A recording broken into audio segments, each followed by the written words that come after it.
More from Town Hall. I'm John Scott. The State Department announcing that the U.S. has brokered a breakthrough ceasefire deal between Israel and Lebanon, setting conditions for broader peace negotiations. However, the strikes between the U.S. and Iran continue. Meanwhile, House Speaker Mike Johnson says other nations need to help the U.S. to reopen the Strait of Hormuz. You're working on that final piece, which is to get peace in the Strait of Hormuz, to get commerce reopened there.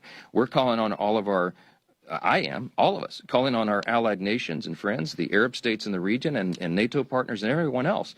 The entire world has an interest in the Strait of Hormuz being reopened for commerce. That's what he's working on. At a Senate Foreign Relations Committee hearing, Nevada Democrat Senator Jackie Rosen accuses Secretary of State Marco Rubio of shirking his responsibilities, but Rubio quickly set her straight. Mr. Secretary, Congress represents the American people. We have the power to confirm who represents America abroad. We confirmed you to be our Secretary of State. We confirmed you to be in the negotiations that are happening. And it's just unthinkable to me that you are missing high-stakes negotiations or that you're not involved. It's sad. Senator Rosen, your time's up. But so let me, Secretary Rubio, you're 100% inaccurate and 100% wrong. Here's why. Number one, the Vice President of the United States was there, and he wasn't confirmed by us, and he was elected by the American people. Okay? He is the second in line of the presidency of the United States. He was president. The U.S. Department of Agriculture confirming that the New World screwworm fly has arrived in South Texas. The case announced marks the first time in decades that the flesh-eating parasite has threatened the nation's cattle industry. The New York Knicks struck first in the NBA Finals. The Knicks erased a 14-point second-half deficit to beat the San Antonio Spurs 105-95 in Game 1 of the Finals. More on these stories at townhall.com. Looking for a great real estate agent? Someone who can help you sell your home fast and for top dollar? Go to ready.com, REDY.com. Because on Ready, agents will pay you just for the opportunity to sell your home. Yeah, on Ready, agents will pay you for your listing. Thousands of dollars up front just for a chance to sell your home. And it's easy. Just go to ready.com, enter your address, and when you want to sell. In just 48 hours, the best local agents are competing on Ready to be your agent with cash offers up front just to win your business. Hey, your listing is valuable. Don't give it away. Make those agents earn it. Get paid to pick your real estate agent. Go to ready.com or call 800-885-REDY. 800-885-READY. In consumer news, thousands of Ford SUVs being recalled. Ford is recalling almost 420,000 vehicles because of a seatbelt issue that could result in an injury if there's a crash. The National Highway Traffic Safety Administration said in a report that the recall includes certain Ford Expedition and Lincoln Navigator vehicles with model years 2018 through 2022. Ford also issued a do not drive warning for thousands of Bronco Sport and Maverick vehicles due to problems with the vehicle suspension systems. That recall involves 4,600 Bronco Sport vehicles with model years 2021 through 2026 and Maverick vehicles with model years 2022 through 2026. I'm Haya Panjwani. SpaceX plans to raise up to $75 billion when it goes public this month. That will put Elon Musk on course to becoming the world's first trillionaire. News and analysis at townhall.com. It appears the first American pope is making time for physical and spiritual health. When Pope Leo XIV was elected last year, his love of tennis was quickly celebrated during an audience with top-ranked men's player Jannik Sinner. In the ensuing months, Leo has tried to set aside time in his busy schedule to play the sport every week as part of his Augustinian devotion to physical activity and spirituality. Leo likes to spend Mondays and Tuesdays at the papal retreat in Castel Gandolfo in the hills outside Rome, where he plays tennis with his secretary. Former U.S. Open champion Marin Cilic says it's, quote, amazing to hear that Pope Leo loves tennis. I'm Gethin Coolbaugh. And Game 2 of the Stanley Cup Finals tonight. Vegas won Game 1 5-4 Tuesday over the Carolina Hurricanes. More on these stories at townhall.com. President Trump is already transforming Washington, D.C., making it the safest, cleanest, and most beautiful city in the world. But we need fighters on the ground to keep it going. I'm John Fredericks, and I'm running for chairman of D.C. GOP Ward 2 to make sure Trump's vision for this city becomes a reality. Safe streets, clean neighborhoods, and yes, rat-free. Go to MakeDCGreat.com. That's MakeDCGreat.com right now and send a donation. Let's finish what President Trump started. Donation limit $200. I'm John Fredericks, and I paid for this ad. This is Crom Carmichael, CEO of Solti. We got a wonderful email from one of our customers up east named Joe, and here's what he had to say. I started taking Solti almost out of desperation with little hope because I was resigned to the futility that although I was up to taking 2 statins a day, high cholesterol was something I just had to learn to live with. In fact, when I turned 60, after taking a stress cardio test, my doctor called me on a Saturday, which of course is never a good sign, and told me that I was clogged more than 95% of the people my age. I had an angioplasty and a stent procedure done at that time. Today, my stubborn triglycerides are only 1/3 of what they had been before starting taking Solti. My prescription statin dosage has shrunk from 60 milligrams to only 10 milligrams a day. My primary care doctor that I have had for many years still can't believe the results, and neither can I. Thank you, Solti, for providing such a wonderful product. And folks, I want to invite you to take care of your heart also by going to GodzillaHeart.com. That's GodzillaHeart.com. Use the code Godzilla at checkout, and you'll get a 50% discount on your initial shipment. Thanks so much. 1775 Coffee is giving away free starter kits. Try the dark or medium roast coffee with longevity blend, an infused blend with anti-aging calcium alpha-ketoglutarate, which has been clinically proven to reduce biological age. When you purchase the first 2 bags, you'll receive a free 1775 starter kit, including a third 16-ounce bag of coffee, a matte black tumbler, a frother, a gold scoop, or a reusable K-cup filter. Just order now at 1775coffee.com/Godzilla and claim your free 1775 starter kit while supplies last. From New York City to the world, it's Dominic Carter. Let's keep it real. My white colleagues could never discuss this issue because they would be branded racist immediately. Welfare was one of the worst things that ever happened to black people. Dominic Carter, weeknights on the John Fredericks Media Network. I'm bold enough to do it, and I'm African American, and it's coming from a position of love. Hit JohnFredericksRadio.com for showtimes in your city. When you're learning something new, experience matters. At Lifestyles Unlimited, we've spent over 30 years teaching people how real estate investing works and how to build income with a clear, step-by-step strategy. Our program is designed to help you learn what to do, why it works, and how to take action at your own pace. Join today for just $297, a 60% savings off the regular price. Text radio to 88007. That's RADIO to 88007. Presented by Lifestyles Unlimited. In 2008, the amount of concentrated time people could spend on a task without becoming distracted was 12 seconds. 5 years later, it was only 8 seconds, 1 second less than a goldfish. If you're often distracted or have trouble recalling information, you're likely to fall behind in the demanding, fast-paced 21st century. In other words, brain performance is more critical now than ever. Boost your brain power with Healthy Cells Focus Plus Recall. Science-backed nootropics to help you sharpen focus, concentrate longer, enhance recall, improve mental speed, learn rapidly, and be more alert. It's a pill-free brain supplement made with maximum absorption ingestible gel technology, designed to feed your brain at the cellular level. Take it for a test drive. Go to HealthyCell.com and use code GODZILLA for 20% off your first order of Focus Plus Recall. That's HealthyCell.com, code GODZILLA for 20% off.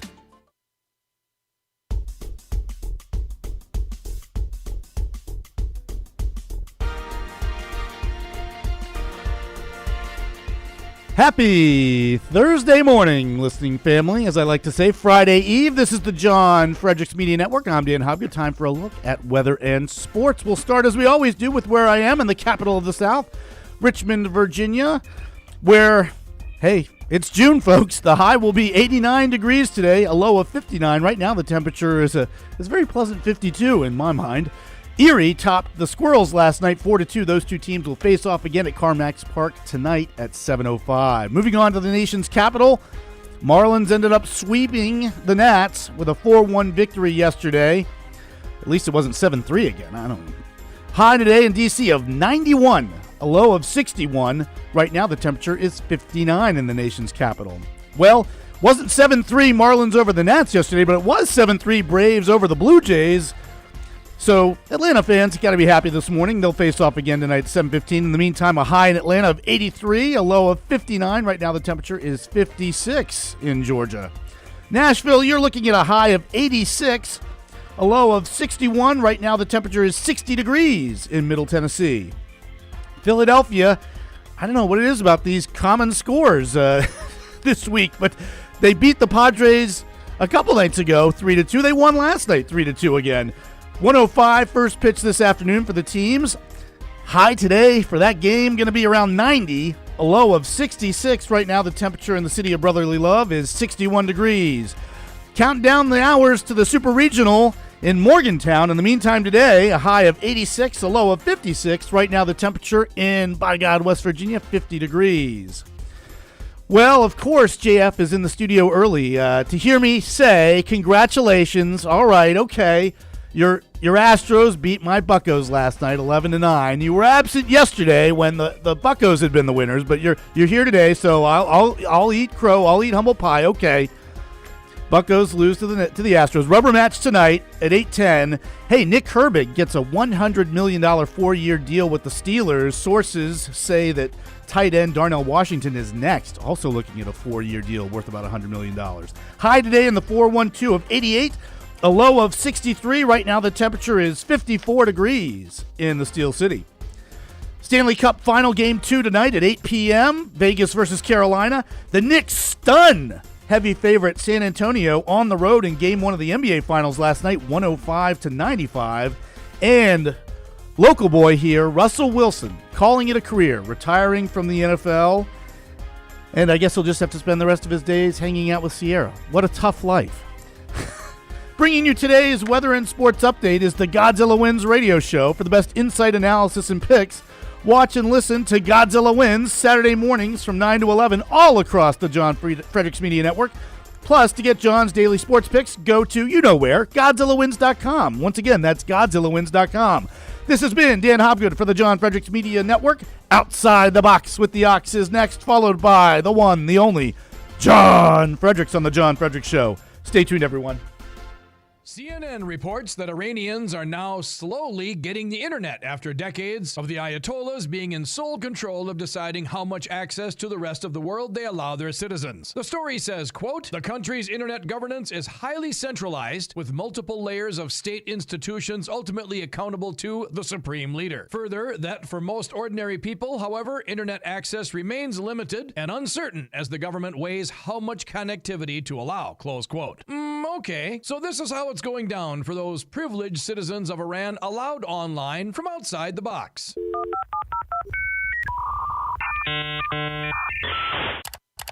First of all, now they know that the internet was actually invented. Michael Jackson died. Pluto was deemed not a planet before becoming a planet again. Clint Eastwood is still making movies. The Rolling Stones are still touring. And after 30 years, Al Gore was totally wrong in everything he ever said about the global climate. And that all that noise they've been hearing from their neighbors to the east was the Russians getting it handed to them by the Mujahideen, who were supplied by the Americans, followed by the Americans getting it handed to them by the Taliban, who were also supplied by the Americans. Ahem. We did not go to Afghanistan to nation build. And their dream to be like the West now means they have to support and fund sex change operations for their elementary school age children. Oh, and Ben Affleck sneaked 6 U.S. embassy workers out of their country under their noses with a fake movie crew.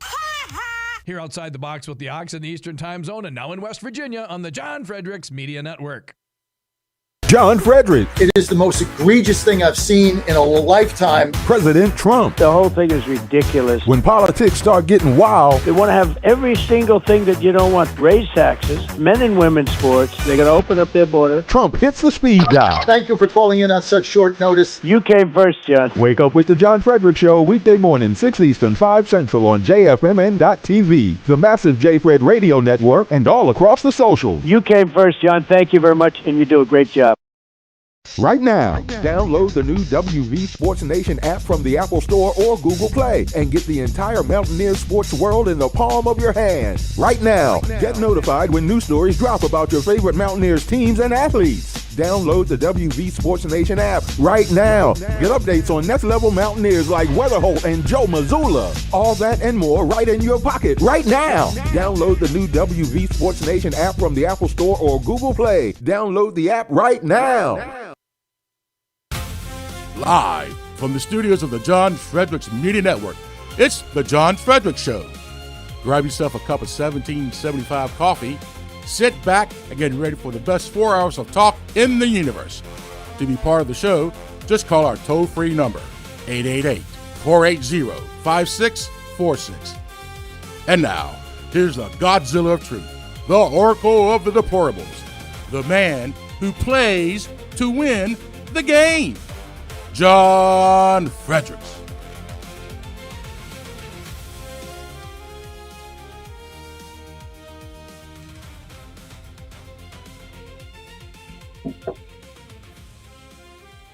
Folks, great to have you with us on the John Fredericks Media Network, and I am your Godzilla of the Truth in America, your Oracle of the Deplorables. Great show coming up for you today. Dr. Oz is going to be joining us at about 8:15. Don't want to miss that, and that's going to be a lot of fun. Also, DC Dispatch. I got the whole crew coming in here today.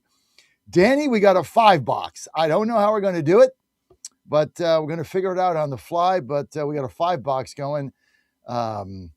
John Fredericks, Mayera, Maria, right? Maria Pickering, if I can say her name right, that'd be good. Keep telling me, Maria. I got it written on Maria. Who can't Maria. What? Maria. It's Maria. Yep. Maria. Maria. No, she's got an A there. Yep. It can't be Maria. It's got to be Maria. I think it's Maria. I think that's what she said. I'm going to call her Pickering. I'm done. 8 weeks in, I can't say the woman's name. I just can't. I got it written on the board. You know how you do it with the vowels and everything? Yeah. I still can't say it. Well, Terry Gilberg and Christina Goodlander, they've come easier pronunciation-wise. But yes, I imagine they'll be with us too. Terry, yes, and that's very much easier. I'm going to call her Pickering, and then I'm just going to end this nightmare. Also, Lindsay Rowland's going to be here. Goodlander's going to be here. So we got a 5-box. I have no idea how we're going to do it, but we're gonna figure it out. Then I was on the phone with Terry the other day for about an hour. She's wonderful. What a lovely Gilbert? person she is. Yeah, Gilbert. yeah. She called me up and we talked for about an hour. Yeah, great lady. And she has good ideas. I mean, she did a TV show, I think, in Comcast or something, and she was on Salem Radio. So I mean, she has a lot of media experience. Very, very savvy young lady. Yeah, worked out in Phoenix, I think, for a good long while too. Yeah. Now they're here in DC, and she's part of my team. And I'm looking at myself in the camera here, and I got to buy some new clothes because I've lost all this weight. Good problem to have. I know, and I'm kind of waiting. Because, like, how much am I going to? Maybe I should wait a little bit. But I think it's time. Like every jacket I have, now I have big shoulders. I mean, I lift weights. Most days I haven't in the past 2 weeks. I've been so busy, but I do my push-ups. I lift weights, so I have big shoulders. That's always been my thing. Yeah. But, yeah, I almost told you on Godzilla Wins last weekend when you had them on display. I was going to say, careful. Spanberg's going to tell you can't bring those guns to Virginia anymore. So, I mean, even at 68, man, I lifted my whole life, and I can't do it. I do now light weights, dumbbells, but there was a time where I could bench press. I could bench press with the high school football team in Roswell back in the day. Yeah, I mean, I was a lifted weights a lot, and now studies are coming out saying that it's one of the best things you can possibly do. But now, at 68, you can't be out there benching 250. I mean, there's no need to do that. So, but I do a lot of dumbbells, shoulder things of that nature. I do my push-ups, but I haven't done them in 10 days because I've been traveling and just so busy. Couldn't do this these days, but my 40th birthday present to myself was I did 41 arm push-ups with my left hand and then 41 arm push-ups with my right hand. That's good. It impressed a couple people, but yeah, I can't begin to do that anymore. I don't think I've fallen off the wagon, to say the least. That is really good if you can do that. I do when I do push-ups, which again I haven't done in 10 days, but normally I do them 5-6 days a week. I'll do 3 sets of 25. But I have I have the handle, so they're harder because you got to go down further than just a regular push-up. So it's another 4 inches you have to go down, and then push yourself up. So I do 3 sets of 25, which is not bad for my age when I get back into it. But we got a lot going on here. And Dan, go ahead. You. I was going to say, here's the key question. Did you hear the new intro that Larry did this morning? Yes, I did. We recorded a bunch this week. We're going to be rotating them, I think, from here on out. But yes, you play to win the game. I like the variety. I like it, no doubt about it. I love the variety, and I love what's going on. And you guys are doing a super job. Ann and I leave for Morgantown this afternoon about 1 o'clock. So we're you ready for that again? Yeah, I mean, let's go. We're still selling hairs. By the way, I've got, I think, one more spot left on the bus. If there's anybody out there, if you want to participate in the greatest thing that's happened in West Virginia history in sports, then call Dan and he'll hook you up. 888-480-JOHN. I got to show a photo again of this amazing bus wrap. Look at this, everybody. I mean, this is incredible. That's just, I mean, that's awesome. It's an awesome. Isn't that awesome? They did a great job. Yeah. Yeah. Did that come from the Santana link that you had on Dropbox? I think so. Yeah, I think so. Yeah. Photos. Yeah, it's very, very, very nice. Put that up again. Yeah. So good. Yeah. Somebody might have missed it, but we got this thing parked right outside of the stadium. It's right across the street. In fact, you can see the stadium behind it. Right. Yeah. Right. That is the stadium. So it's parked right there, and we have it parked sideways because cars coming in both directions, you can see it 100%. So you're probably getting views by thousands of people a day, and of course, if you're going into the stadium, you have to walk right by it. So that's the beauty of this thing. But it looks fantastic. She did a great job. My team did a super job on our bus, and they wrapped it. And we're ready to go. So I don't even know how they begin to do something like that. It's just such an impressive feat to me. It's like, how do you do that? But it's okay. Just a lot of different things going on. But, we got Tina's working on it. We're all working on it. We're still selling ads. I've got... and the Mountaineers, their celebration after the win Monday went totally viral. Just the collective singing of Country Road. I mean, just... everybody's saying this is one of the best victory celebrations in sports in the country. You just got to understand, if you're in West Virginia and you go to these games, and whether they have a good football team, a good basketball team, you have to understand there isn't anything else there.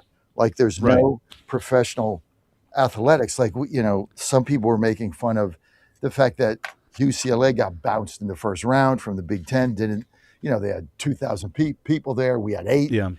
And it's like, well, you're competing with Kings, Lakers, Clippers, Dodgers, Padres, Rams, Chargers. That's who you're competing with in one city, right? Think about all those pro teams I named. There's 7 of them. That's what you're competing with. West Virginia's competing with no one. There's nothing there.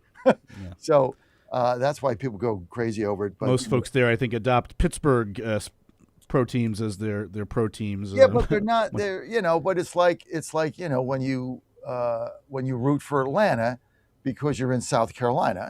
Right. It's not quite the same. It's not the same. It's not the same as being in Georgia. It's not the same as being in Atlanta. Yeah. So, that's the Braves built a national brand, but back in the day under Turner, and, a lot of their fan base came from the South. It also came from Florida before the Marlins and before the Rays. So a lot of fan base here because of the AAA team that used to be here. Exactly. So, right. You had the Richmond Braves, which were their AAA team forever. And now then they moved it to, I think, Gwinnett, which is, 15 minutes away or something, which made a lot of sense on a lot of different fronts. But we got some really, really cool things going on here today. Again, very optimistic. I mean, all the naysayers are out there. I just can't take it. You know what? I now dread going to those press briefings. I mean, I moved here to go there, and now I dread them.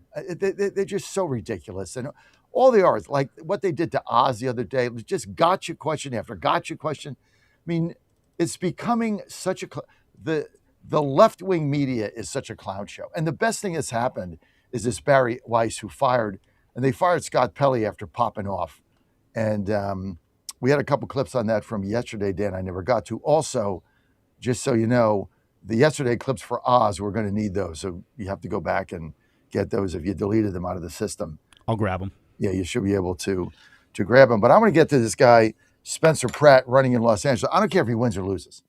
And his chances of winning are slim because, you know, if you add up Bass's votes and then you add up the communists, I mean, they had over 50% when you add those two together. So they're, you know, Bass is going to win, but at least the guy is running a campaign. He's raised over $3 million, and he's bringing attention to the nonsense that's going on in L.A.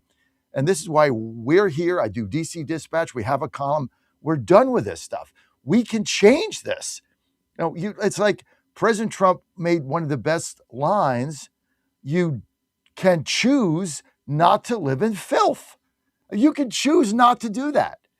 And what's happened in these cities is people have just said, well, this is the best we can do.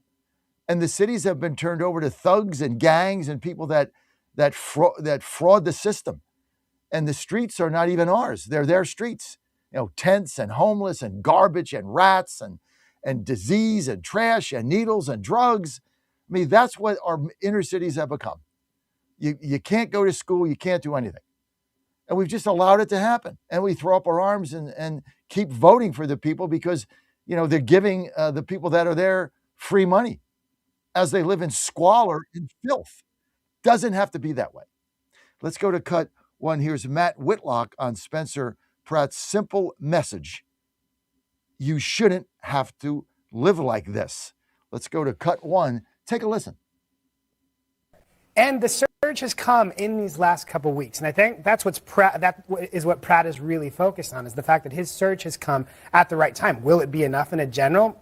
Remains to be seen. Right now, what Pratt needs to do is show that he's got a serious ground game that can compete with what Bass already has, which is formidable. The challenge for Bass is the fact that she's looking at these results and seeing 65% of Los Angeles voted against her. Mm-hmm. So Pratt does have energy because he's got a simple message of we shouldn't have to live like this. And nobody can really explain what Bass's affirmative campaign for herself is. Is it, I promise not to go to Ghana this time if there's another set of wildfires? I promise if you give me another chance, I'll deal with the homelessness and drug problems that have actually gotten worse under my leadership for the last 4 years? It's a tough argument to try and make to people. Bingo. I mean, that is the beauty of the message. So, but you know, they're focusing on, does he have a ground game? Who cares, folks? It's about the message, right? It's like me here, right? Can you win? You know, can we turn it red? I don't know, doubtful, but I want to have a message. I want to give people an alternative. I want to give them a choice. I want to give them a voice. I want to give an opportunity. I want to show everybody in America there's a better way to live in these inner cities. And you can't do that if you don't get in the game and run. And, you know, could I get elected to a citywide office here? No. Can't. Could I get elected to my second ward? Yes. But you got to be able to do a message. Do I have a ground game? No, of course not. Right? So, you know, we're not in this to get a ground game. We're in this to deliver a message to America. And the message is you don't have to give up on your cities. You don't have to live this way. There is a better way. You can get rid of the filth. You can do it. Trump did it in 18 months. He has turned Washington, D.C. into the Disneyland of the North. Squalor and filth and needles and homeless and tents and disgusting and graffiti and disrepair and nothing works, to you come into the city now and you can't believe what you're seeing. It is gorgeous. We can't wait till everybody comes for a big holiday celebration. I'm going to get the former First Lady Jill Biden coming under fire for opening up old wounds, trying to sell her book and somehow save the tarnished legacy of her decrepit, dementia-ridden husband. But she's coming under fire, so she fired back herself. Let's get to the former First Lady. Cut 2. Take a look.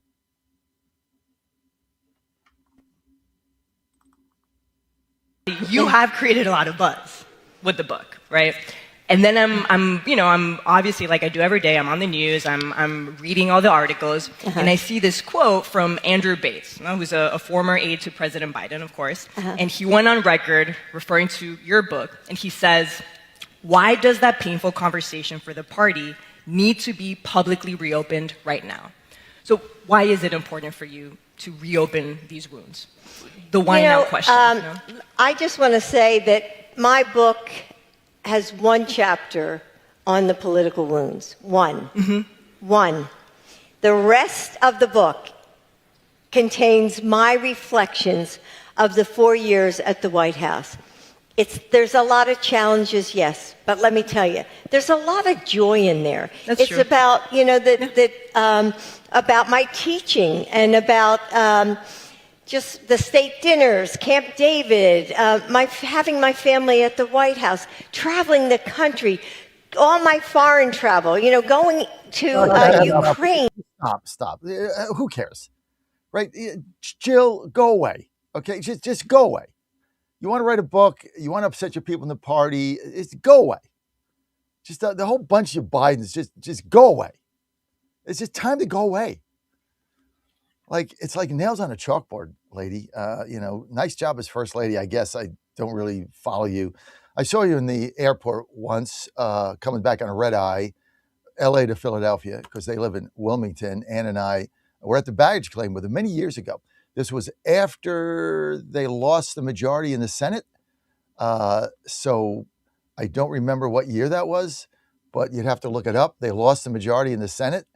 And it was just Ann and I and Jill, and at that time, Senator Biden. Might have been 2014. I don't remember. They lost the majority in the Senate. And I said, hey, Senator, how do you think it's going to feel to go back in the minority? And he barked at me. And Joe came over and said, well, he didn't get a lot of sleep on this red eye. He's a little grumpy, so I apologize for that. Okay. Got our bags and left. That was my only interaction with the Bidens. He jumped down my throat. I just asked a simple question. How's it feel to be in the minority? Libtard. I didn't say that. I said senator. I was very polite, as I always am. Mr. Polite himself. There's got to be, you guys have got to get some kind of a take on that. Like there's Mr. Wonderful, I'm Mr. Polite. John Fredericks Media Network. Your calls when I get back. 888-480-JOHN. I'm immensely for my morning coffee and for my legs that allow me to take a morning walk. I pray for those who cannot walk because of age, injury, or disability. Throughout the rest of the day, I am grateful for the people God has placed in my life. I thank Him for those who love me, and I pray especially for those who do not love me. Find ways in your day to thank God continually and offer prayers for all those the good Lord has placed in your daily path. I'm Susie Kelly, and I am passionately Catholic. Now more than ever, it's imperative to support companies that share our conservative values. That's why I can't be more excited to tell you that I've switched my family to Patriot Mobile. Patriot Mobile is America's only Christian conservative wireless provider. When you switch to Patriot Mobile, you shift your support away from the leftist, woke, progressive agendas of Big Mobile. Patriot Mobile's wireless service works perfectly and seamlessly as you go about your lives with exceptional nationwide coverage that uses the same towers the main carriers use. Patriot Mobile donates a portion of every dollar earned to causes you care about, to organizations that fight for religious freedom, First and Second Amendments, sanctity of life, and the needs of veterans and first responders. Patriot Mobile has plans to fit any budget, along with great discounts for our veterans and first responder heroes, as well as multi-line users. Switching is easy. Just go to patriotmobile.com/Godzilla or call their U.S.-based customer service team, 972-PATRIOT. That's 972-728-7468. Use offer code Godzilla for free activation. What if you had a plan to build income outside your job? At Lifestyles Unlimited, you'll learn how people are investing in real estate to grow their income and make smarter financial choices one property at a time. Right now, join us for just $297. That's a savings of $443 off our real estate education program. Text RADIO to 88007. That's RADIO to 88007. Presented by Lifestyles Unlimited. Washington is wasting $500 million every year on a federal supervision system that doesn't work. Probation officers are overwhelmed. Resources are going to people who pose zero threat, while actual dangerous individuals slip through the cracks. The Safer Supervision Act stops the waste and refocuses every dollar on protecting families from harm. President Trump's own pollster found about 80% of Trump voters want this fixed. It's time for Congress to get this done. Stop the waste. Protect our communities. Visit safersupervision.com. Paid for by the Reform Action Fund. 1775 Coffee is giving away free starter kits. Try the dark or medium roast coffee with longevity blend, an infused blend with anti-aging supplements clinically proven to reduce biological age. When you purchase the first 2 bags, you'll receive a free 1775 starter kit, including a third 16-ounce bag of coffee, a matte black tumbler, a frother, a gold scoop, or a reusable K-cup filter. Just order now at 1775coffee.com/Godzilla and claim your free 1775 starter kit while supplies last. The Cats and Cosby Show. It's a common sense recap of the big stories. This meeting with China and President Trump, the stakes couldn't be higher. Listen, China's not our friend. They've been stealing our technology. They've been stealing the AI, responsible for the COVID. We have to be very, very careful about giving stuff to China. Cats and Cosby, 5 Eastern, 4 Central on the John Fredericks Media Network. It's the top news of the day. China wants the oil from Iran. They want to make a deal that's good for them and not piss us off too much. That's how I feel. Damn sick and tired of getting out rebounded. 25 offensive rebounds. First time we block out, we get called for a damn block out. We're pushing people. Meanwhile, they're on the other court grabbing rebounds, going over the top and grabbing them. We get one offensive rebound, the other get called for over the back. We don't block out very damn well, and we're not getting called, one or the other. That's where I'm frustrated. That's where my whole frustration comes in, offensive rebounds. The entire thing came down to offensive rebound. They got every stinking offensive rebound, and we didn't get one of them. What else do you want to know? He's the voice of Virginia. No, you can't. You have one of the worst voices I've ever heard in my life. And the commander of common sense. Fire at will, Commander. Now back to the John Fredericks Show.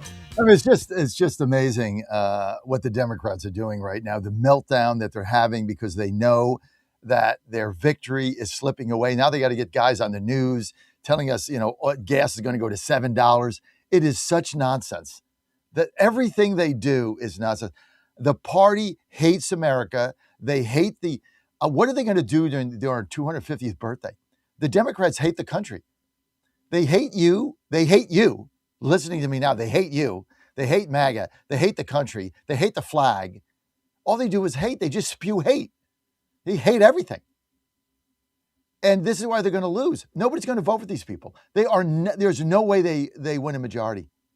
Not with the seats that we've clawed back through these gerrymandering or whatever you want to call it, new maps, new map age, ballots, boxes, maps, it doesn't matter.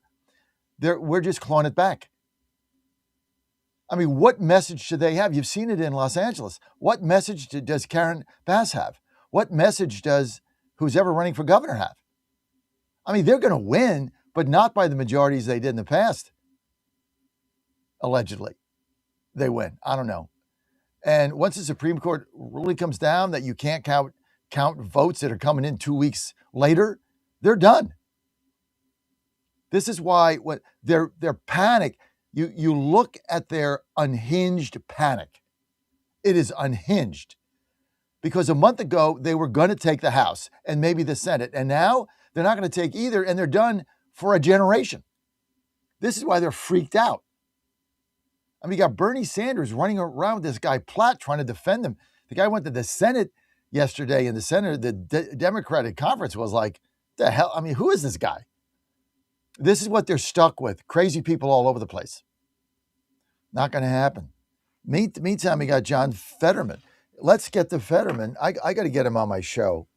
Let me just jot this down. It's just one of the things that I got to do that I just haven't gotten to, but I'm gonna do that. I'm gonna write that down right now. Get Fetterman, right? I can do it. I just got to get him. But let's run Fetterman here.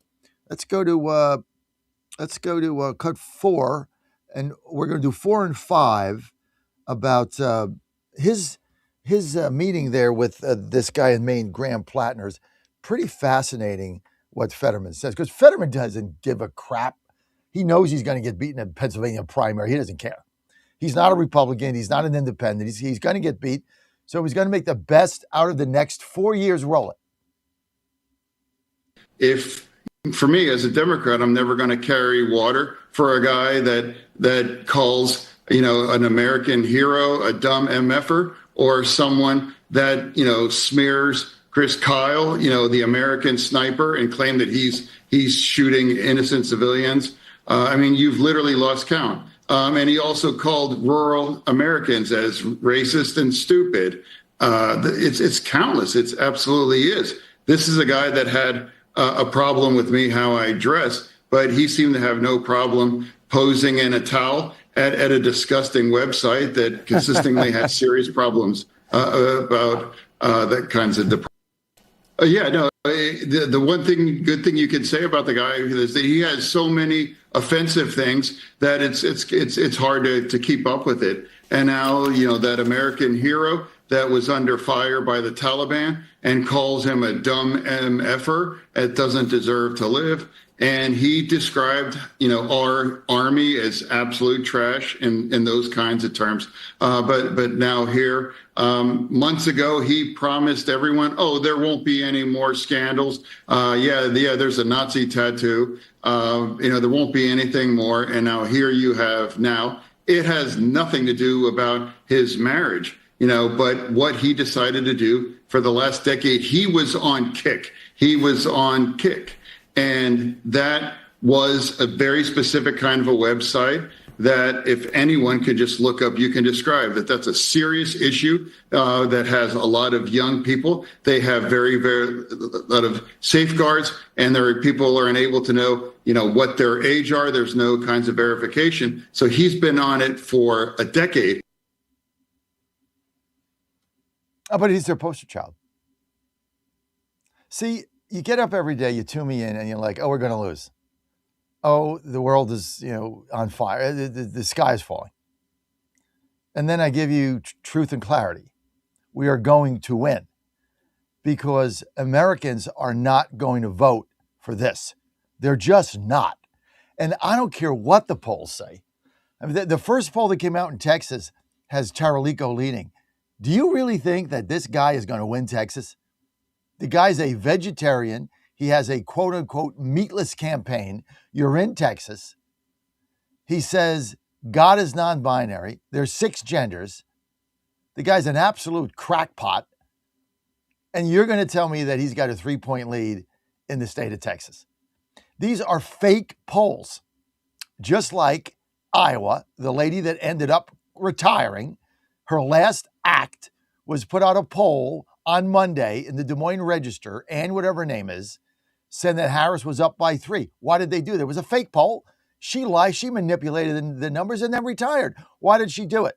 Fire up the Harris base so they'd get out and vote. This is what we deal with in media. And nobody's even covered that except me. And then the next week she retires because her poll was fake. She only lifted and skewered it, if you look at the crosstabs, in order to get a phony result that she could publish on her way out to try to inspire Harris voters that she had a chance to win, and she was winning Iowa. She got beat by 15 points. She was off by 18. The next day, 1 day later, these polls are fake. Plattner's ahead of Collins. Plattner's not going to beat Susan Collins. This is all nonsense. And they're going to keep throwing it at you every single day between now and whenever the final votes come in, I don't know, January, whenever they're done counting these votes. They're just going to keep throwing it at you. And so you got to laugh it off and sift through and get to the truth. And this is why we're here every single day. Yeah, you're right. Pajama Boy. And here's even a left-wing CNN panel. Let's get to 6 here. Here's a left-wing CNN panel that is even telling you they don't understand what Bass's campaign is. Cut 6. Take a look. Brad Todd and Democratic strategist Paul Begala. Paul, what's the takeaway so far, in your view, from the results in California? The moderates are on the march, man, even in liberal California. It looks like Javier Becerra will significantly defeat the darling of the left, Katie Porter, who, by the way, is very smart, like a Harvard-trained lawyer or something. Very, very impressive talent in the media. She's under 5%. Javier Becerra is at 25%. So Javier is more moderate. He defeats Katie. He's leading Katie, I should say, by over 20 points.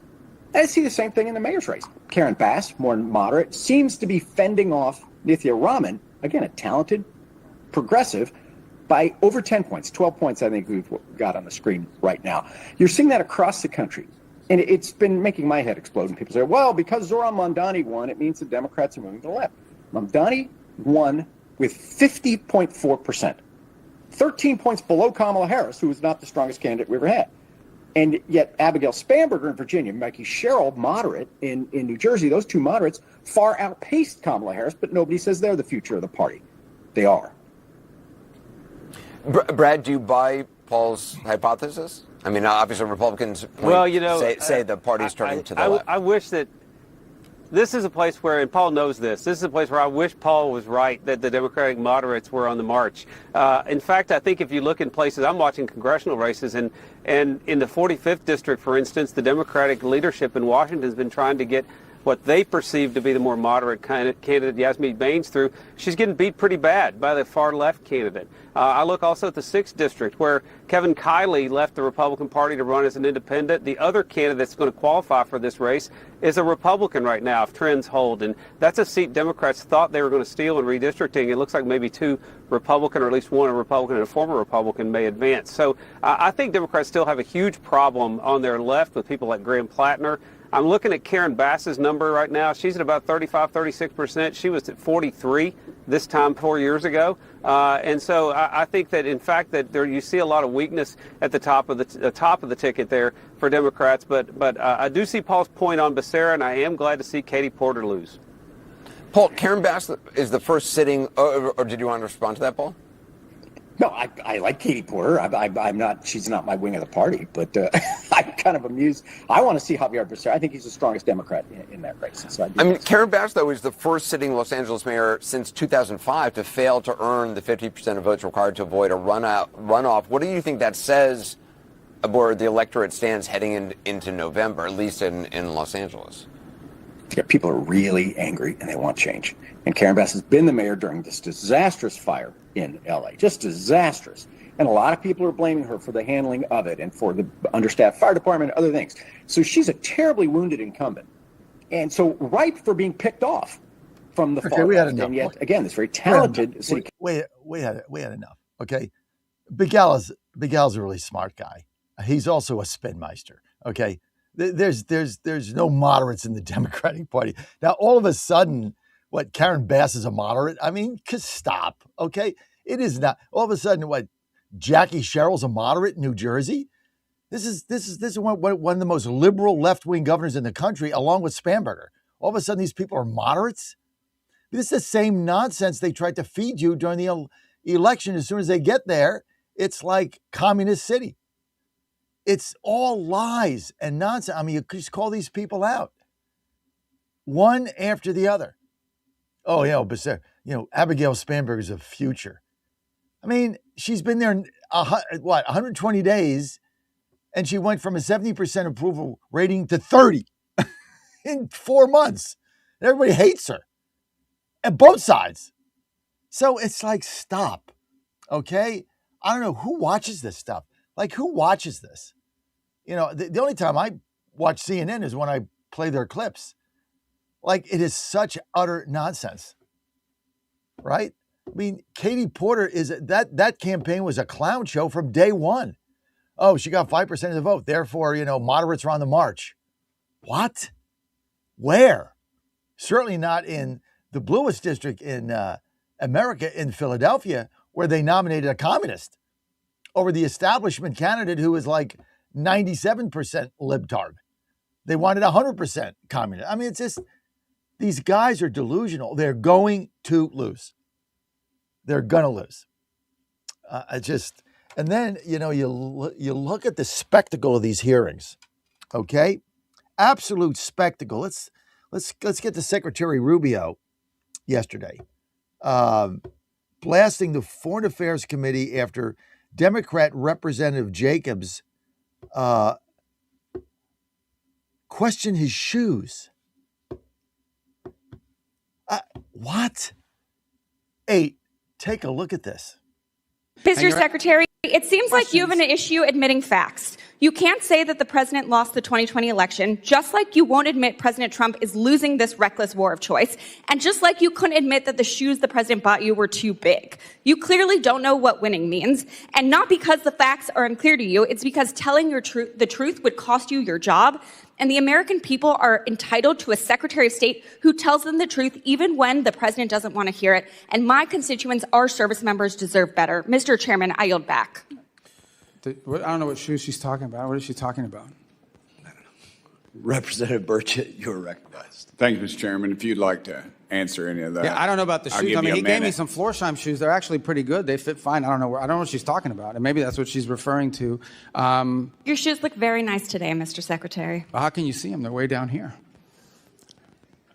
We're talking about shoes. Are you guys kidding me? I mean, is this the Foreign Affairs Committee or is this like a circus? What is this? Okay. I want you to do me a favor, Danny. I want you to take the end of that clip. And I want you to take it and I want you to cut it. And I want you to keep it because that is now going to be part of one of our openings. That's going to be one of our openings like the coaches, right? I want you to take that. We'll do.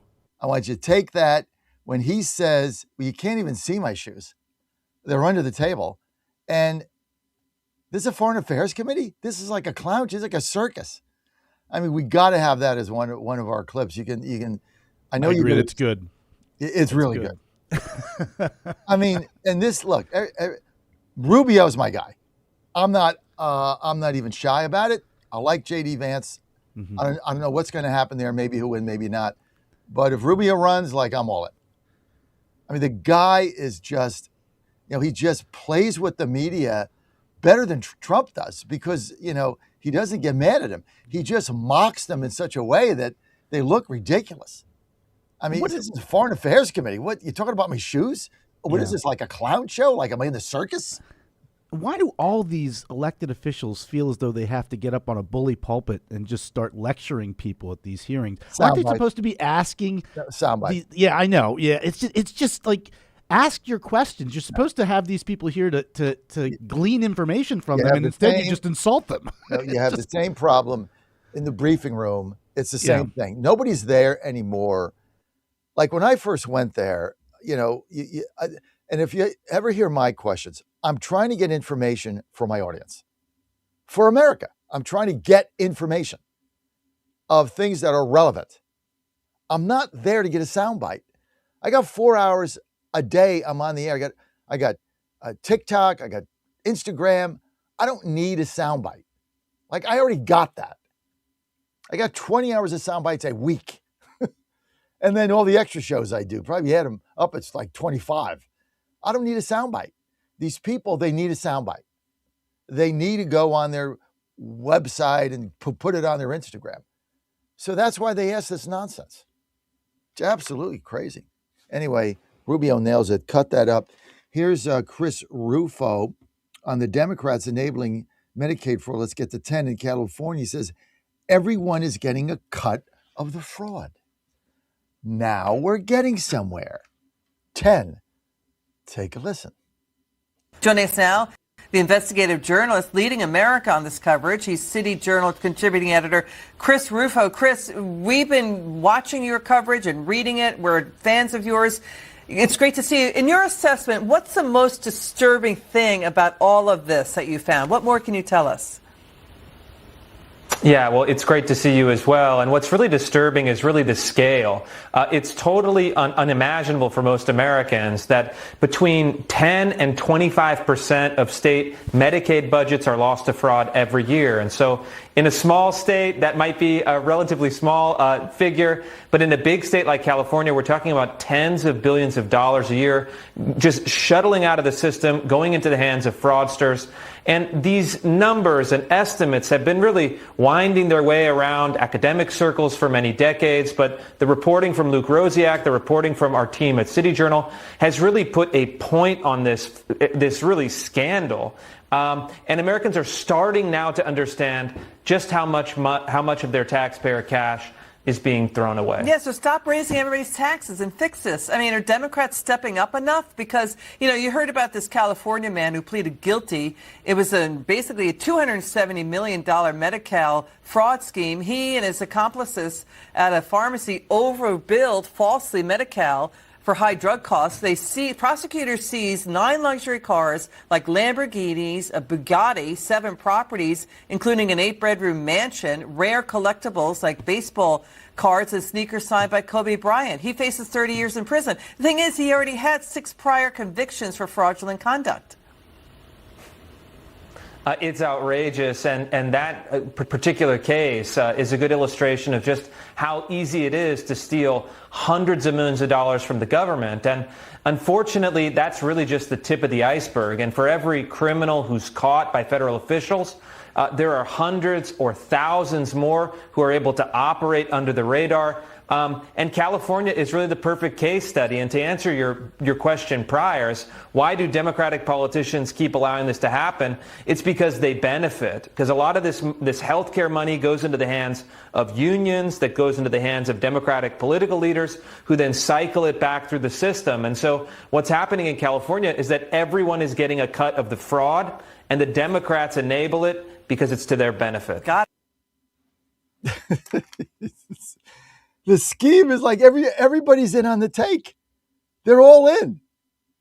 I mean, when I get Azad today at 8:15, and we'll play some of his clips a little bit later on during the 7 o'clock hour when he was at the presser, but it was unbelievable. I mean, they just steal money, and like everybody gets cut in, so they're all fine with it. And and you really think these people are going to win an election? I just ask you that. I mean, look, we've got a communist movement in this country, but the majority of Americans are not stupid. They're hardworking people. They're not going to vote for this. They're just not, right? But I tell you what, they are going to vote for 1775 Coffee, the official coffee sponsor of the John Fredericks Media Network. Why is this the official coffee sponsor? Well, because it's so good. Now, I'm going to take a sip right here of my dark roast 1775 freshly brewed coffee. DC Dispatch ladies can't wait till they come in and get it. Hang on.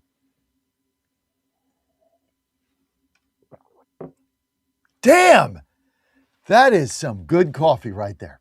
That is good coffee. Oh, man, I got to have one more sip. Hang in there. Oh, we got you. One time, Elaine. We got you. Hang on. Oh, man, so smooth, but bold. Best coffee ever. You know why? Freshly roasted beans daily. They get the beans, they fresh roast them from Bolivia up on the mountain. And it's affordable because, this is a blue-collar show. I don't have a lot of money, and neither do the majority of people out there that tune me in. This is the greatest coffee ever. Just go to 1775coffee.com, promo code Godzilla, 1775coffee.com, promo code Godzilla, going to get you 10% off. I like the dark roast. I have medium once in a while, in the afternoon, but I like the dark. I like the premium. I like the beans. I like to grind them. But you can get beans, you can get grounds, you can get K-Cups, you can get whatever you want. On the bus, K-Cups. We don't have time to ground coffee. And of course, I'm going to be on the bus tomorrow. But it's all good. It's all good. Go to 1775coffee.com. We got you. One time, you're done. Now, Joe, he's home. He's drinking it. He's like, hey, Dad, you need to order me some. Moving into a new apartment. They get a Maryland baseball update when I get back. That's right. I know you're fired up about it. Hey, Dan, wow. Did you guys blow Fiber lead in the 8th inning with 2 outs and nobody on? I knew this was coming. I knew this was coming today. But hey, congratulations to your Stros. Hey, listen, it could be a game like this. Could be the turning point in our season. Good. Gators back. Shut you guys down in the ninth. Right? We're down by 5 runs in the bottom of the 8th. You got 2 outs and nobody on. Right? They bring in your closer, Soto, whatever his name is. We score 6 runs, bottom of the 9th, win the game. Unfreaking believable. Yep. Hader comes in the 9th. First time he's pitched since last August. Shuts the Pirates, shuts the Buccos down. You blow a 5-run lead in the bottom of the 8th with 2 outs and nobody on. That's you're done. That's the 2026 Pirates for you. Yeah. Unbelievable. I mean, when I went to bed, we were down by 6 runs in the 7th inning. I mean, I just said, well, I can't believe we're getting beat again by Pittsburgh at home. We suck. Then I get up today. It's like, oh, we won. All right. It's all good. Yeah. I'll be right back. In Israel, the Treasury accuses Novatex of moving assets to shield regime wealth. The U.S. also imposing sanctions on Iran's Persian Gulf Strait Authority. That curfew to curb violent protest around the ICE detention center in New Jersey has been lifted. Correspondent Laura Winters with the report. Newark's Mayor Democrat Ross Baraka lifting the curfew for now outside Delaney Hall, the ICE detention center where violent clashes have happened outside and where violent criminal illegal aliens are being held inside the building. New Jersey Governor Democrat Mikey Sherrill asking the New Jersey State Police to patrol outside the facility in an effort to control violent agitators, many who are from out of state and specifically from Portland. Laura Winters reporting. There are new questions about a fatal bus crash in Virginia last weekend. A commercial bus crash in Virginia that killed 5 people and injured dozens of others has raised questions about the driver, the company that employed him, and the overall safety of the industry. It's not yet clear what could have prevented last week's crash. Still, it highlights the inherent dangers whenever a bus or semi-truck crashes into other vehicles. Collision avoidance technology has become standard on many new cars, but commercial buses still lack it despite federal recommendations and proposed regulations to require them. Keith Peters, Washington. World shares are mixed after declines on Wall Street Wednesday. Oil prices fell after Israel and Lebanon announced they had agreed to extend their ceasefire. Markets in Europe starting the day higher after a retreat in Asian benchmarks. More on these stories from townhall.com. Hey, I'm Kirk Cameron. Is health insurance eating up your budget for 2026? If you're looking for ways to better steward your finances, consider this: Christian Healthcare Ministries. It's a health insurance alternative at half the cost. Join CHM today by visiting chministries.org/wellness. While insurance companies tell you when to join, what to pay, and where to go, CHM is different. As a ministry, CHM allows you to share the burden of medical bills with other Christians. You can enroll, switch programs, or leave at any time. Christian Healthcare Ministries. It's a world of difference. CHM has 4 flexible programs. You can pick any certified doctor, surgeon, or hospital that you want for eligible care. So make the switch. Take your paycheck back from health insurance this year. Join CHM today by visiting chministries.org/wellness. That's chministries.org/wellness. The United Nations calculates nation-sized environmental footprints for AI and data centers in the coming years. And with that, some very large numbers. Correspondent Julie Walker has more in this report. According to a United Nations University report, the environmental footprint of data centers already rivals some of the world's largest countries. The report also predicts their water and energy use and pollution will double in just 4 years as the use of AI grows. The report issued Wednesday found that last year, global data centers used 448 trillion watt-hours of electricity, and that electricity produced about 208 million tons of carbon dioxide, about the same amount as Argentina. The study focused on energy use and did not examine the massive amount of water used to cool data centers. I'm Julie Walker. News and analysis at townhall.com. Republican Senator Dan Sullivan running for re-election in Alaska faces a field of 15 competitors. One of them is Dan Sullivan.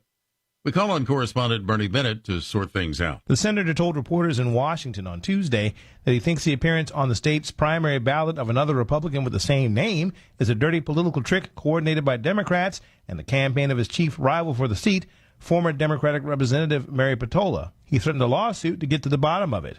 Harry Child, the spokesperson for the Patola campaign, said it has no involvement with either Sullivan campaign. Jenny Marie Stryker, executive director of the Alaska Democratic Party, said her organization, quote, is in no way affiliated with either Dan Sullivan. Bernie Bennett reporting. The Obama Presidential Center, a roughly $850 million project, opens to the general public on Juneteenth after a celebratory dedication in Chicago with dignitaries. More at townhall.com. For the first time ever, we're bringing you My Pillow mattresses and mattress toppers for as low as $99.98. Remember, sleep's all about temperature and pressure points. Whatever sleep needs you have, we have the right technology for you. Like our My Pillow mattress topper, our queen size has over 10,000 individual comfort supports to help relieve your pressure points. And how about our 3-inch Hybrid Plus mattress topper? It's infused with copper and silver to help your body get the restorative sleep it needs. And our My Pillow and Case Coil mattresses, I personally helped develop these mattresses to make sure they have everything needed to give us great sleep. Plus, they're made right here in the USA, and they ship right to your front door, absolutely free. Go to MyPillow.com or call 800-854-0504 and use promo code Godzilla to get MyPillow mattresses and toppers for as low as $99.98 and free shipping. 1775 Coffee is giving away free starter kits. Try the dark or medium roast coffee with longevity blend, an infused blend with anti-aging calcium alpha-ketoglutarate, which has been clinically proven to reduce biological age. When you purchase the first 2 bags, you'll receive a free 1775 starter kit, including a third 16-ounce bag of coffee, a matte black tumbler, a frother, a gold scoop, or a reusable K-cup filter. Just order now at 1775coffee.com/Godzilla and claim your free 1775 starter kit while supplies last. All right, folks, I need you to do something right now. Go to johnfredericksradio.com and take our brand new 2028 Republican presidential straw poll. Who do you want leading the ticket? Don't let the elites decide. Make your voice heard. While you're there, weigh in on 2 huge issues: eminent domain reform and President Trump's tariff policies. Are they protecting American workers or hurting growth? This is your movement, your vote, your voice, your choice. Go to johnfredericksradio.com right now and take the poll. Hey folks, Al Green here for SatPhone. When you're on the go, you want to know you're connected. If it's a family vacation or an off-the-grid escape to a remote destination, having reliable communication helps you feel safe and secure. You can't afford to find yourself in a dead zone. That's why you need SatPhone. SatPhones are reliable, durable, and give you global coverage. If you can get outside, you can get in touch. It's that simple. Make calls from your SatPhone to any regular cell phone in the United States. The phones are a $1,500 value, but you can get yours free. Just sign up for a 15-month plan, $94.95 a month. Get 150 minutes monthly that roll to the next month. Go 3 months without using them, that's fine. Yes, 3 months, 450 minutes, all yours. Visit SAT123.com or call 855-980-5830. SAT123.com, 855-980-5830. Get surety and security with your sat phone. Call now. Live from the studios of the John Fredericks Media Network, it's The John Fredericks Show.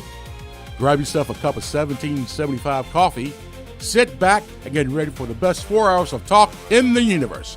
To be part of the show, just call our toll-free number, 888-480-5646.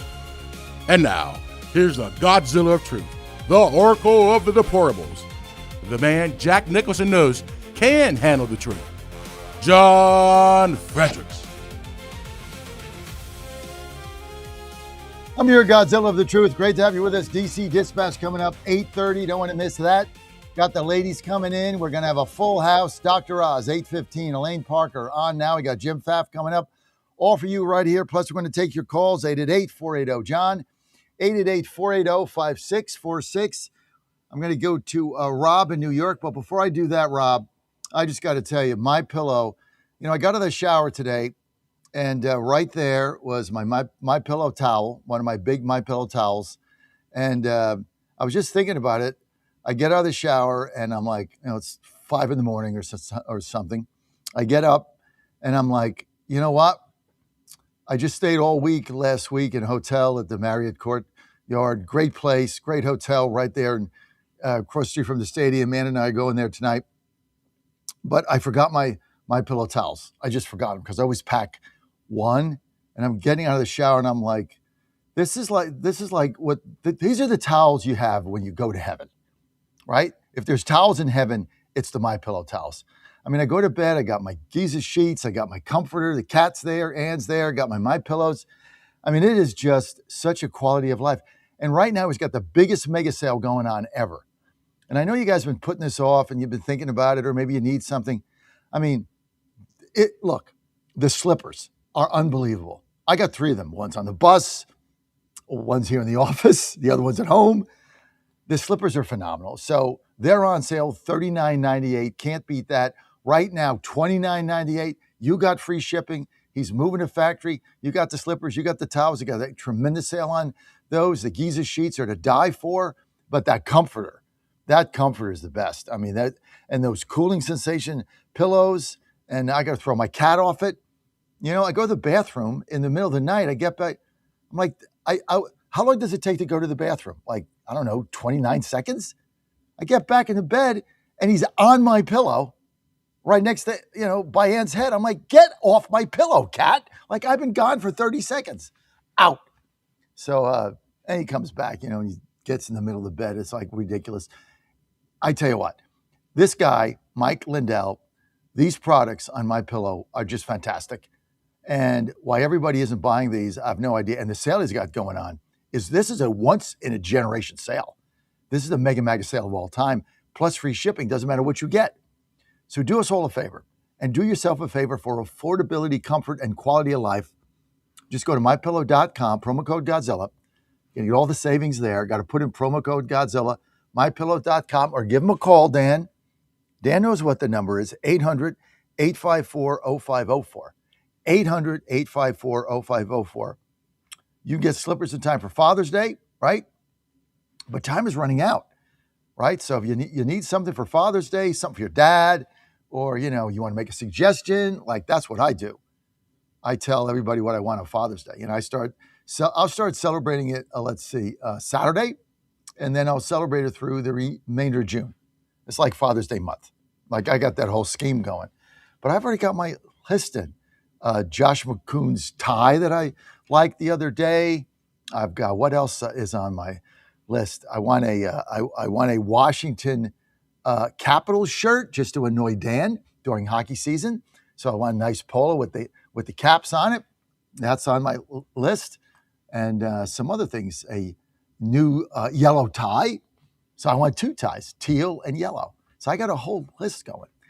888-480-JOHN. You want to weigh in, 888-480-5646. Meantime, you want to get your father something or your loved one or Father's Day, just go to mypillow.com. Everything is there. Get him the slippers, mypillow.com, promo code Godzilla, or give him a call at 800-854-0504, 800-854-0504. Operator standing by and say, look, promo code Godzilla. I want the savings and I want free shipping. And you're going to get all that. You're good to go. So thank you. Thank you for doing that. Joining me now, let's bring Elaine Parker in and let's go to Rob by phone in New York. Rob, you've been on hold a long time. Thanks for your patience. My friend, you're live. Hey, John, good morning. And I just want to say thank you for playing that Rubio clip. And there were also some good clips with Scott Bessent, because this is how far we've devolved. And this shows, to prove your point, that the Democrats don't have any issues except for Iran and gas prices. And this, and I'll add this stupid silliness. We're talking about shoes. That crazy guy, Ted Lieu, who's out of his mind, also out on the left coast there, he's asking Rubio about Trump falling asleep. You had, in the Senate, you had Senator Warren trying to trip up Scott Bessent into going after Trump for insider trading. But of course, Bessent's, is way above her pay grade. And He's like, well, clean up your own house first.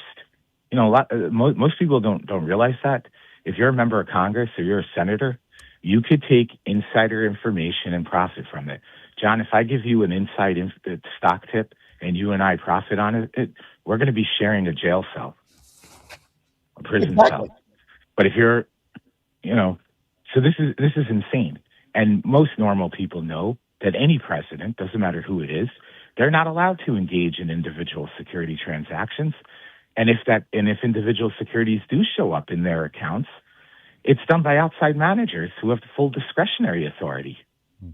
His advisors don't have to take the orders from him. Here, this is the account, you manage it. So they're going to manage it as they see fit.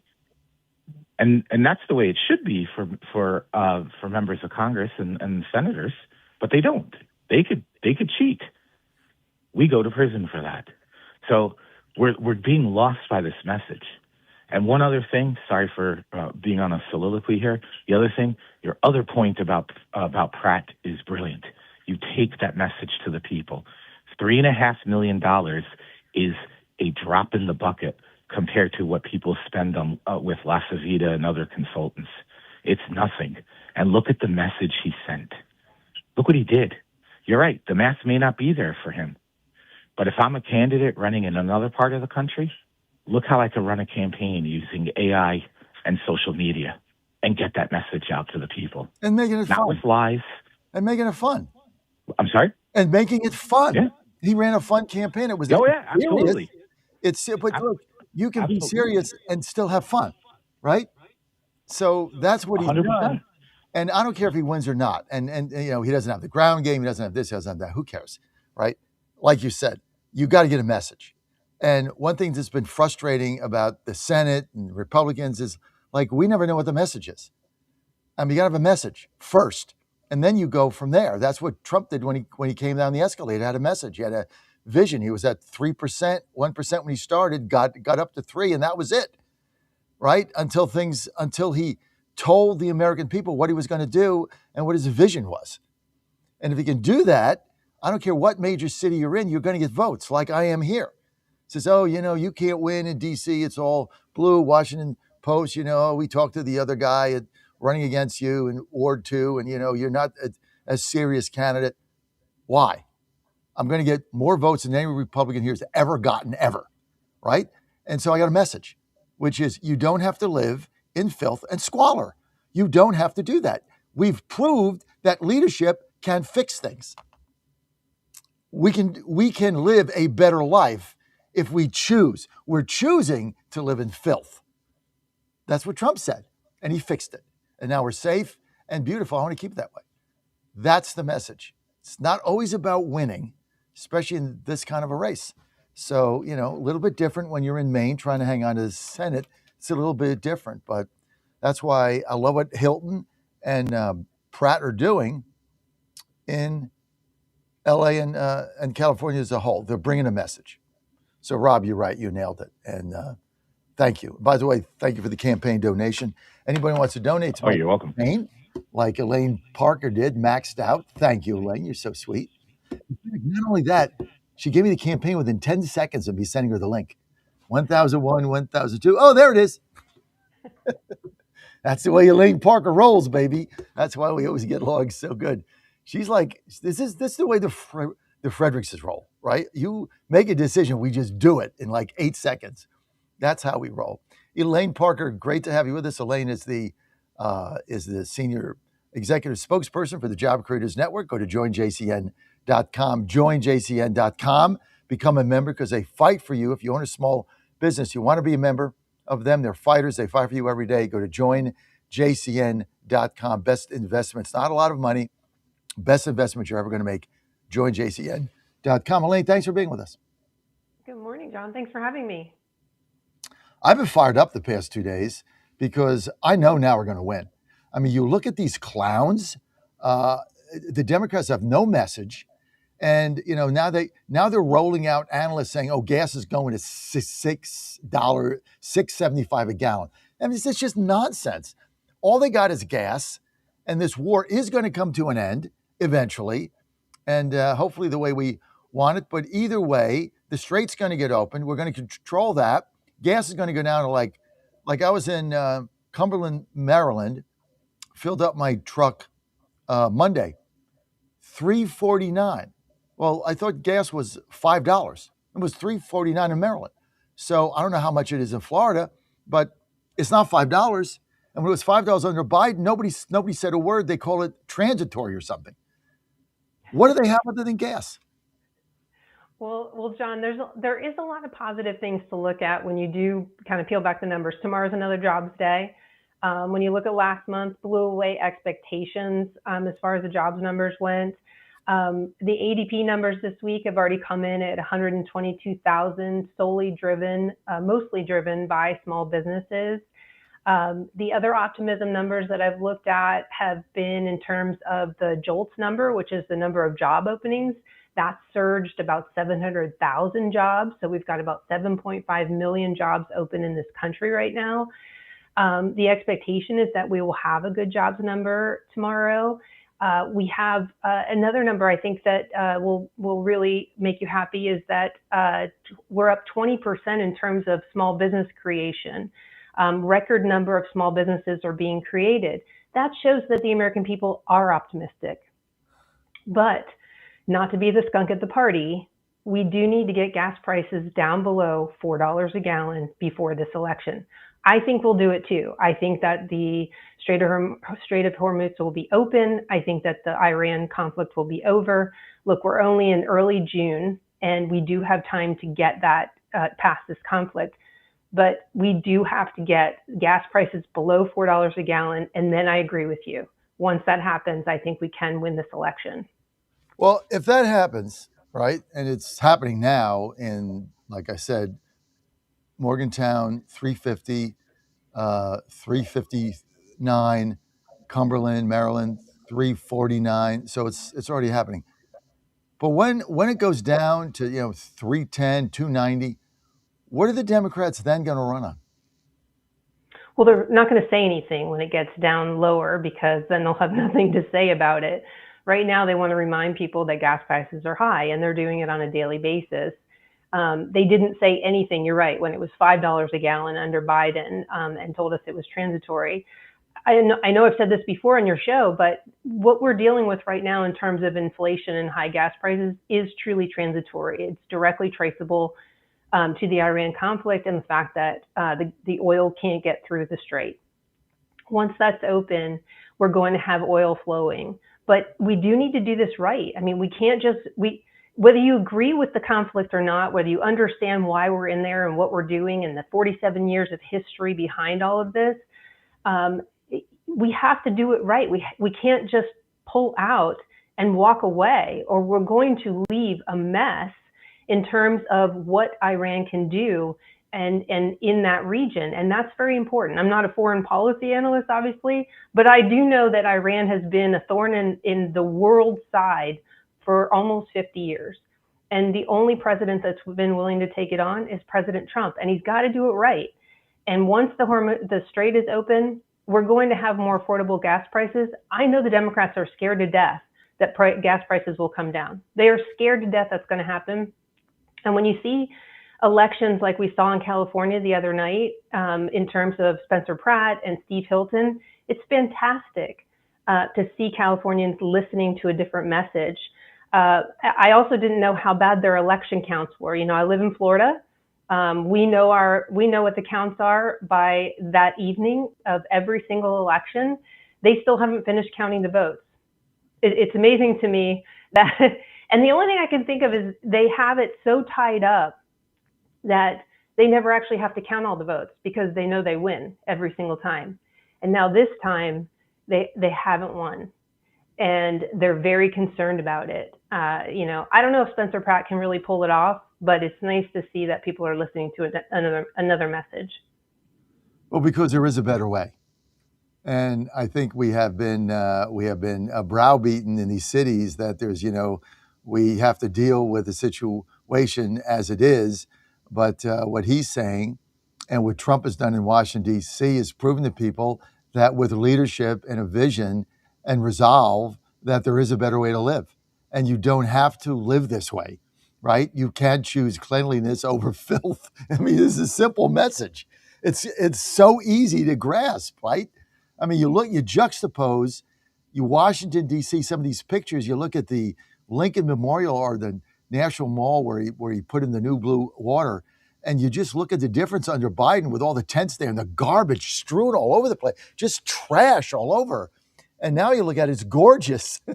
It's been 18 months? Like, it can be done if you have the backbone, if you have the courage, if you have the stamina, if you're bold and you have a plan.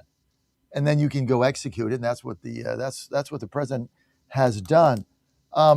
There's a number that has stunned me. And again, the fake news doesn't report on it. So the other day, SBA administrator, cabinet position level, Kelly Loeffler, everybody knows I'm a big fan of hers. It is what it is. I love her to death. Great lady. She told me that in the last 3 months, that 500,000 small businesses have registered to open a month over 3 months. That's 1.5 million.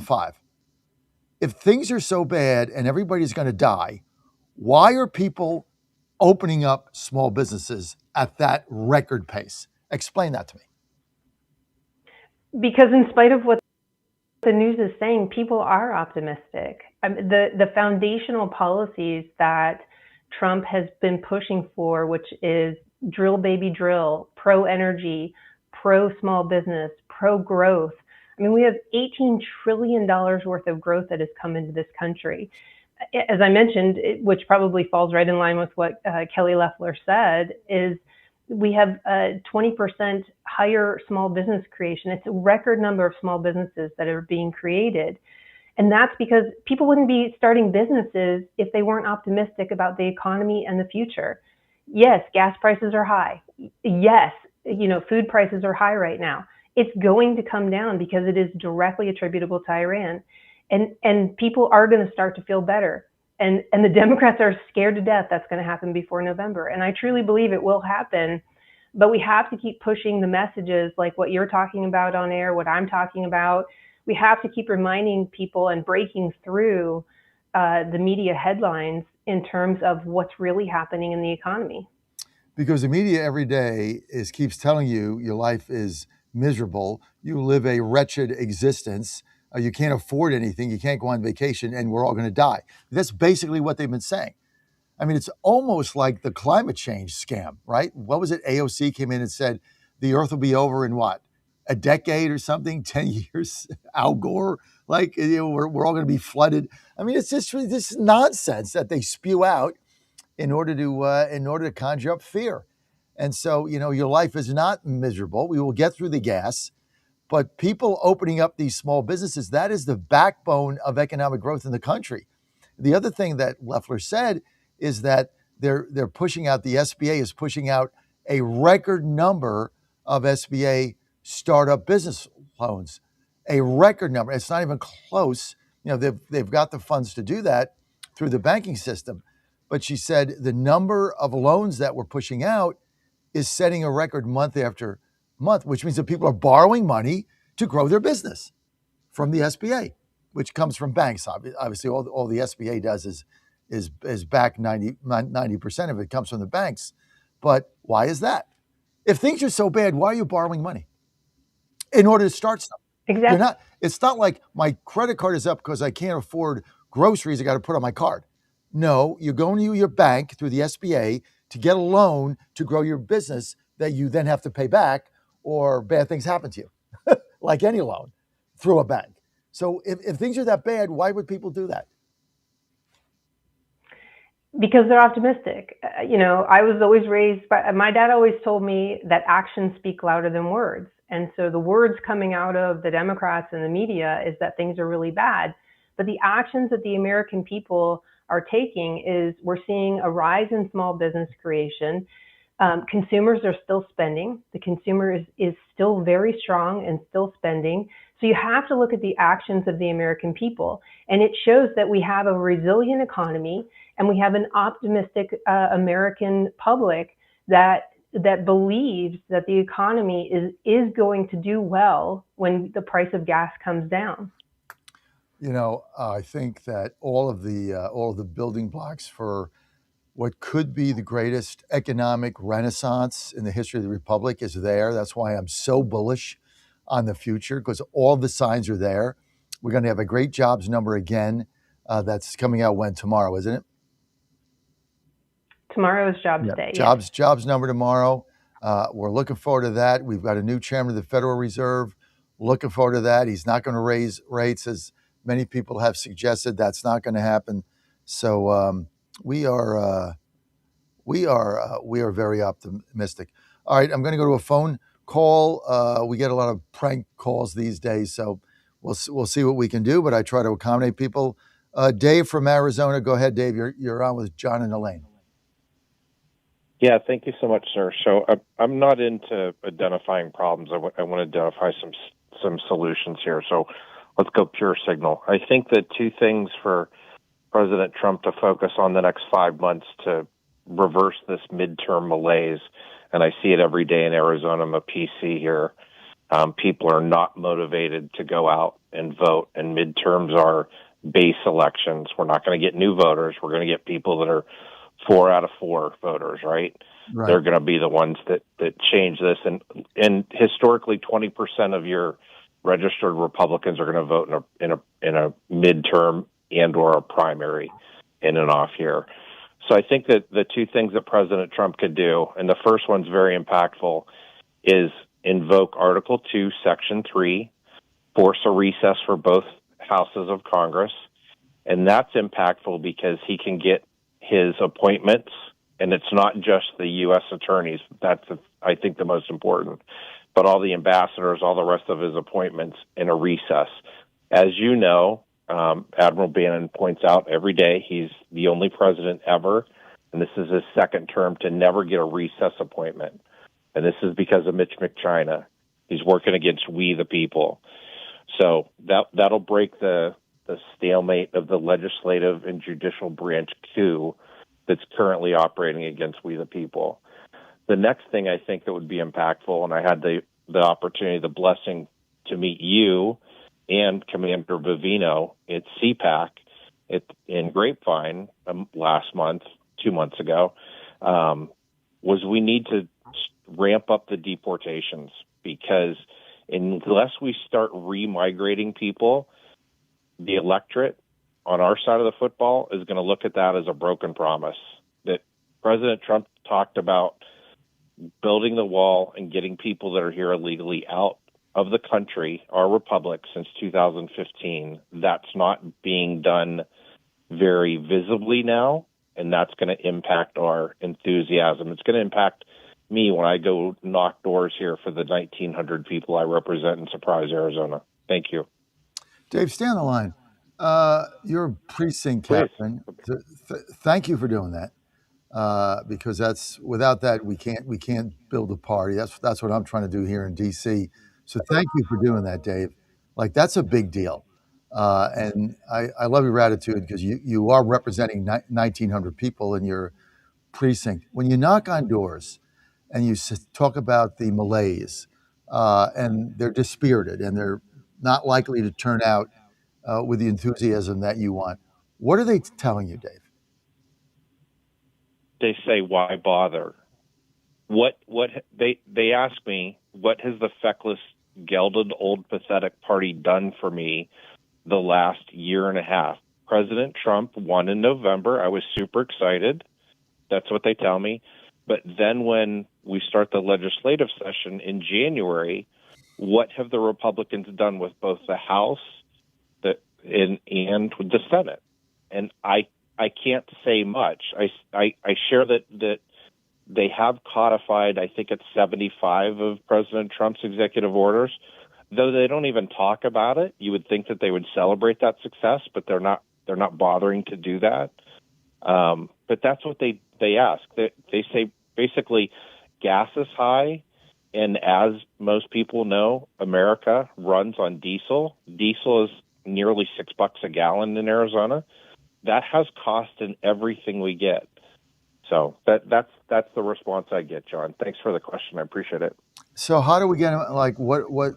So you think recess, get the state attorneys in, and ramp the deportations up, and you believe that will be the motivating factor to get your constituents out to vote in November.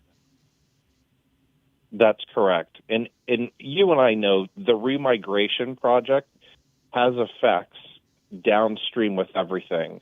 I mean, if you took 20% of the people off the road in Arizona, my drive time would be cut by 30%. If we took 20% of the people out of the housing market, my kids would be able to afford buying a house, right?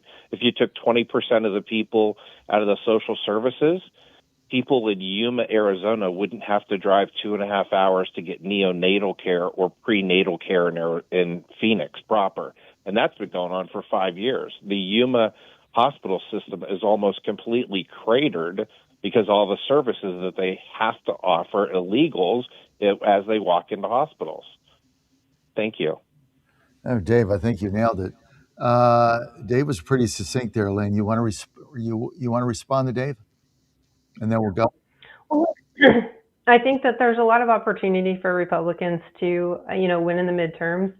In terms of the competition for housing and driving up the cost of housing, we do see that. There are a lot of factors that have driven up the cost of housing, but one of them has been the competition between folks who are here illegally and, my kids too, who want to buy their first house. It does drive up those costs.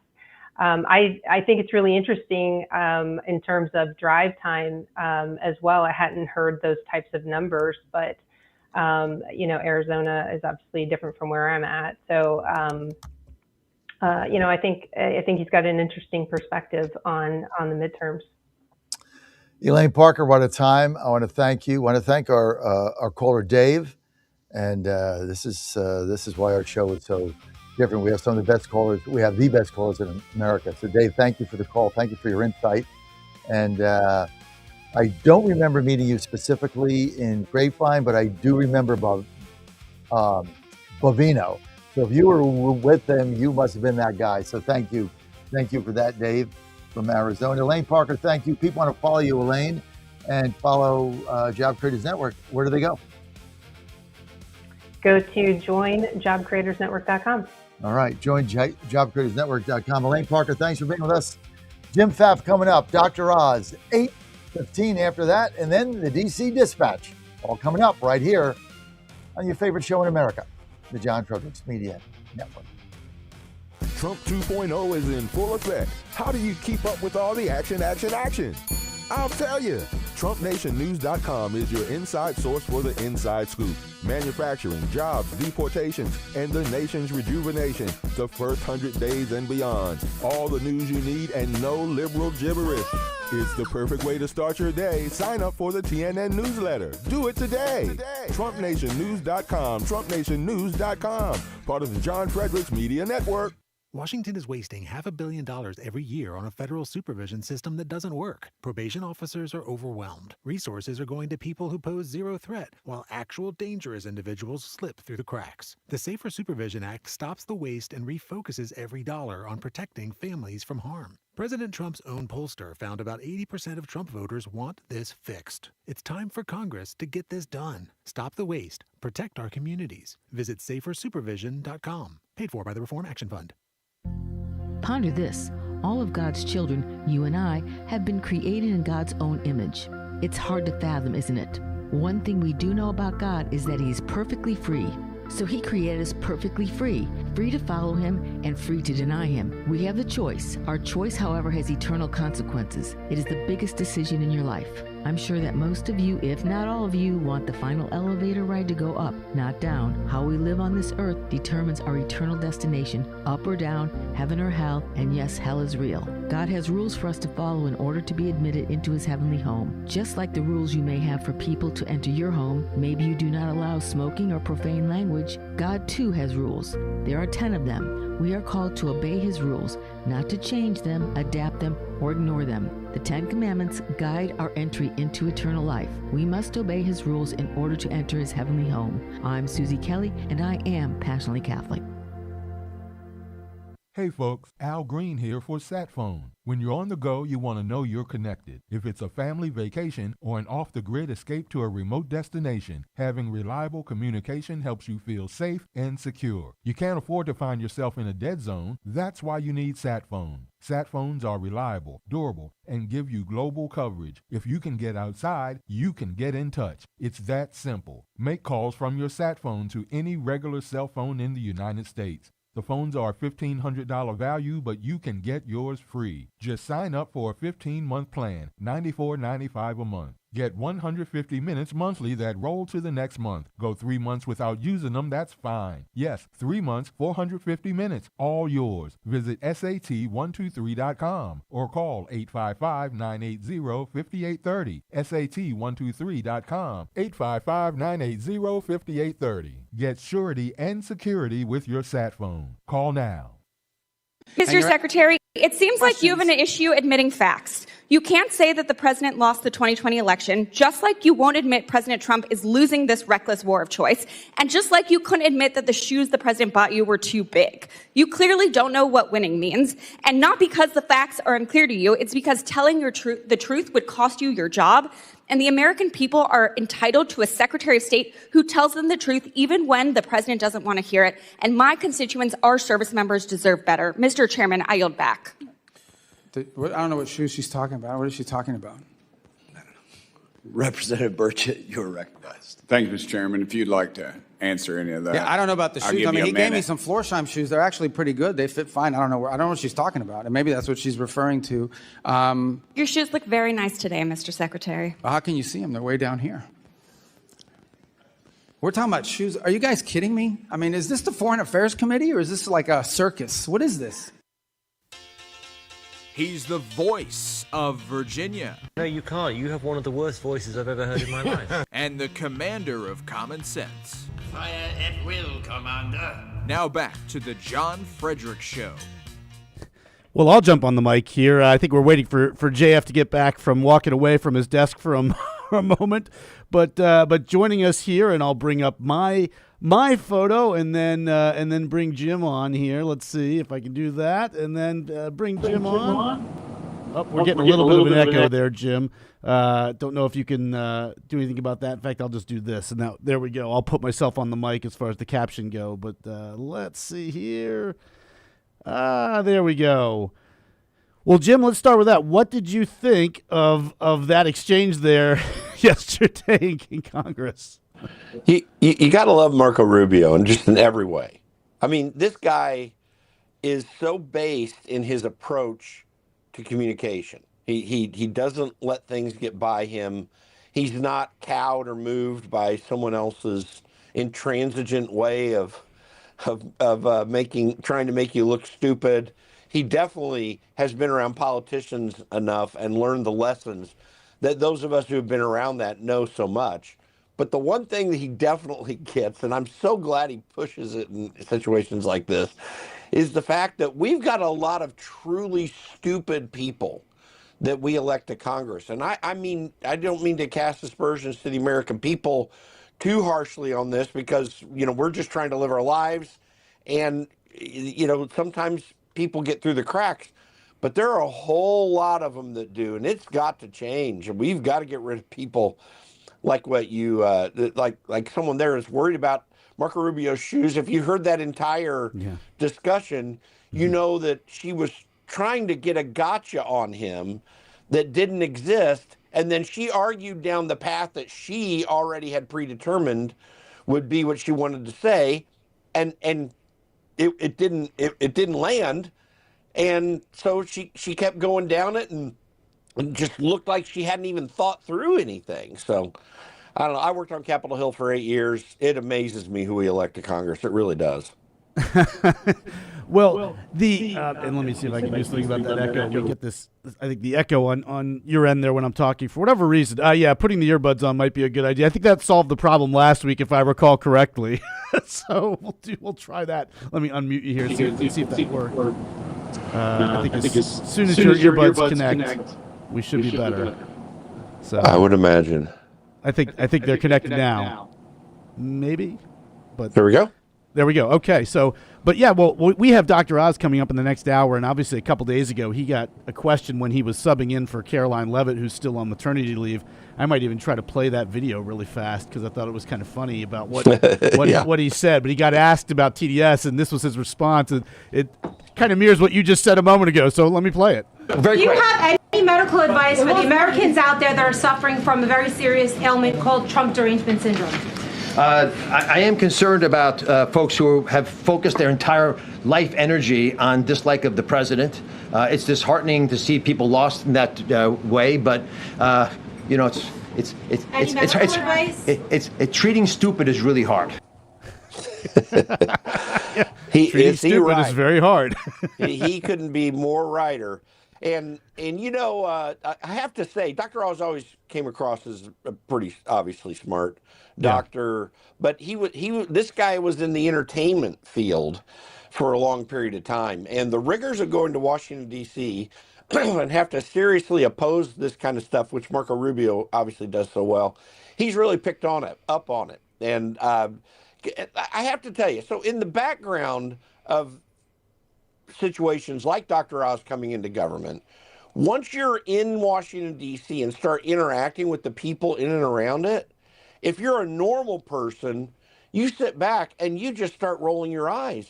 I mean, you mostly internally because you got to deal with these people face to face, and you get that sense of understanding that most of the people connected to the government, whether it's on Capitol Hill or whether it's in the administration, they are there for something for them. Rare is the selfless one that is truly there to try to do the right things. I mean, it's the same on Capitol Hill. Like I knew hundreds of staffers or got acquainted with many of them, and you and members, and you used to work for Thomas Massey, correct? Right? Thomas Massey and for Tim Hillskamp from Kansas as well. So, you get around these people, and some of them are good, honest, really do want to do what's right. Even if you disagree with them, maybe you figure it out.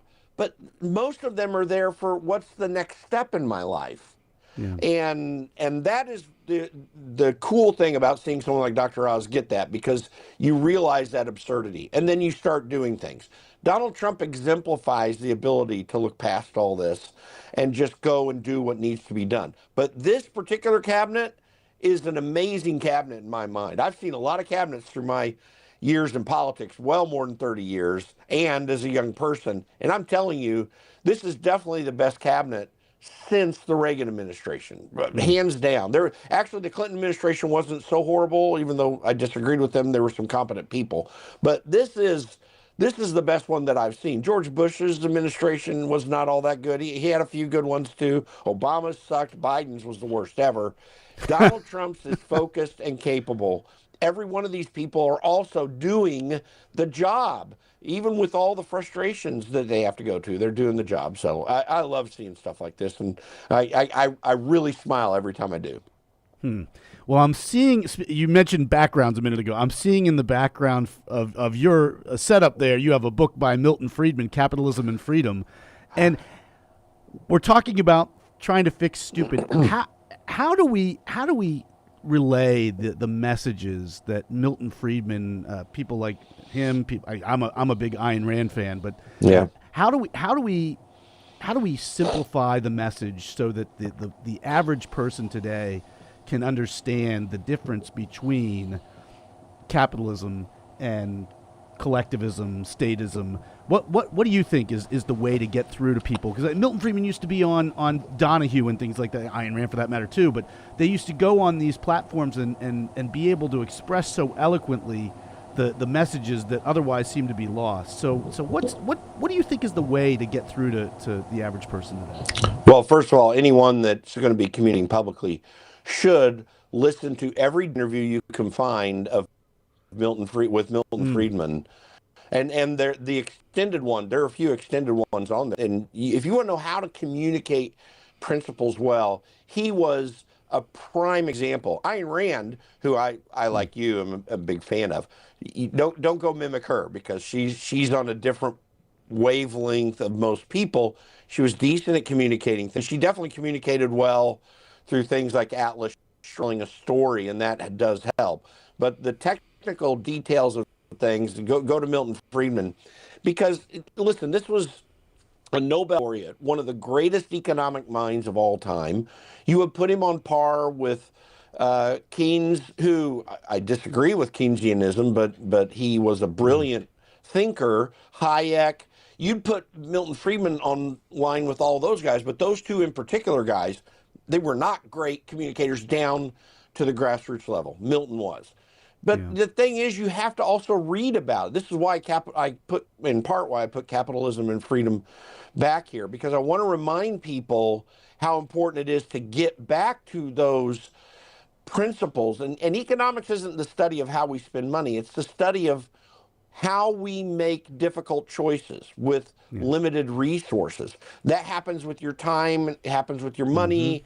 It happens with what relationships you're going to consider important, how you focus your energies in your work, and so forth. This is all this of economics. I read things like this and others, read a Thomas Sowell book, and teach yourself. Because the other difficult thing is we do not have the basic principles of economics taught in schools. We've had 2-3 decades of literally socialist teaching in public schools, socialist-oriented teaching. Some of it good, maybe, and there are some good schools, but most of it is not focused on the things that matter. So teach yourself as well, too. But support organizations that will try to do that. To learn these principles well is one of the best ways to evaluate what these politicians are saying, because for the most part, they're laying out this claptrap. First of all, that no one understands, but sometimes the smarter ones of them, if you can call them that, like the Chuck Schumers, they twist the language in a way to try to fool you. Let me throw this one thing out because it's occurring to me. I talk a lot about the principle, the illogical principle of equivocation. Equivocation is changing the meaning of the term in the middle of the debate. Right. And so there was this well-known Bible teacher lady who was upset about the whole issue, a big theological issue. And the way she argued it, she said, it would be love to not do things this way. And when you read through it further, you found out that she didn't mean love at all. She meant you need to coerce people into doing what she was thinking. She meant force. And that's equivocation. Use words like love because they have a powerful meaning. But it's like Tim Waltz talking about being neighborly. To be neighborly and point guns at each other and steal everyone's money. Yeah, that's being right. a good neighbor. That's all it is. And he means something like coercion too. He means exactly. You need to conform to my idea of what you ought to do, and I'm going to call it neighborliness because politicians do this all the time. So it's really important to evaluate it in those kinds of terms too. Equivocations are the prime uses of illogic by politicians that exist. Well, what do you think of Henry Hazlitt's Economics in One Lesson? That's the book I always hear people saying, if you can read one book on economics, that's the one to get. That absolutely is. And let me tell you why. Again, Henry Hazlitt was a very brilliant economist.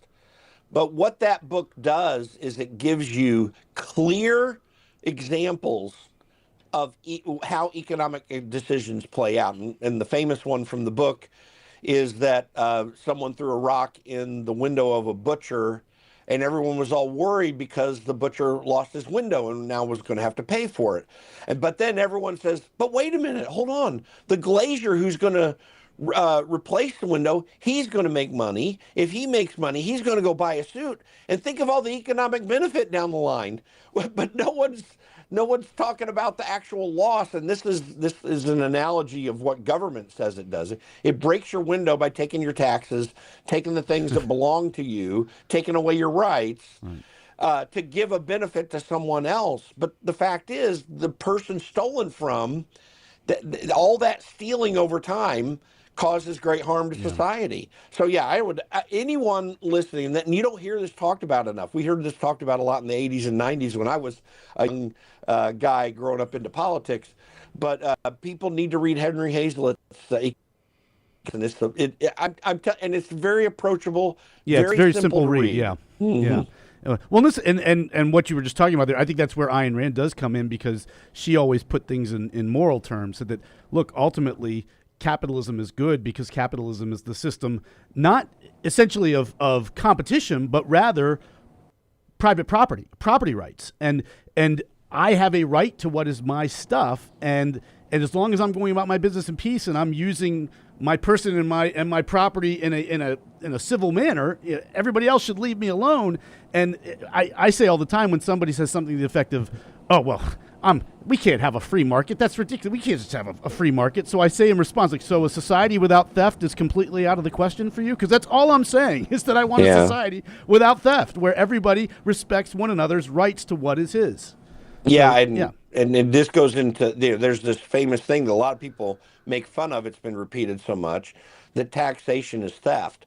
And that is absolutely true. And so what you have to understand about issues like that is, again, we're using the term theft here in a pejorative and in an emotionally charged manner, but it's also actually true.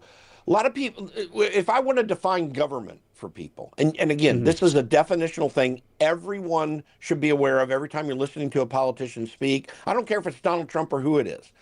The definition of government is force.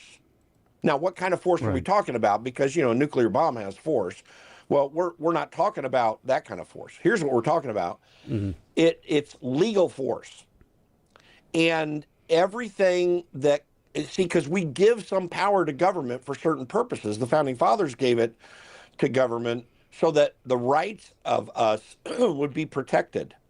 But when you cede that, you do so with the authority of the sword in the hand of government, because if government's given an authority, it has to be able to back it up. This is what the Apostle Paul was referring to in Romans 13 when he mentions that, the magistrate wasn't given the sword in vain, because the purpose is, particularly as he was mostly relating to their criminal behavior, if you got criminals causing harm to others, then the reason for government is to enforce against that. And that would include the authority to kill if it really came to that. So with that kind of violence coming back at them. So now, because that's the definition of government, let's just understand, every time a law is passed, a right is taken away from you. You're literally losing your rights. When a regulation is passed, we'll go back to the broken window analogy, people say, oh, well, this is good because such and such a person is doing something wrong. And this is exactly what Ayn Rand was addressing, because you pass a regulation and you take away a private property right because you think it's going to benefit someone else in some way. And how can government adjudicate that? The best way for me to adjudicate with someone something about my property is to tell them, get off of it, and to assert my ownership of it, not for someone else to assert that, well, that person ought to be able to put a tent there because they're homeless. Well, why is my right taken away from that? Maybe they've made decisions that, or have had bad luck come upon them in such a manner to cause them to be there. But why am I supposed to pick that up? If I do so, and if I'm going to help that person, I should do so voluntarily, not at the end of a sword from government. And that is what regulation and rules and laws do. And we... Listen, the Trump administration violates some of these things from time to time. I do have disagreements, but in the main, we're pulling more away from the problems that I described than towards them. Whereas the Joe Biden administration coming in to censor us, coming in to take away our freedoms in a lot of different ways, expanding regulation. And what happens when government expands regulation, makes its own decisions, eventually those decisions cause harm in other places. And the climate change debate is just a great example of it. Just look at what Texas went through a couple of years ago during the winter when their windmills couldn't blow. So this is what we're fighting for every single day. We have to pay attention to it. This was the responsibility of individuals that the Founding Fathers knew needed to be addressed, and this is why they left it to them in the main to make their own decisions rather than having government dictate it. Yeah, I have just a few seconds left. If you couldn't tell from the music, but any thoughts or comment on Massey's primary loss? Your former boss? I said publicly that I think the Israel thing, frankly, I don't have complete agreement with him on. And I think that we need to support Israel with the negatives that also exist. I don't think that Israel's trying to run our government, and I think recent events prove that when Donald Trump went after Netanyahu.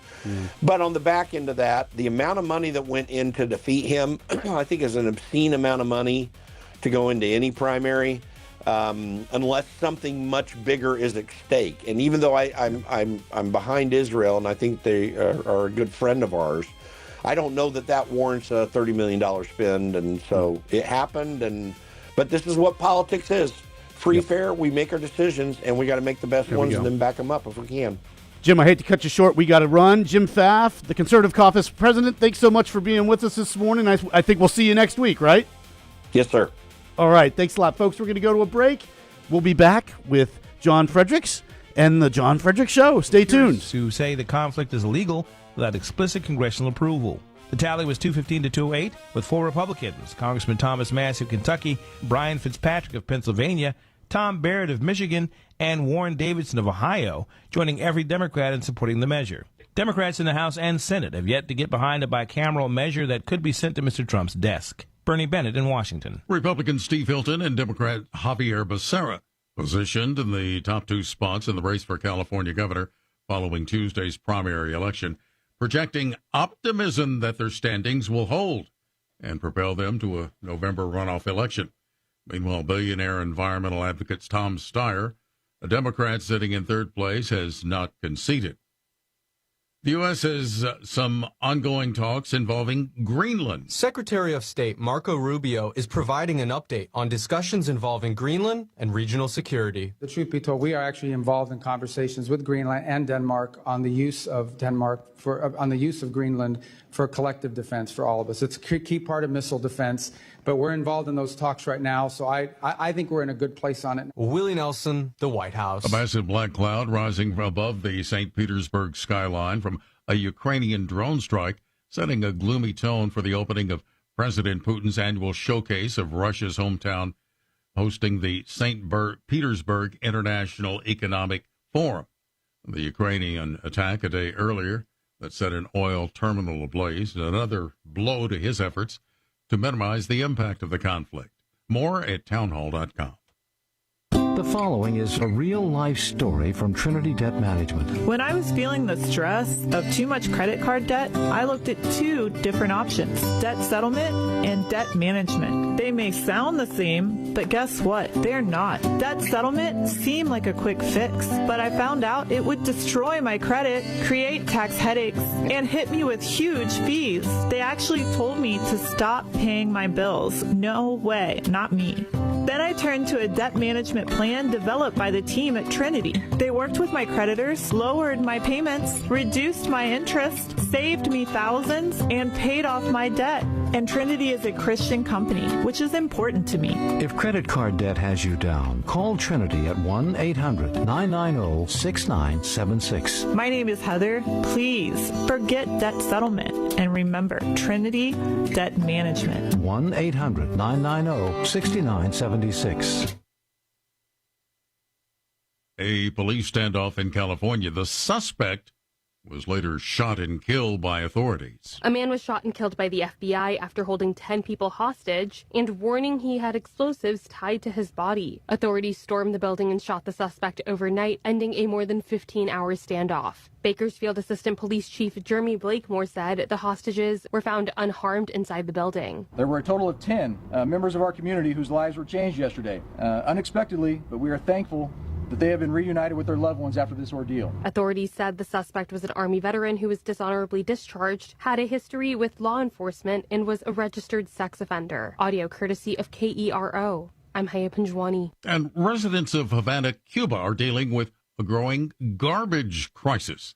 It's been worsened by a U.S. energy blockade that caused power outages and a fuel crisis on the island. News and analysis at townhall.com.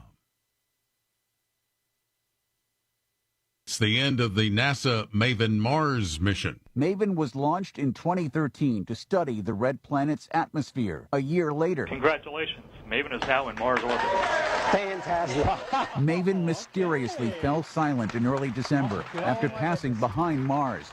Data indicated it went into a fast spin, which disrupted its orbit and drained the onboard batteries. NASA has confirmed the mission is over. Officials say 4 other spacecraft around Mars, 2 U.S. and 2 European satellites, will pick up the slack. MAVEN is expected to remain in orbit for another 50 to 100 years before crashing into Mars. I'm Ed Donahue. Baseball Commissioner Rob Manfred worries that the owner's salary cap proposal could lead to a work stoppage in baseball like the one that canceled the 1994 World Series. Owners last week made their first cap proposal since then. More at townhall.com. President Trump is already transforming Washington, D.C., making it the safest, cleanest, and most beautiful city in the world. But we need fighters on the ground to keep it going. I'm John Fredericks, and I'm running for chairman of D.C. GOP Ward 2 to make sure Trump's vision for this city becomes a reality. Safe streets, clean neighborhoods, and yes, rat-free. Go to MakeDCGreat.com. That's MakeDCGreat.com right now and send a donation. Let's finish what President Trump started. Donation limit $200. I'm John Fredericks, and I paid for this ad. 1775 Coffee is giving away free starter kits. Try the dark or medium roast coffee with longevity blend, an infused blend with anti-aging supplements clinically proven to reduce biological age. When you purchase the first 2 bags, you'll receive a free 1775 starter kit, including a third 16-ounce bag of coffee, a matte black tumbler, a frother, a gold scoop, or a reusable K-cup filter. Just order now at 1775coffee.com/Godzilla and claim your free 1775 starter kit while supplies last. Bad decisions limit future options. Make enough bad decisions and you will destroy your life. Listen to The Flatline with your host, Rick Hughes, every Sunday morning on the John Fredericks Radio Network. The Flatline describes a main line of resistance in your soul, built on God's Word. Join us every Sunday morning for 30 minutes of inspiration, motivation, and education, all without manipulation. That's The Flatline with Rick Hughes, heard here every Sunday at 8:30 a.m. on the John Fredericks Radio Network. Trouble concentrating or recalling information is frustrating, embarrassing, and kills productivity. Nutrition company Healthy Cell created Focus and Recall to boost your brain power. Unlike other supplements that don't work, Focus and Recall is not a pill. It's a gel you swallow with ultra-absorption of science-backed ingredients to help you immediately sharpen focus, concentrate longer, and strengthen recall. Go to healthycell.com and use code GODZILLA for 20% off your first order. Risk-free. Love it or your money back. Guaranteed. Healthycell.com. Code Godzilla. Hey folks, Al Green here for SatPhone. When you're on the go, you want to know you're connected. If it's a family vacation or an off-the-grid escape to a remote destination, having reliable communication helps you feel safe and secure. You can't afford to find yourself in a dead zone. That's why you need SatPhone. SatPhones are reliable, durable, and give you global coverage. If you can get outside, you can get in touch. It's that simple. Make calls from your SatPhone to any regular cell phone in the United States. The phones are $1,500 value, but you can get yours free. Just sign up for a 15-month plan, $94.95 a month. Get 150 minutes monthly that roll to the next month. Go 3 months without using them, that's fine. Yes, 3 months, 450 minutes, all yours. Visit SAT123.com or call 855-980-5830. SAT123.com, 855-980-5830. Get surety and security with your SatPhone. Call now. Live from the studios of the John Fredericks Media Network, it's The John Fredericks Show. Grab yourself a cup of 1775 coffee, sit back, and get ready for the best 4 hours of talk in the universe. To be part of the show, just call our toll-free number, 888-480-5646. And now, here's the Godzilla of Truth, the Oracle of the Deplorables, the man Clint Eastwood would never tell to make his day, John Fredericks. Hi, you're on the John Fredericks Media Network, and I am your Godzilla of the Truth in America, your Oracle of the Deplorables. Thanks for being with us. Dr. Oz coming up 8:15. After that, DC Dispatch got another 30 minutes. They're going to be 8:30 to 10. We got a lot to talk about, a lot going on here in DC, and very, very, very, very neat, very, very cool. And they just moved there. There we go. Very, very neat. So this segment brought to you by the Wellness Company. You know, a new study shows that individuals who took ivermectin, the paradise-fighting medication that gained fame during COVID, along with the drug mebendazole, saw remarkable results in their battles with cancer. Now, the Wellness Company is making 100% American-made ivermectin and mebendazole available to my audience at an incredibly affordable price point. So say no to Big Pharma's greed and to Big Pharma's poisons, and say yes to a company that you can trust, that can bring you safe, affordable, and effective treatment. So if you know anybody in your family, in your circle of friends that is battling cancer or has the early stages of cancer, this is a really good alternative that has been proven finally to be effective. So check this out. If you or someone you know is interested in trying ivermectin and mebendazole, then I urge you to go to twc.health/Godzilla today to order that. Go to twc.health/Godzilla today and order it. Again, twc.health/Godzilla, promo code Godzilla. You're going to save 10% and you're good to go with that. Waiting for Dr. Oz will be here about 8:15. But the day before yesterday, this is what, Thursday, Tuesday, Dr. Oz was in the briefing room answering some questions by the typical first front row, 3 seats there of the left-wing media doing the typical gotcha questions like the bar scene at Star Wars. But let's get you warmed up for Dr. Oz. Let's play a couple of his clips from Tuesday's presser in the briefing room. Let's talk about Obamacare. Let's take a step back. 2015, 16, 17, 18, 2020, there were 9 million people on Obamacare. 9 million. Today, it's more than 20 million. Like, what happened? What happened was we completely took the guardrails off. And I know this because I'm working in the agency that actually was told to take the guardrails off. And because there wasn't an earnest desire to keep track of whether you were appropriately on it or not, but more importantly, just get the number to where we all feel good about ourselves, we had massive increases of people joining the program. We believe that 35%, roughly, of the people that are using the Affordable Care Act, Obamacare exchanges, because they've never used the program once, they've never filed a claim, may not be legit. And that actual number may translate to, I don't know, 5-6 million people we could be paying premiums for because they don't have to contribute anything. So they don't even know they're getting it. These are people who have Medicaid, and someone, often a broker, is dishonestly enrolling them on in an Affordable Care Act, or they're in 2 states at once getting full insurance paid for by us in multiple states at once. So we have evaluated these numbers. They're extremely concerning. There's a very strong effort by us. We actually made a rule 2 weeks ago that starts the process. We had tried to do this when we first came into office. A court enjoined us. They did not feel we'd followed appropriate APA guidelines, government guidelines. And so we redid it and now went back out again. But if you care about the ACA, then you'll want us to take the fraud out. And let me just take a step back. If we want you to go back to work on Medicaid, what's going to happen? You're going to start making money. As you make money, you're going to make enough money, you get above the poverty level, you're going to want to buy an Affordable Care Act product.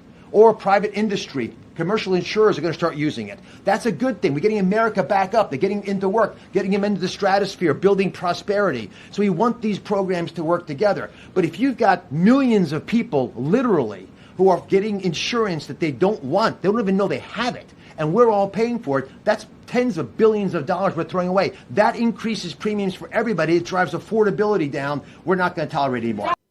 Do you have any medical advice for the Americans out there that are suffering from a very serious ailment called Trump derangement syndrome?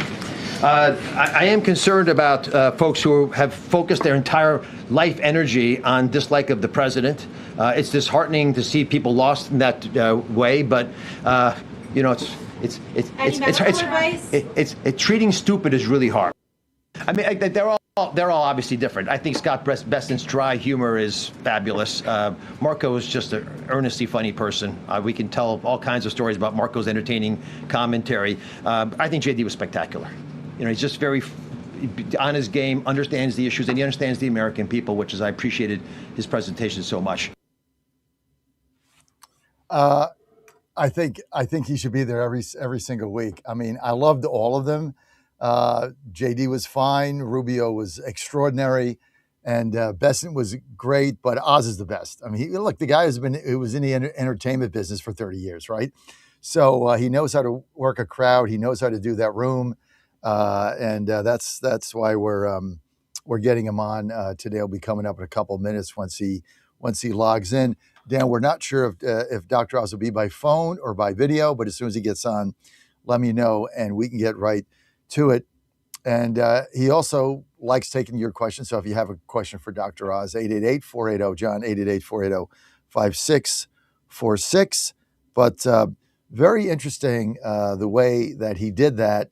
And the level of fraud that is going on that they're uncovering by the hour is incredible. Now, he's working, obviously, hand in hand with J.D. Vance, the vice president, who the president put in charge of it, working hand in hand with him in order to get this fraud down. But if you just look at what he said about Obamacare, I mean, these are just numbers, right? It came in, it had 9 million. Now it's got 20 million, and 35% of them don't even know they're on it. They were signed up. So basically, benefits are getting paid to the companies, to the health companies, and nobody even takes advantage of it. And there's a lot of people that are on it that are scamming it. But then when your income is over a certain amount, then you have to get to a different level. The whole thing is a mess.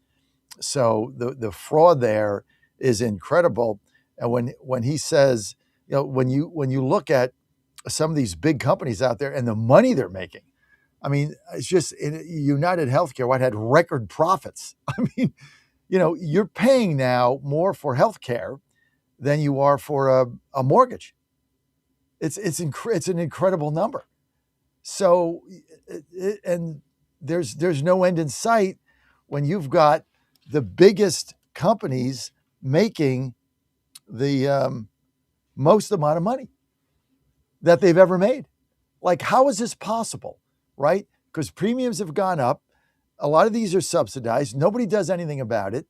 You got Trump RX, which I'm going to talk to Dr. Oz about when he comes on, which I think really should be, you know, one of the key campaign messages that President Trump has done, which we don't have. So we would love to see that. So Dr. Oz here coming up in a minute. But you just look at some of these numbers, which I'm going to get to here, which are absolutely stunning with what these companies are making. Like, let me just give you an example. What was it? It was one of the biggest companies has made an extraordinary profit.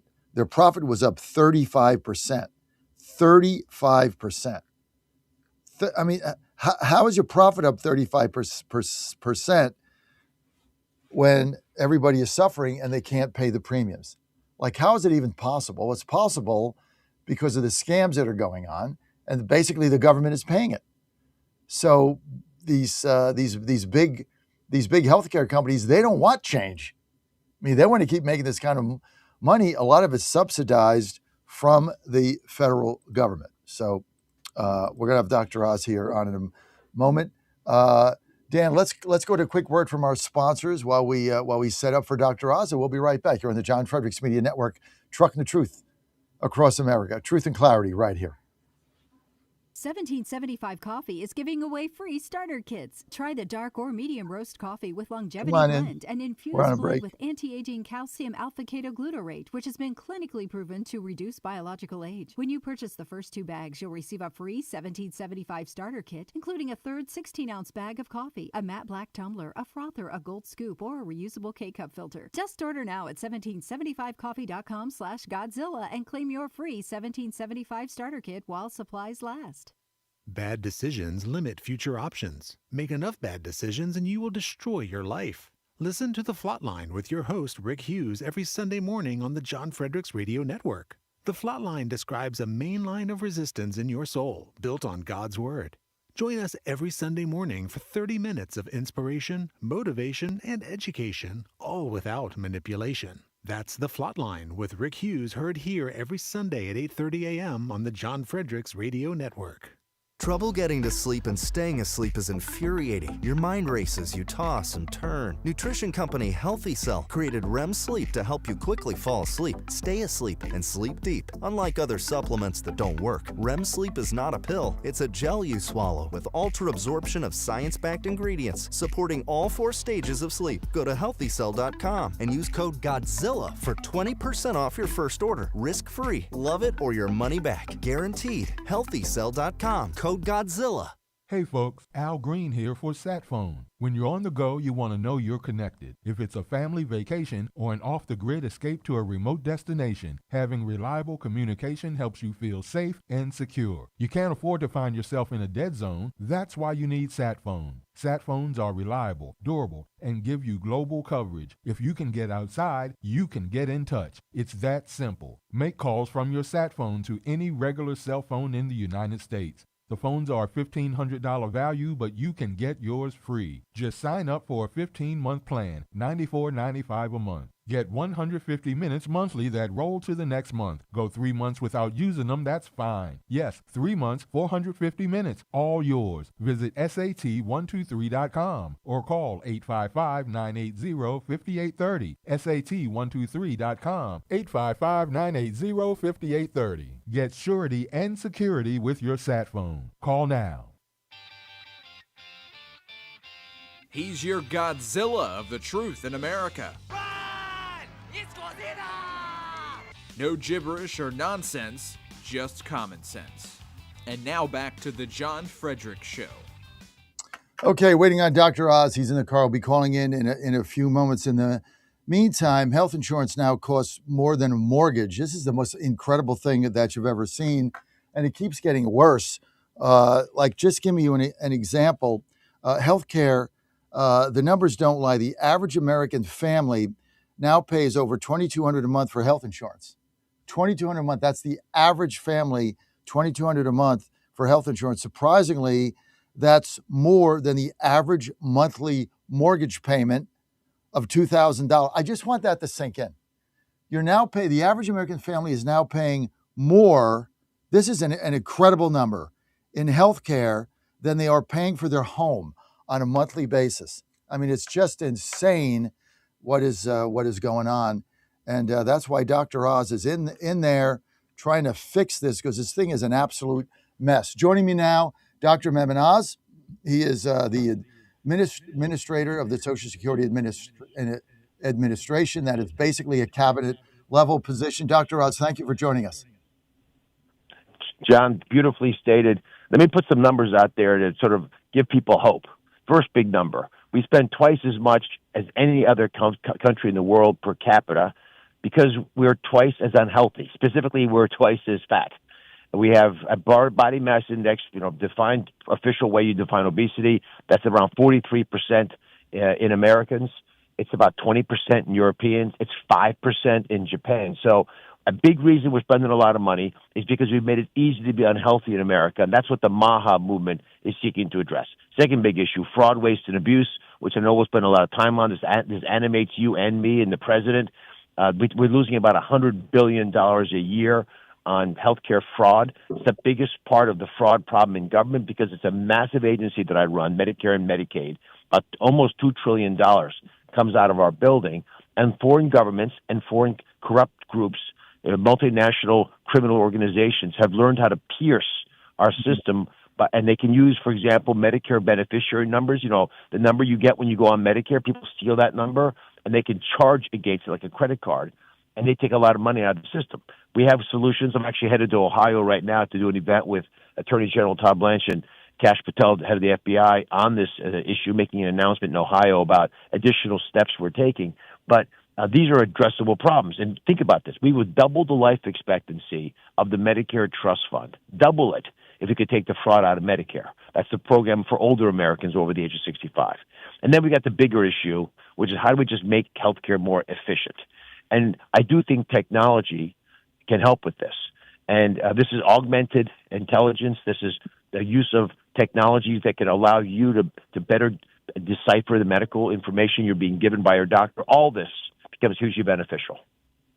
Dr. Oz, one of the things that you mentioned, by the way, you did a super job in the press briefing. I had so much fun there. It's just, you're really good. And especially the question on Trump derangement syndrome obviously made many of us chuckle the way you handled that. But one of the things that you said about Obamacare was pretty stunning. It came in, it was 9 million. They took the guardrails off. Now it's 20 million.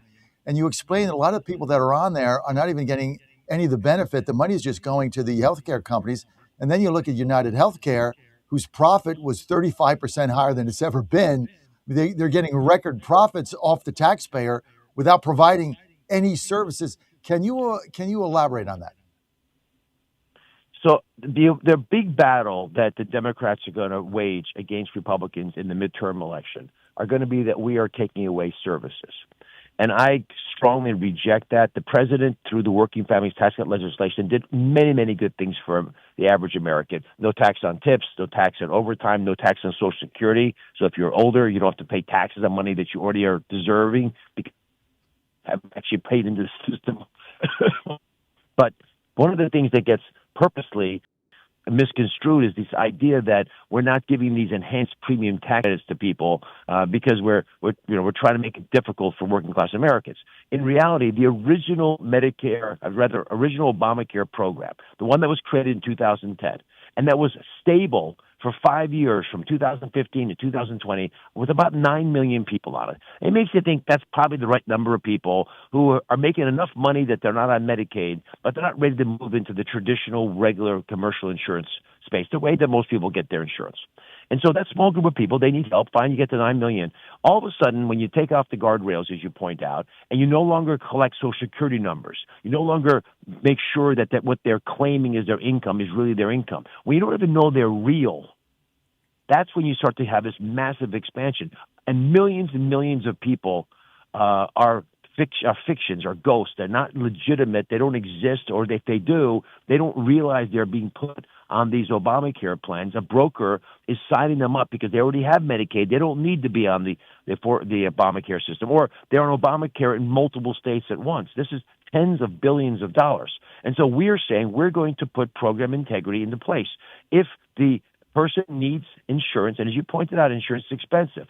The American people will chip in and subsidize your insurance because you're considered to be in the working poor category. You're making $20,000 a year. You need a little help. Fine, we're all good, on that, and we'll make it happen. But if you literally manufacturing names and pretending people need insurance when in fact the money's just going back to the brokers, that's a problem. And we believe that is so rampant that it's leading to millions of people fictitiously pulling down money from the federal treasury. We're not going to let it happen anymore. That's what Democrats are mad about. But they're not going to say it that way.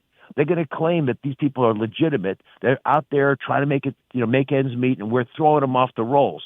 Obviously, we're not going to do that. Well, it's just more of the lies that you get from the left every day. But one of the things that they're afraid to talk about, which I want to address, is Trump RX, which is a huge success with hundreds of drugs available. Now we've got some of the lowest prices in the world. I'm starting to see finally some Republicans campaigning on Trump RX and the lower drug prices that this through your office and the Trump administration has delivered. What is the next step? Is that getting the Europeans to subsidize some of our research? They've been getting a free ride for all this time. What is your vision there with Trump RX? And shouldn't that be one of our core messages going into the midterms? It's an incredibly popular change because the president addressed something that for decades Americans have known, which is that almost a third of us, when we go to a pharmacy with a prescription for a medication our doctors told us to take to help us, we can leave empty-handed because we cannot afford the medications. Now, that's frustrating. But when you find out that one of the reasons is that we are charged 3 times more than other countries for the exact same pills, the same medications, even when they're made in U.S. factories, that's infuriating. And that's actually what's going on. So the president said, no mas, we got to deal with this. Go out there, negotiate like the president always does. Tell these guys we're not going to let that happen anymore. And sure enough, these insurance executives, when we confronted them, you know what they said, John? What? Yeah, you're right. We knew you'd come. We knew one day that the gig would end and we'd have to actually even things up because it's not really fair for Americans to pay 3 times more for the exact same pills that we produce. And so that's what's happening now. We're insisting that the pharmaceutical industry charge the same to everybody. Now, we're not price fixing. We're not telling you what to charge. That's why the innovation, the advances to cure cancer and other rare diseases, that's all going to continue. We're just telling them you cannot allow global freeloading anymore. If another country gets a price, we need that price. Likewise, we will support you. If you go to Europe and they're not paying a fair amount, we're going to squeeze them, and we have been. The United Kingdom, for the first time in a quarter century, has finally done a deal with the pharmaceutical industry and is allowing the industry to get paid a reasonable amount of money for the life-saving medications they're selling. Because of that, they can charge Americans less. We still get the innovation, but we're not paying the entire fee. Well, look, Dr. Oz, if you look at what they were doing, we were paying for the research, we were paying for the manufacturer of the drug development, and then the Europeans were getting it without having to foot any of that bill, and we were getting squeezed on that. That's why our drug prices were so high.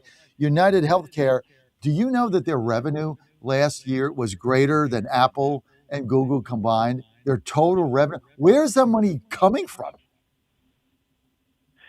Well, they're the number one insurance company by volume in the country, and we pay a lot of money into insurance. I make this point frequently about how big healthcare has gotten. We're basically becoming a big healthcare system with a small country attached.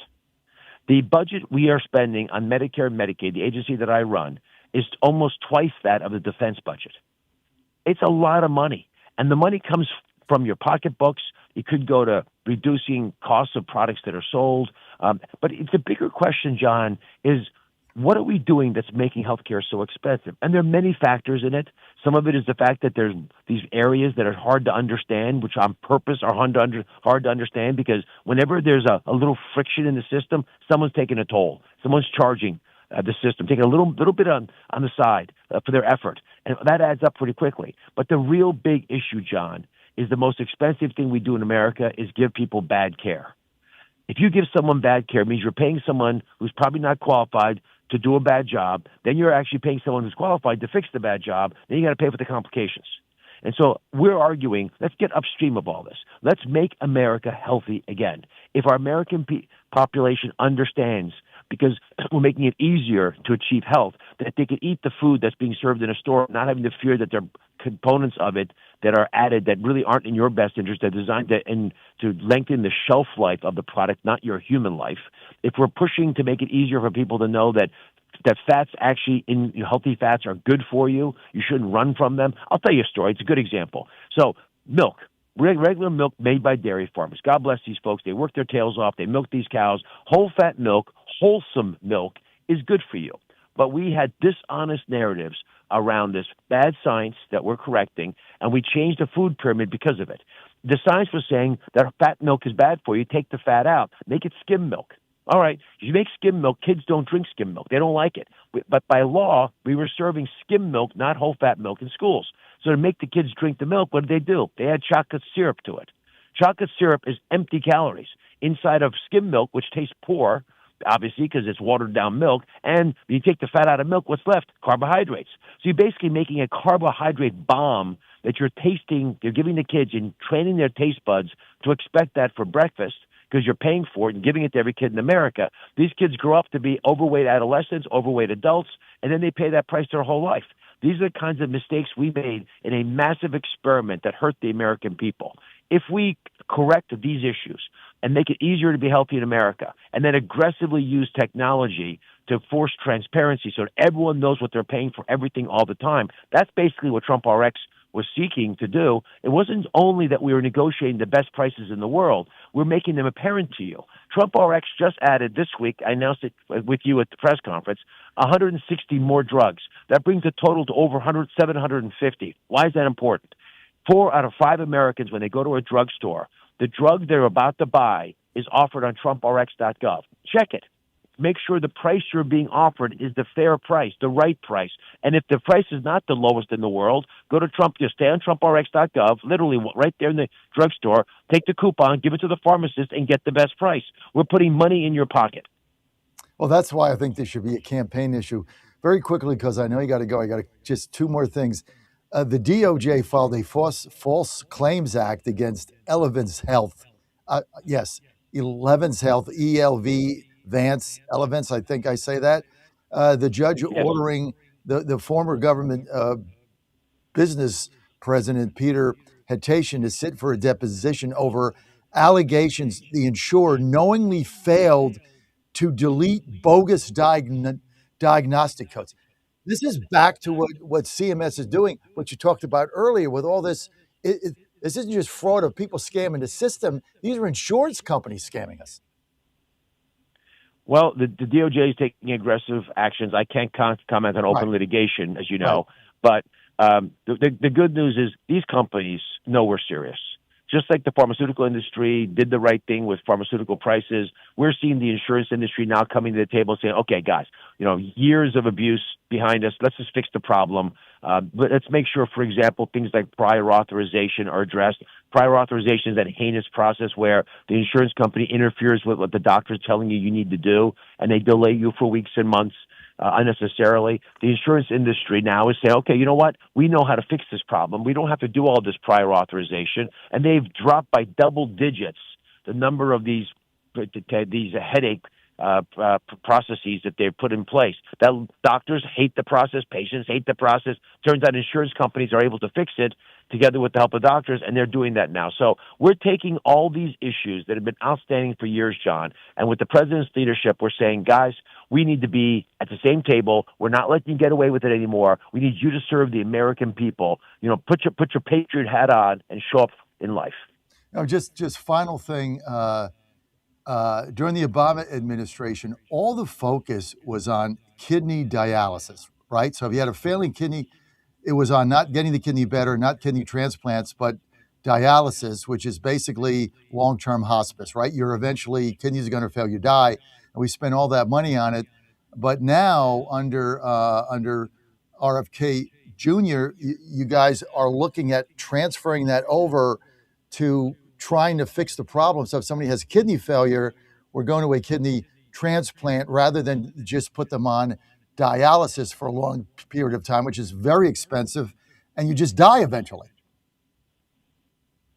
Well, you mentioned RFK. The secretary is a spectacular leader, a very close friend, and does a wonderful job getting everyone on board with what needs to happen in America. And we do want people getting more transplants. We're trying to fix the entire transplantation system. It's the gift of life. Mm-hmm. You can't take the organs with you if you passed away. Mm-hmm. So we're pushing on that. We also want better quality dialysis. We want more people getting dialysis at home, where it's a lot easier for folks. And the best part about this entire equation is we have technology advancing so quickly that we can now pick up on people whose kidneys are beginning to fail, so we can intervene and stop the failure in the first place. That's what I'm talking about with better quality. If you can get someone whose kidneys are half failed, but not fully failed, and you get them to do the right things, eating a different diet, get their blood pressure down, deal with their diabetes, so their kidneys never fail, and they live a long life, walk their daughter down the aisle for the wedding, they're there for everyone's graduation, that's a lot better than being in dialysis 3 times a week. And that's the goal. John Fredericks, I love you. I love everything you do. You've been a wonderful friend for years. I appreciate your great success, which is very well deserved. Dr. Mehmet Oz, I want to thank you for being with us. Social Security Administrator, cabinet level position. And again, I loved your in the briefing room. Hope to see you back there. Dr. Oz, have a great day. Thank you. You're on the John Fredericks Media Network, trucking the truth across America. DC Dispatch, expanded coverage coming up in about 5 minutes. Stay with us. I was a crew member of a sailboat racing team. Okay. I should tell you that I never really developed sea legs, so my contributions to the team left a little to be desired. As I recall, on one racing day, the captain put me at the helm. He must have been desperate. During the race, a strong gust of wind came up suddenly. The boat heeled dramatically. I panicked and let go of the helm for fear of being tossed overboard and lost at sea forever. Thank the Lord for the keel, a heavy fin at the bottom of the boat that rights the boat during heavy winds. It remains unseen under the water, but it is a powerful stabilizer during the rough weather. You know, the Lord is like a keel in life. If we turn to Him, especially during turbulent times, He will always guide us to safety. He provides us with stability during rough times in our life if we reach out to Him and ask for help. Run to the Lord in prayer and trust that He will lead you to calmer waters. I'm Susie Kelly, and I am passionately Catholic. 1775 Coffee is giving away free starter kits. Try the dark or medium roast coffee with longevity blend, an infused blend with anti-aging calcium alpha-ketoglutarate, which has been clinically proven to reduce biological age. When you purchase the first 2 bags, you'll receive a free 1775 starter kit, including a third 16-ounce bag of coffee, a matte black tumbler, a frother, a gold scoop, or a reusable K-cup filter. Just order now at 1775coffee.com/Godzilla and claim your free 1775 starter kit while supplies last. Now more than ever, it's imperative to support companies that share our conservative values. That's why I can't be more excited to tell you that I've switched my family to Patriot Mobile. Patriot Mobile is America's only Christian conservative wireless provider. When you switch to Patriot Mobile, you shift your support away from the leftist, woke, progressive agendas of Big Mobile. Patriot Mobile's wireless service works perfectly and seamlessly as you go about your lives with exceptional nationwide coverage that uses the same towers the main carriers use. Patriot Mobile donates a portion of every dollar earned to causes you care about, to organizations that fight for religious freedom, First and Second Amendments, sanctity of life, and the needs of veterans and first responders. Patriot Mobile has plans to fit any budget, along with great discounts for our veterans and first responder heroes, as well as multi-line users. Switching is easy. Just go to patriotmobile.com/Godzilla or call their U.S.-based customer service team, 972-PATRIOT. That's 972-728-7468. Use offer code Godzilla for free activation. And they're off. This summer, the Thunder returns to Colonial Downs Racetrack. Live thoroughbred racing June 25th through September 7th. Feel the excitement. Hear the roar of the crowd. Experience Virginia's premier horse racing destination every Thursday through Sunday all summer long. Bring the whole family for Family Fun Sundays, packed with activities for all ages. Parking? Free. General admission? Free. Memories? Priceless. Make Colonial Downs Racetrack your new summer fun time tradition. Get tickets and race day info now at colonialdowns.com. Live from the studios of the John Fredericks Media Network, it's the John Fredericks Show. Grab yourself a cup of 1775 coffee, sit back, and get ready for the best 4 hours of talk in the universe. To be part of the show, just call our toll-free number, 888-480-5646. And now, here's the Godzilla of Truth, the Oracle of the Deplorables, the man who plays to win the game, John Fredericks. It's finally here, our second annual mega sale. This sale only comes around once a year, so take advantage of the best offers ever while you can. For example, save 50% on our Giza Dream bed sheets, as low as $29.98. And for the first time ever on TV, MyPillow mattresses and MyPillow mattress toppers, as low as $99.98. And you save 50% on our Lux Pure 6-piece towel sets. Regular $69.98, now only $39.98.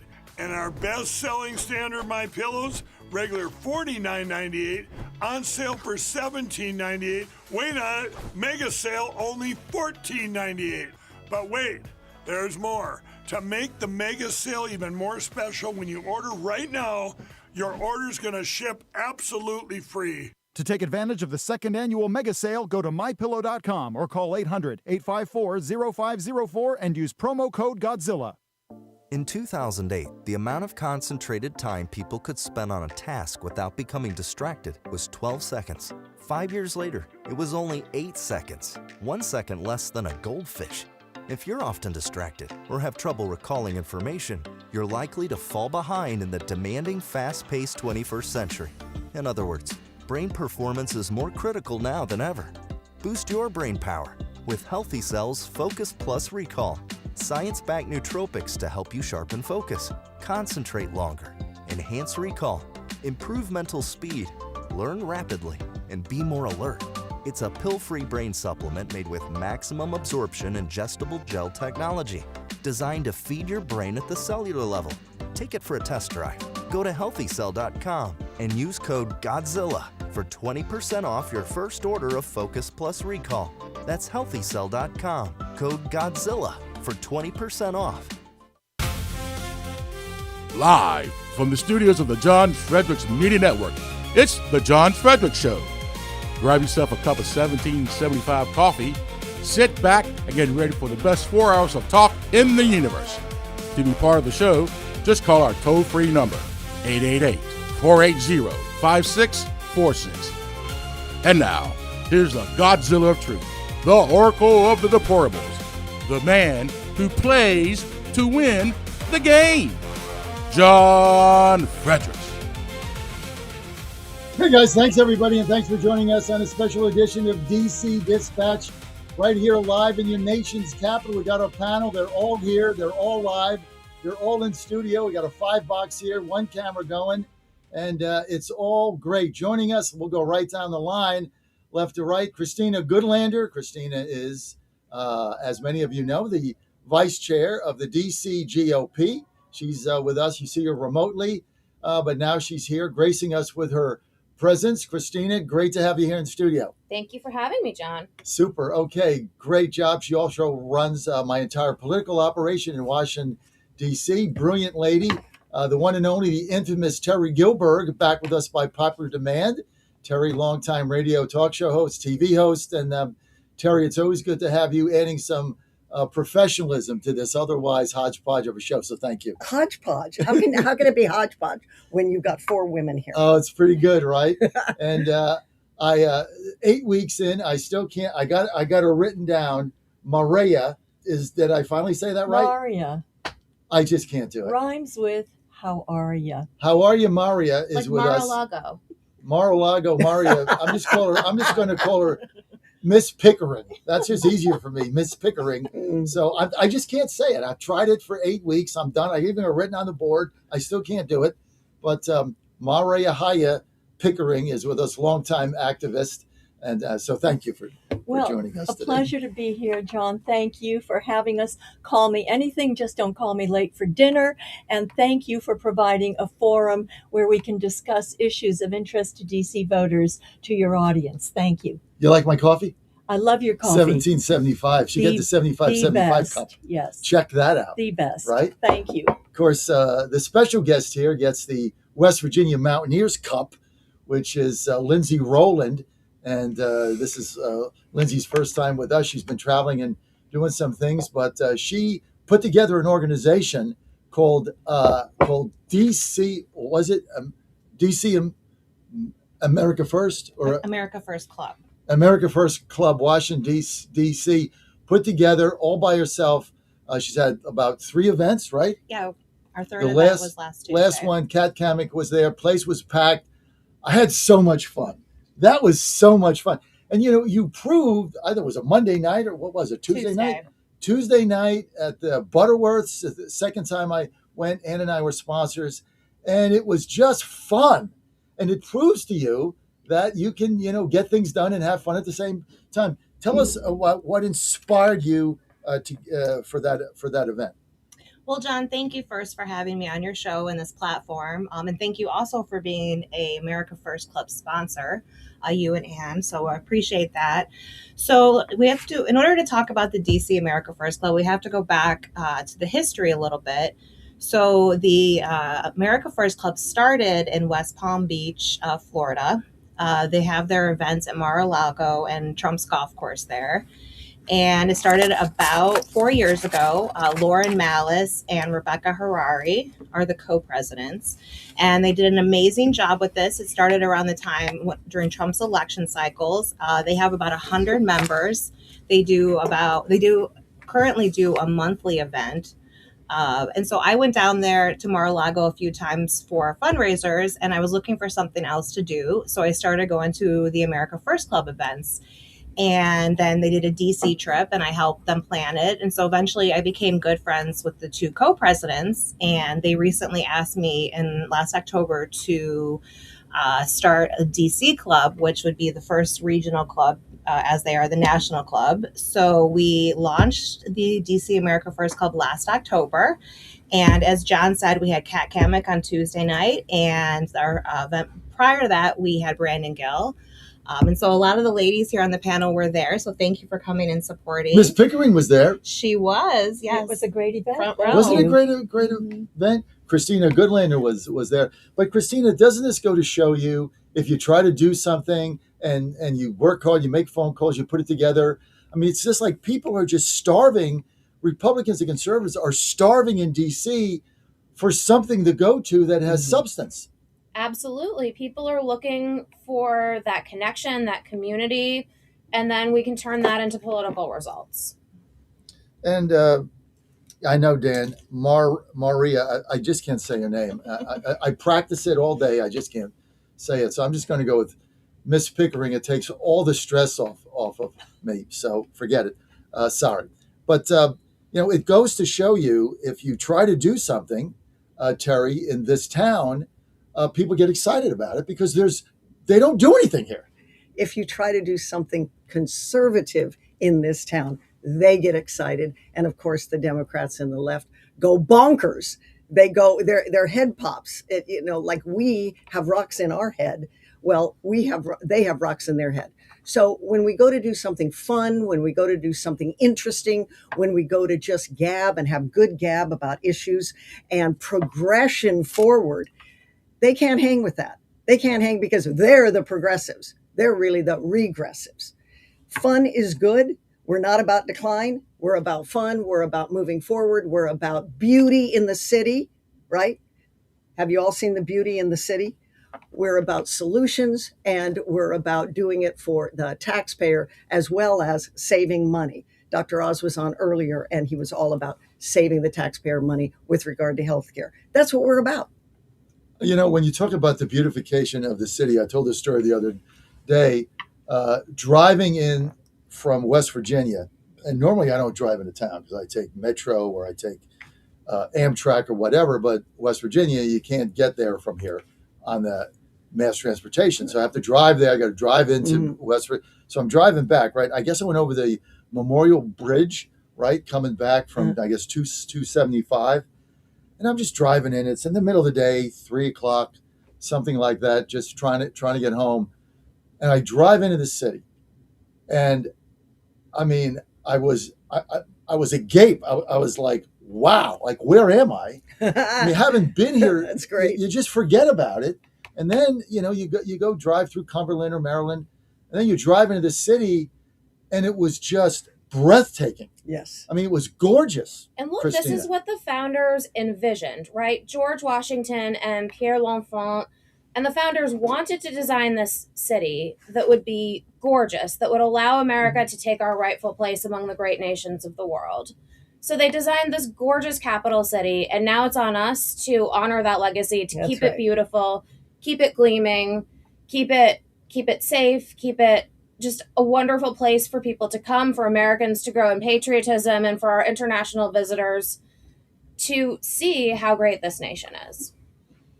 I mean, it's just, it's stunning. And then let's talk about what we've done, what the president has done with his leadership with the Lincoln Memorial. Let's talk about that. Who wants to weigh in on that? He's doing a lot all over town. You talked about driving into town. We have so many beautiful approaches into the city, whether it's Suitland Parkway, Memorial Bridge, any of our roads. The city was designed to be beautiful, and our current president is doing a lot to make it beautiful. Again, he's restoring these gorgeous fountains, the one in front of the train station, Meridian Hill Park, other fountains all over town that showcase the heroes that we honor and that make the city beautiful for all of our visitors as well as for the people who live here. We're in a great climate. We're in a wonderful growth zone. So we have lots of beautiful parks and gardens that everybody can enjoy. Everybody who lives here lives within a quarter mile of a park. All we need to do is keep it beautiful. I have plastic bags that I carry in my purse because I'm constantly picking up trash. You know, when I was walking, when we had a dog in the household, I'd walk the dog. I'd have a baggie for the dog and another baggie for the litter, even in our But neighborhood. now there's no trash to pick up. Well, there's less trash. There's much less. There's much less thanks to the efforts of President Trump and his administration. I recently found out that our beautiful GSA headquarters building is about to be restored, as is the State Department building. And these buildings are our workplaces, but they're also places where visitors come from the country and from outside the country and from outside of town to do business with these agencies. And the buildings and the surroundings should reflect the fact that we're a great country and we're open for business and we're moving forward. Tell us about, Christina, specifically the Lincoln Memorial and the refurbishing that's going on there. So this is very exciting. So for all of you who are coming to DC for America 250, I hope a lot of you will come because it's going to be fabulous. We're going to light up the sky with the biggest fireworks demonstration in the history of America, I think, according to President Trump. But what's really cool is, so most of you have been to the Lincoln Memorial if you've been to DC. But what's going to be opening ahead of America 250 is what's called the Lincoln Memorial Undercroft. So this is an area underneath the statue of President Lincoln. It's about twice the size of the area where Lincoln's statue is, and it's got these gigantic columns. It hasn't been open for 100 years, but there are going to be some really cool historical features. Like, I mean, I'm very nerdy, but you'll get to see kind of graffiti from the original workers who were building the thing in 1914. There are salt deposits, apparently, that filtered through, so there were like stalagmites and stalactites. It's going to be like Indiana Jones right on the National Mall, right? You can be Indiana Jones in America's front yard. And the reflecting pool is going to be beautiful. It's going to be this American flag blue at the National Mall. Right. So the reflecting pool is the big pool that's between the Lincoln Memorial and the Capitol. Right. And so that reflecting pool and the blue water. I mean, President Trump is like, even the Democrats here is criticizing him for that. Something about, they didn't like the contract or it can't work. I mean, all they do is like, they choose to live in trash and squalor. And when you see the juxtaposition of the photos before and after, I mean, it's just, you look at it like, my God, I'm now remembering how disgusting this was. Yeah, it was a petri dish of like algae and disgustingness, and now garbage all over the place. Now it's going to be a beautiful, reflective American flag blue that'll actually be more reflective than the previous kind of gray whatever that the Democrats want.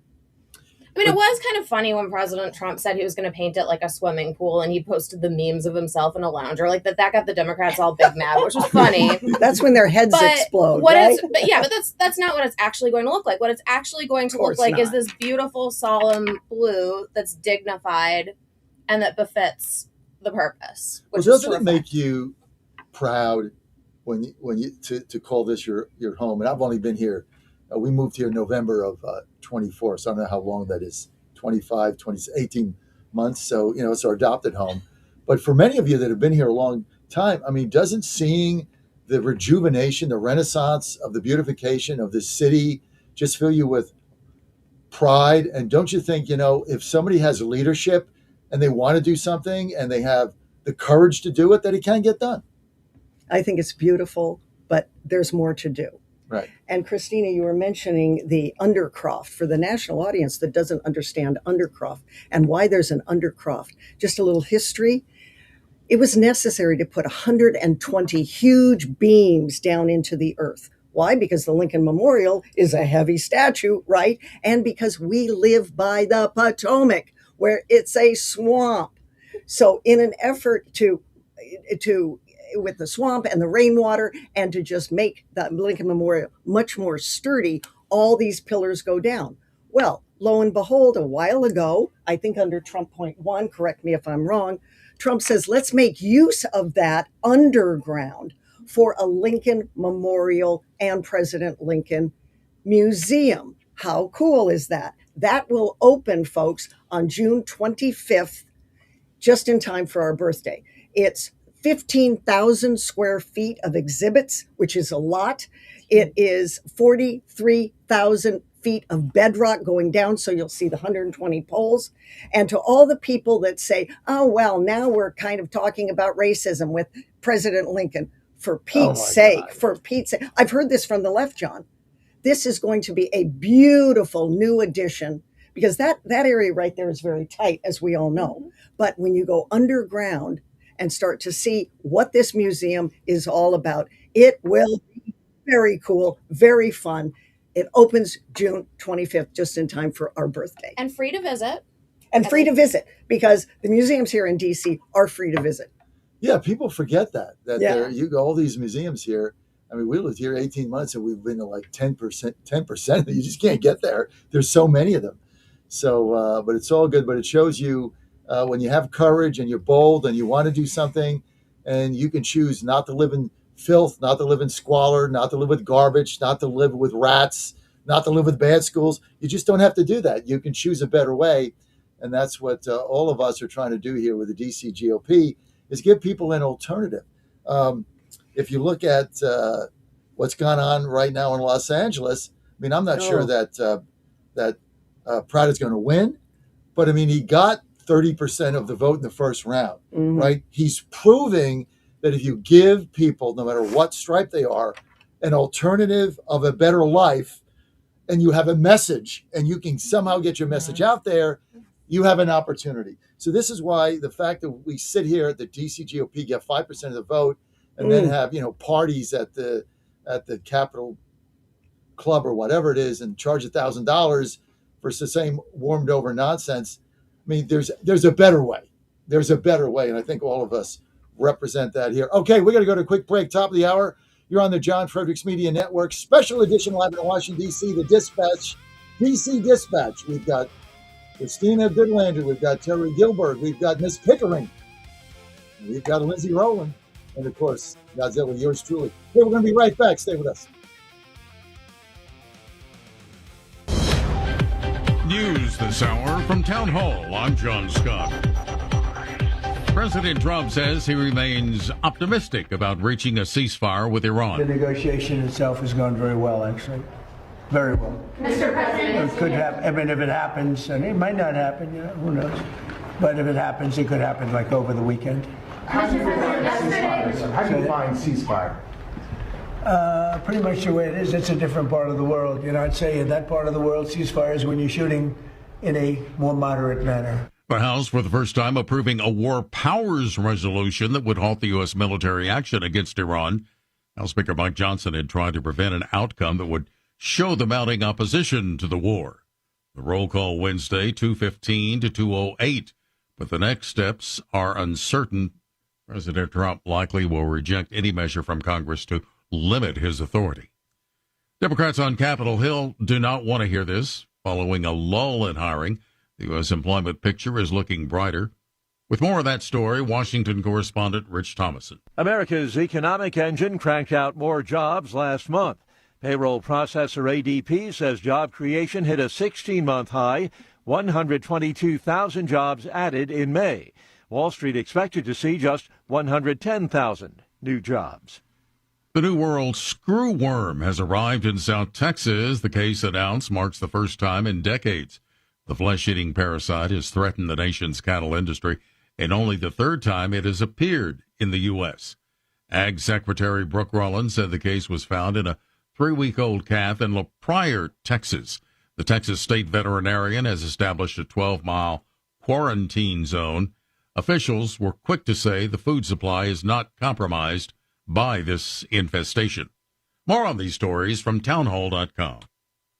Just hearing the word IRS can make people break out in a cold sweat. No one wants to deal with the IRS, and now you don't have to. The good news is Legal Tax Defense has been successfully negotiating with the IRS for more than 15 years. It doesn't matter how much you owe, whether it's $5,000 or $5 million. You deserve the best in the business on your side, and that is Legal Tax Defense. Even if you're working with someone else and just want a second opinion, there is no cost or obligation to call. They can can prevent levies, liens, wage garnishments, even file back tax returns. And the best news about Legal Tax Defense is they won't take your case unless they know they will reduce or eliminate your tax debt. Call Legal Tax Defense right now for a free, no-risk consultation. 800-292-7875. 800-292-7875. You have nothing to lose, but everything to gain. 800-292-7875.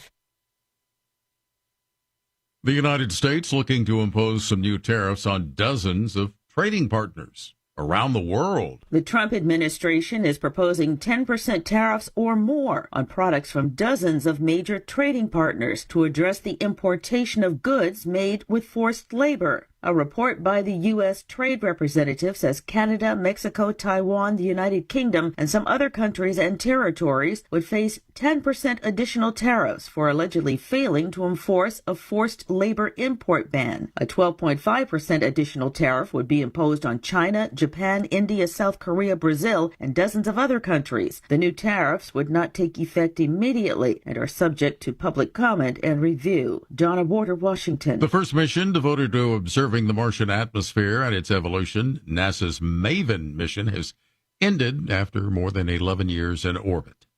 News at townhall.com. Controversy surrounding allegations that President Trump gets a little shut-eye when he's on the job. Before the House Foreign Affairs Committee, California Democrat Ted Lieu asked Secretary of State Marco Rubio about President Trump. Have you been at more than one meeting where President Trump has fallen asleep? That's false. The guy doesn't sleep. Lieu showed video of Rubio sitting next to the president at a cabinet meeting. You are literally talking about issues of war and peace, and Donald Trump is sleeping right next to you. Rubio responded. I've never been at any meeting where, and the things you're showing me now, he was not falling asleep. Rubio says you may not like President Trump's policies, but he is not a president that sleeps or is cognitively impaired. Ed Donahue, Washington. The 9/11 Memorial and Museum has launched a $75 million fundraising campaign as the nonprofit tries to educate the millions of U.S. youth who don't remember the terror attacks. More on these stories at townhall.com.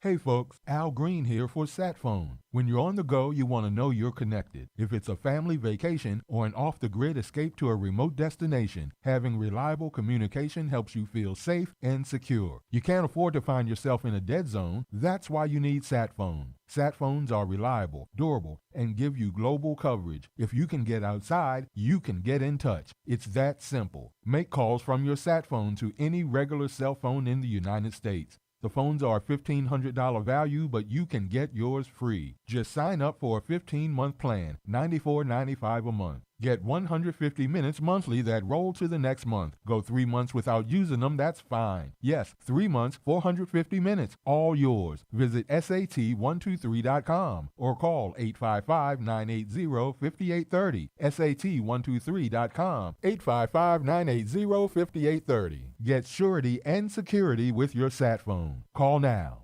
Washington is wasting $500 million every year on a federal supervision system that doesn't work. Probation officers are overwhelmed. Resources are going to people who pose zero threat, while actual dangerous individuals slip through the cracks. The Safer Supervision Act stops the waste and refocuses every dollar on protecting families from harm. President Trump's own pollster found about 80% of Trump voters want this fixed. It's time for Congress to get this done. Stop the waste. Protect our communities. Visit safersupervision.com. Paid for by the Reform Action Fund. Ponder this. How many times have you heard that freedom means doing whatever you want as long as we don't hurt anyone else? On its face, this sounds pretty reasonable. But when you think about it, everything you do has an impact on someone or something. Let's say we overindulge in drinking. The immediate impact may be that we cannot get to work on time the next morning or even at all.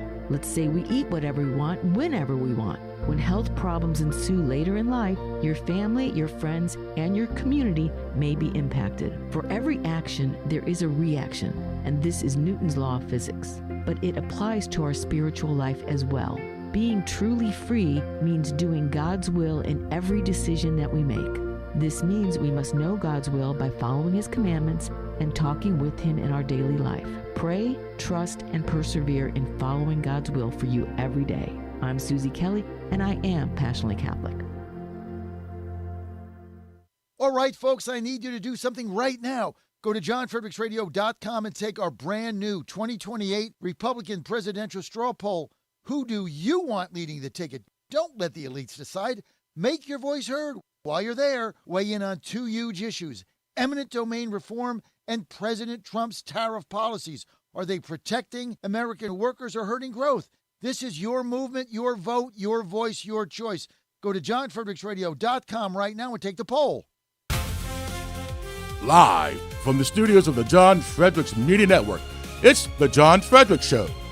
Grab yourself a cup of 1775 coffee, sit back, and get ready for the best 4 hours of talk in the universe. To be part of the show, just call our toll-free number, 888-480-5646.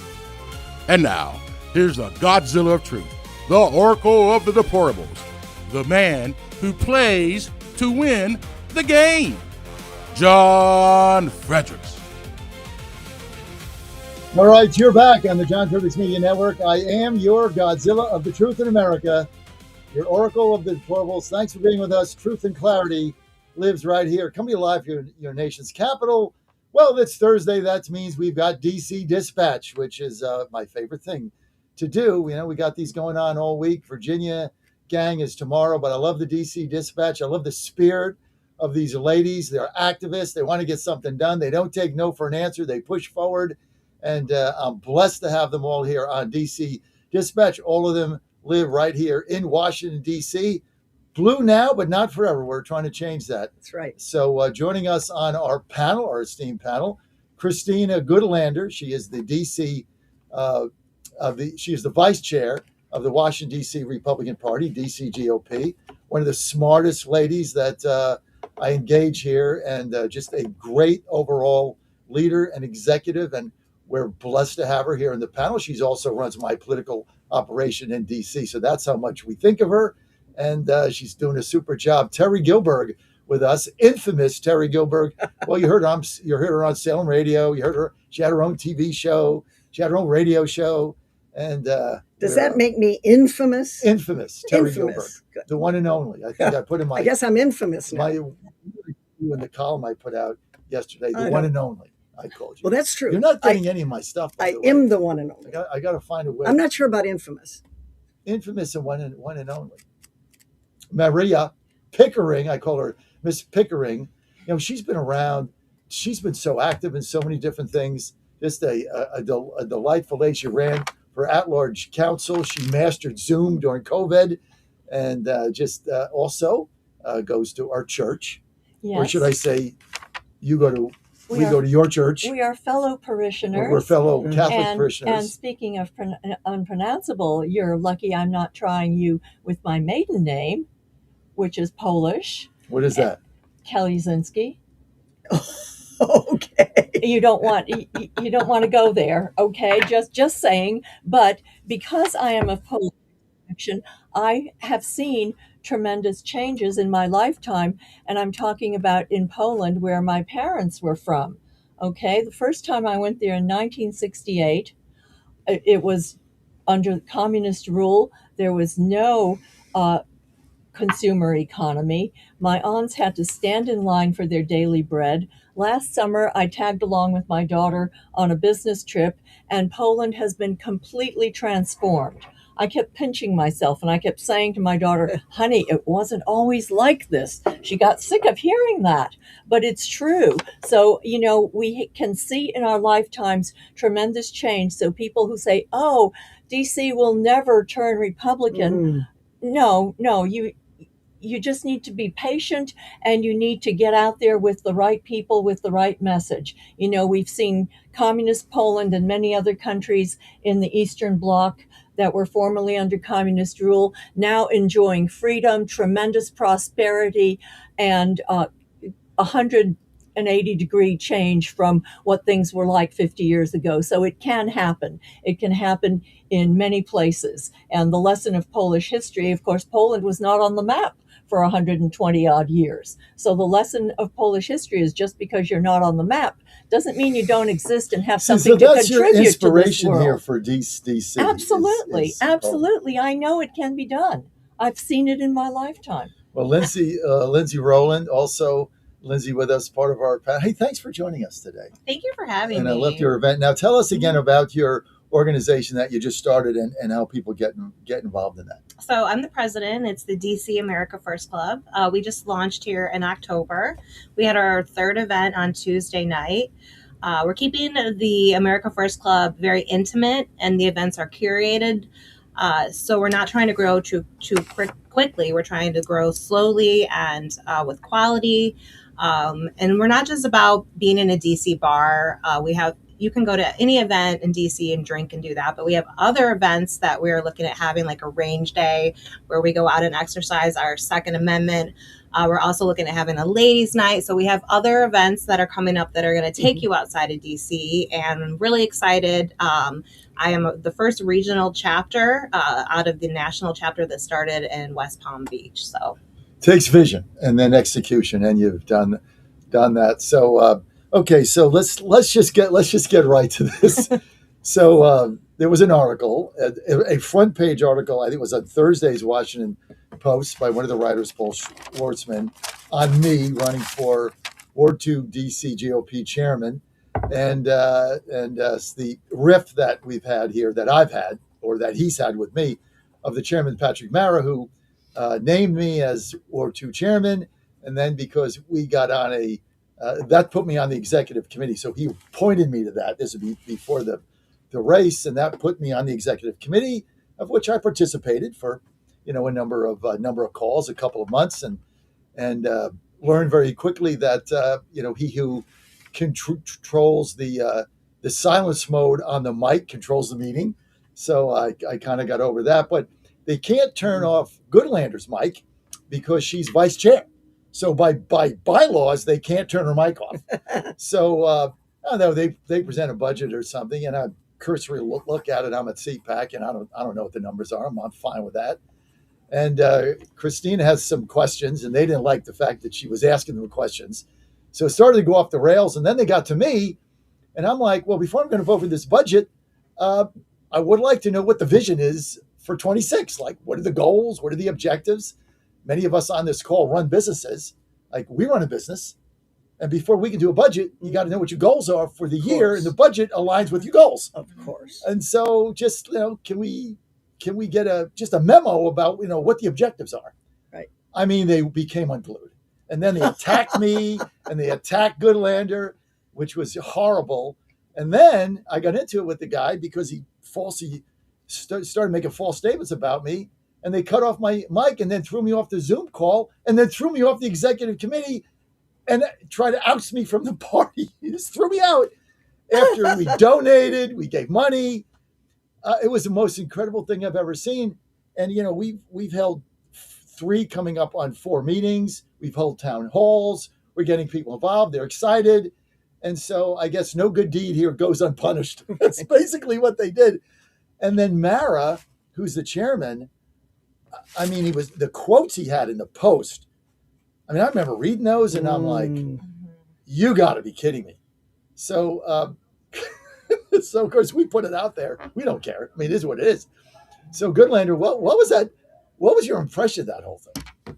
Look, it got a little spicy, but the bigger picture is that Republicans in the city, as Mario was saying, we actually can make change in this city. And what it's going to take is it's going to take vision. It's going to take keeping our feet on the gas pedal. And it might not happen this year. It might not happen next year. But if we keep our feet on the gas pedal over the course of a couple of election cycles, we truly can transform the city. This is something that I believe deeply, which is why it's been such a blessing to have John and Ann come into our DC Republican community, because we actually can make change, because this is our nation's capital. And we don't have to accept schools where half of kids can't read at grade level. We don't have to accept highest per capita government spending of any jurisdiction in the U.S. that just goes toward corrupt no-bid contracts. And we don't have to accept rats everywhere. We don't have to take it anymore, and we're not going to take it anymore. And look, as local Republicans, we've got to be a lot more aggressive and ambitious. That's where I am. John, when you were talking about what they did to you, and I wasn't there, but it just occurred to me, play Trump. Look at what they did to Trump when he was coming out, 16 other candidates. He said, there's little Marco, there's Lion Ted, there's crazy Hillary, whatever he said. Maybe names would be good. All right. Maybe, I don't know. I don't know him. Petty Patrick, maybe something like that. Oh, I like that. Turn it into humor and then win them over. Because Lion Ted and little Marco were won over. Petty Patrick. They were won over. Trump is. That's why you're the one and only. Well, you can be the one and only. Try the name thing. It works. It's great for audiences. It gets a chuckle and they get embarrassed and know who's in charge. You're a Trumper. Be like Trump. Well, that would be my suggestion. This whole thing was because I tried to do something. Right. Like, you named me Ward 2 chairman, but you didn't really want me to do anything. Mm-hmm. You wanted me to just sit there quietly on a call and vote for whatever you gave me and do nothing. Because if you do something and they do nothing, then they look bad. That's right. They want to be in control of doing nothing. Of doing nothing. Like, keep it small control at all. Because he's petty. Petty Patrick. I mean, it was just absurd. And then we were on the host committee of, what was that host committee we were on? With Senator Tim Scott. With Tim Scott. So we were on the host committee. And I think we gave $500 for that. So we gave $1,000 to join the advisory group. And then we gave $500 to be on the Tim Scott host committee. Mm-hmm. Right. So, and, look, we're happy to back the party. Right. We understand money is tight. We don't have a lot of money, but you gotta help. You gotta help the party. So, they put the thing out, and we're not on the host committee. And Ann, Ann, she doesn't mess around. So she calls them up, and she's like, "Why isn't my name on the exec committee in the emails that you're sending out?" Well, we threw you off the host committee. Well, why? Well, because we don't like you. So, you're a media, so you can't come. So Ann's like, okay, so you threw me off. Okay, so are you going to give me my $500 back? Well, yeah. So they send her back $500, throw us off the host committee, and bar us from the Tim Scott event because they claim I'm in media. Well, you knew I was in media the first day you talked to me. I mean, I'm a national radio show. I mean, what are you talking about? Like, we just found out you're in media? Like, the first time I called you up, Mara, I have a national platform. Of course I'm in the media. I mean, you can't make this stuff up. And I want to go back to the actual article because I'm a former Army officer. We have this newsletter called The Duffel Bag, and it's complete satire, but it's good satire, and sometimes you have to read it a couple of times to pick up on what they're talking about. So I'm reading this article, and at first I thought it was a joke. I could not believe the way it was written. It was written well, but the way the comments were done. So it starts out talking about how John here should run to be mayor of DC, which is a great idea. And our chairman, Mara, he was all for that, right? And then as you read down in the article, then Pat decided to put John in for Ward 4 chair, which he's doing now, and he's running, Ward 2, which he's running for now and currently doing, which he'll be amazing at. And then as it comes down, Pat gets very insulting and talks about, hey, just remember, John, that this is not the Senate we are talking about. And it spirals. And as you read the article, it's embarrassing all around. And I'm sad to see that this was put out, especially on the Washington Post. And front page. Yeah, front page. I mean, this is not a great look for the DC Republican Party. You don't think? And yeah, I was embarrassed about it. And I'm a member of the DC Republican Party, and it was a bad look. Turn it into a positive. Use it, make humor out of it.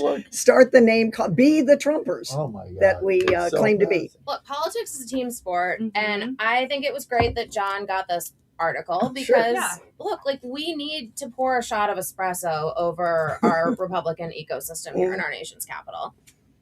Too funny. So. And well, listen, if you want to read the piece, it's behind a paywall, but we got authorization to put it up by the Post because we gave them credit.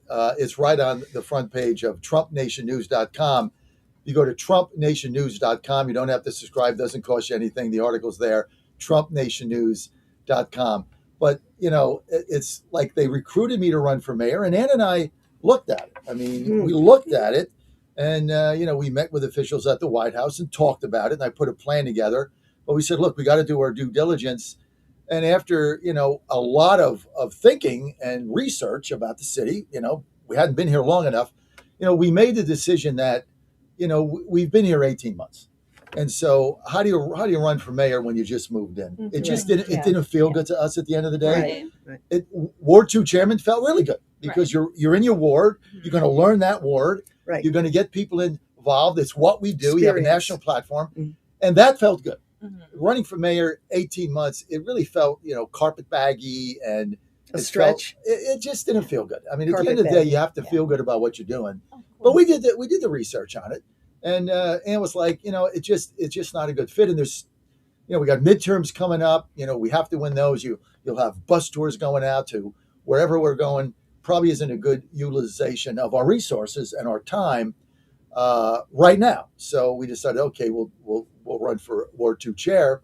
And that's when, we put the campaign together and got the signatures. But the way he said it, I recruited him. I couldn't find anybody else. What the hell? And it's not like he's running for U.S. Senate.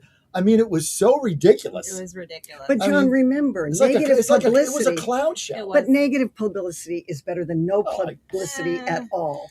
In this case, that's true. Talk good about me, talk bad about me, just talk about me. That's exactly right. It was great publicity for me. It was horrible for him. Well, it's unfortunate. Because he looked like a clown. Well, what's unfortunate is that the party has not been able to come up with a strong candidate for mayor and to enunciate what we can do for the citizens of the district. Our message should be, what can we do to make your lives better? Better schools, safer neighborhoods, lower taxes, lower regulations that adversely affect small businesses. What do you stand for? As I was getting ready this morning, I had on one of the local news channels, and they had ads from the mayoral candidates. They're all running against President Trump. They're not running for the citizens of the District of Columbia. Free DC. Free DC from what? 50 years of a corrupt one-party monopoly? Yes, let's free DC from 50 years of a corrupt one-party monopoly. Bring the rats back. We need garbage and tents and needles and drugs. We've had that for many years. We've had, trashed parks. We've had these homeless encampments under bridges. We've had some of our beautiful drives into town full of trash and litter. I can't tell you how many times I've called 311 and said, hey, does anybody here respect the environment? Is that how we show respect for the environment? By they were composted. Trash piling up all over. It was a compost. I mean, this was major highways. And President Trump is right. It's an embarrassment. It's not a good look. It's filthy. So the message should be, what do we have to offer? Do we have common sense solutions to, what's interesting to all of these problems of interest to people who live here and who actually raise their families here? To your point, I've heard from 2 mayors in other cities, and I used to live in Los Angeles myself. And I became friends with some former mayors at the time. They called me and said, we want to do what Trump is doing to the United States Capitol. I go for it. Yes. If you build it, they will come. People will be happier. Yes. Go and do the beautification effort. If you build it, they will come. Yeah, just like this show, DC Dispatch. People are like, why are you doing that? I said, because it's our nation's capital. And we got our 250th birthday coming up. Exactly. And people are coming here and they want to be safe. And let's talk about, before we get into this, their ridiculous budget, the one-party system here, let's talk about the safety on the Metro. It's incredible. When we first got here, I would not let Ann take the Metro. Oh, no. No way. Not when we first got here. Oh. No way. Couldn't take the Metro. Like, I'm not going to have my wife on there by herself. You went down there, the people jumped the turnstiles. There was people harass you for money. No way. Now, 18 months later, I can't tell you the last time she was in the car. She takes a Metro everywhere by herself. Doesn't matter, night or day. Go to restaurant, take the Metro, walk blocks at night. National Guard is there, completely safe. Yes. This is what you can do if you have the courage for change. right? Absolutely. And you go down into the earth on a metro. It is sparkling clean It is on so the clean. rails. Yeah. I couldn't Yes, it believe it. is. Somebody had the Windex out. I mean, for months and months and months cleaning the rails. That I appreciate. And then you go down, and there's new turnstiles, and there's cops. and there's cops, And there's National Guard. and there's National Guard, and they like being thanked just to be there. That's What right. a nice presence. I always thank them every time, and I know you all do. So their budget, so the DC Council is grappling over a budget now. They're still trying to screw us by not giving you the one big beautiful bill. That's up. That's in the court. So of course nobody's paying their DC taxes because they don't know what it's going to be. So everybody filed an extension. So they don't have any cash coming in. I mean, they're so ridiculous. So now their budget, which is $70,000 a person, which is the highest budget per person like on earth, $70,000 a person. Now they want more taxes for God knows what. They want to tax. They wanted an additional 2% tax on capital gains and investment sales. So if you sell your house, you pay those capital gains. Now they want another 2%. And if you call DoorDash, they want to tax that. So let's just break this down. What are they doing here? Let's start with Goodlander. This is a total money grab. Look, we have had for far too long in our nation's capital, we've had a corrupt and incompetent local government. We have a council member who was literally caught on camera taking a bribe to approve a contract for one of these so-called violence interrupters organizations, which is basically paying thugs to go around and do I don't know what. But it's incredibly corrupt and incompetent. We have no bid contracts. We have sweetheart deals that our local government does with their cronies, all at the expense of our taxpayers. And look, it's become unaffordable for families here in our nation's capital, and this is unacceptable. And this is why we need change in our local government. $70,000 per resident is what they spend here. That's the highest per capita spending on the face of the earth. And still, like, they can't fix pipes, and we get raw sewage going to the Potomac. Terry, what's the deal with these people? Well, I've got to give my tip of the hat, Muriel Bowser, who is still the mayor. She's going off, but she is infuriated about this. Infuriated. And I don't know. In fact, she slammed it the last time I heard. I don't know why the new mayoral candidates can't follow her lead. She has been a good leader for the district, especially during Trump 2.0. And this is what gets me. I looked this up from 2016 to 2026. The DC budget nearly doubled from 13 billion to 22 billion. It's true. DC has a spending problem, not a revenue problem. It is a spending problem. Here's where they overspend: public works, public school, fire and emergency, police, general services, behavioral health, office of chief financial officer, overspending on the officer. That blew my mind. 2 deputy mayors for planning and economic development. Just to back up what Terry's talking about is they're spending even more than what is budgeted. So the budget is already sky high. And these agencies are spending even more than this, and then they're just taxing us. But they can't do that, right? I mean, don't they have to balance the budget here, or Congress steps in? Congress should step in more. Where's in Congress? My opinion. Congress has the authority to step in. Where's Congress? Congress has stepped in on a few occasions. Every time they do, the Democrats scream bloody murder. But Congress does have the ability to step in on some of this. You know what somebody said to me the other day, Pickering, is, and I thought this was actually interesting. She said, if Janice Louis George becomes the Democratic nominee, that the business community will put enormous pressure on Mayor Bowser to turn around and run as an independent. Interesting. And she would win in a landslide. Yep. Well, she because probably would. She'd get independent votes, half the Democrats and all the Republicans. Well, she probably would. And as Terry pointed out, the current city government is full of bureaucratic bloat. And those of us who have lived here for a long time and who have had all sorts of,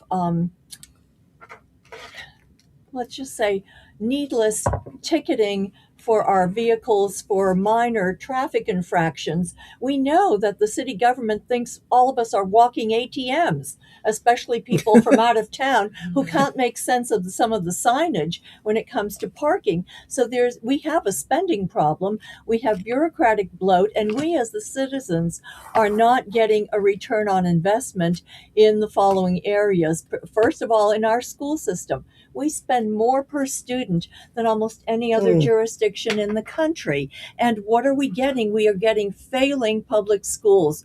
Barely 30% of our 8th graders are doing math and reading at grade level.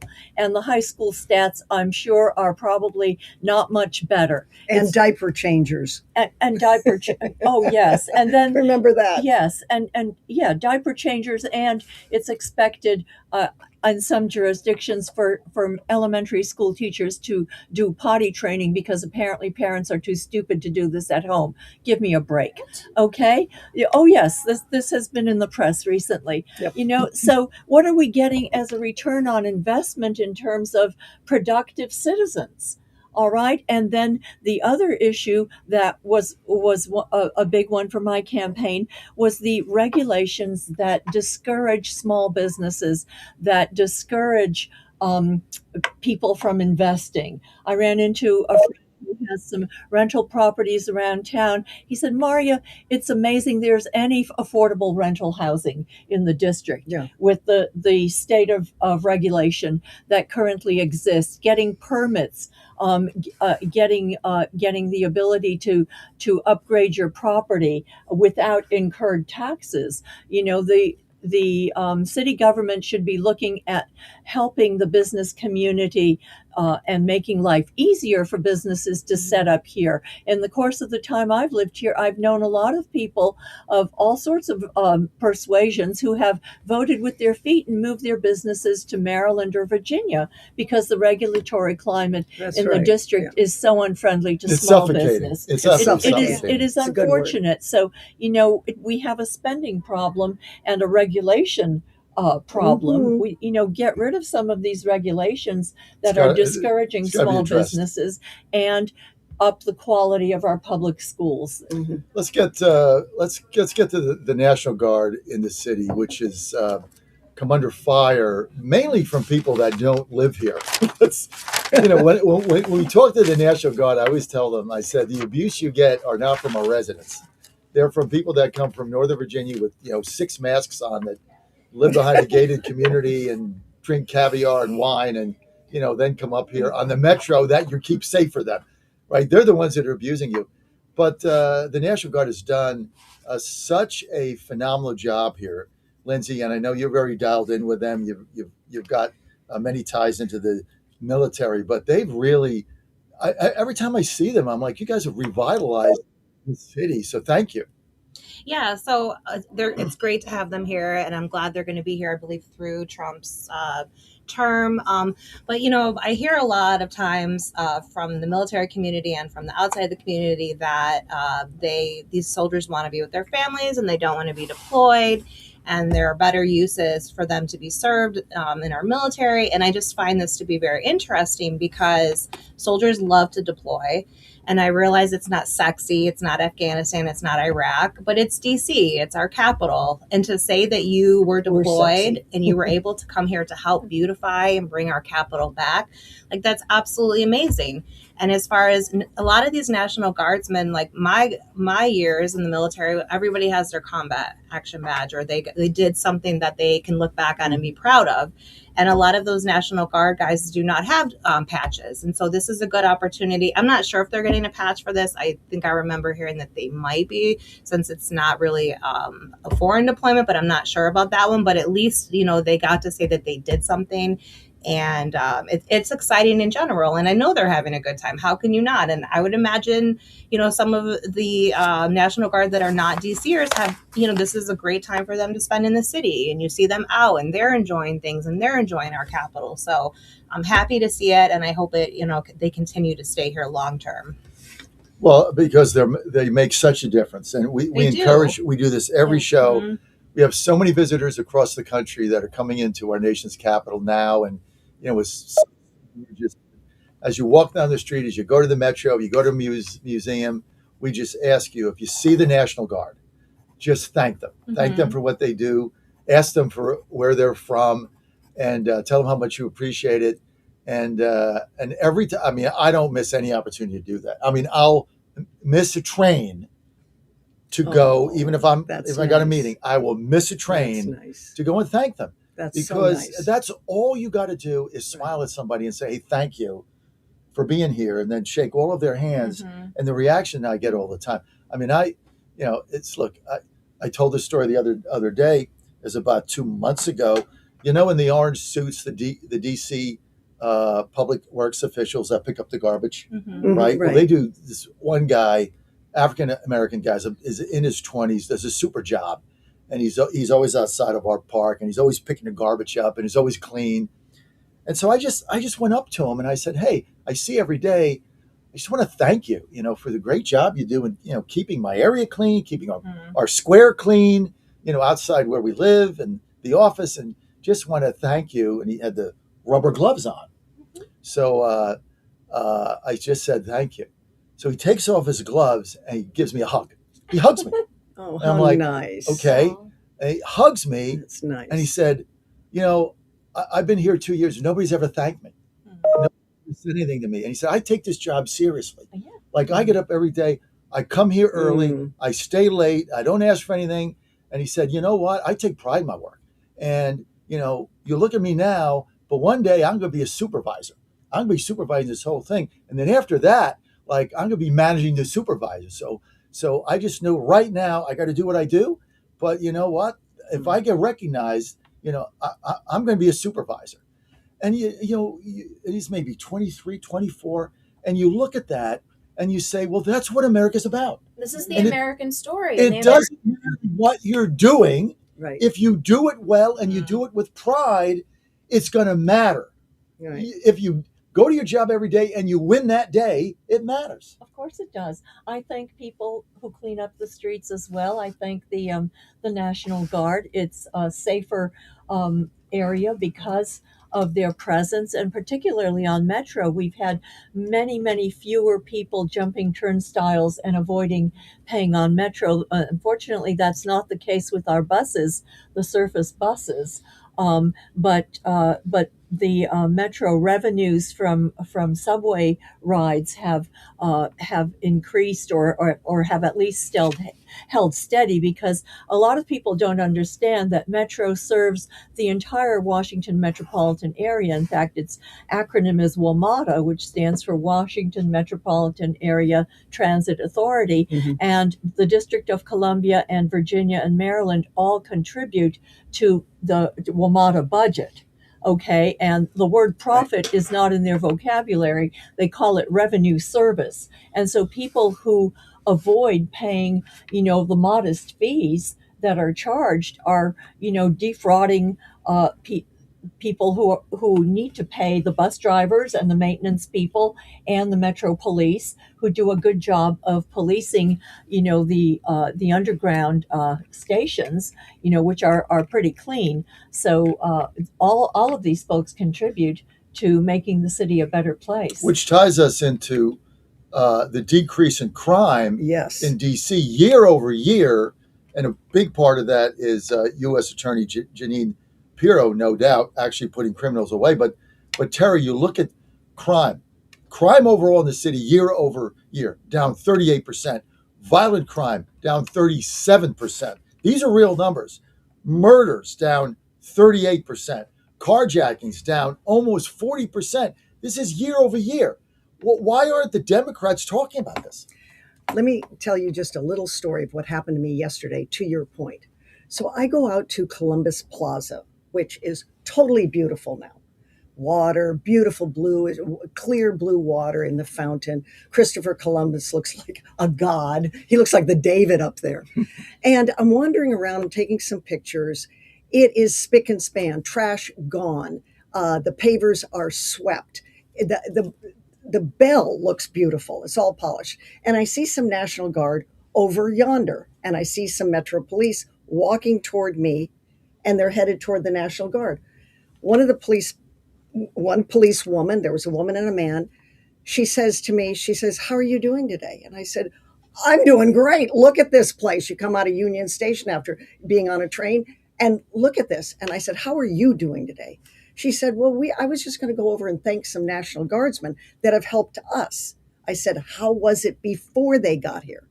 She said, "I personally got 12 calls an hour, which I was trying to extend through the day. We didn't have time to eat lunch. It was so bad. It was one call after one call after one call, emergency calls, knifing, a shooting possibility."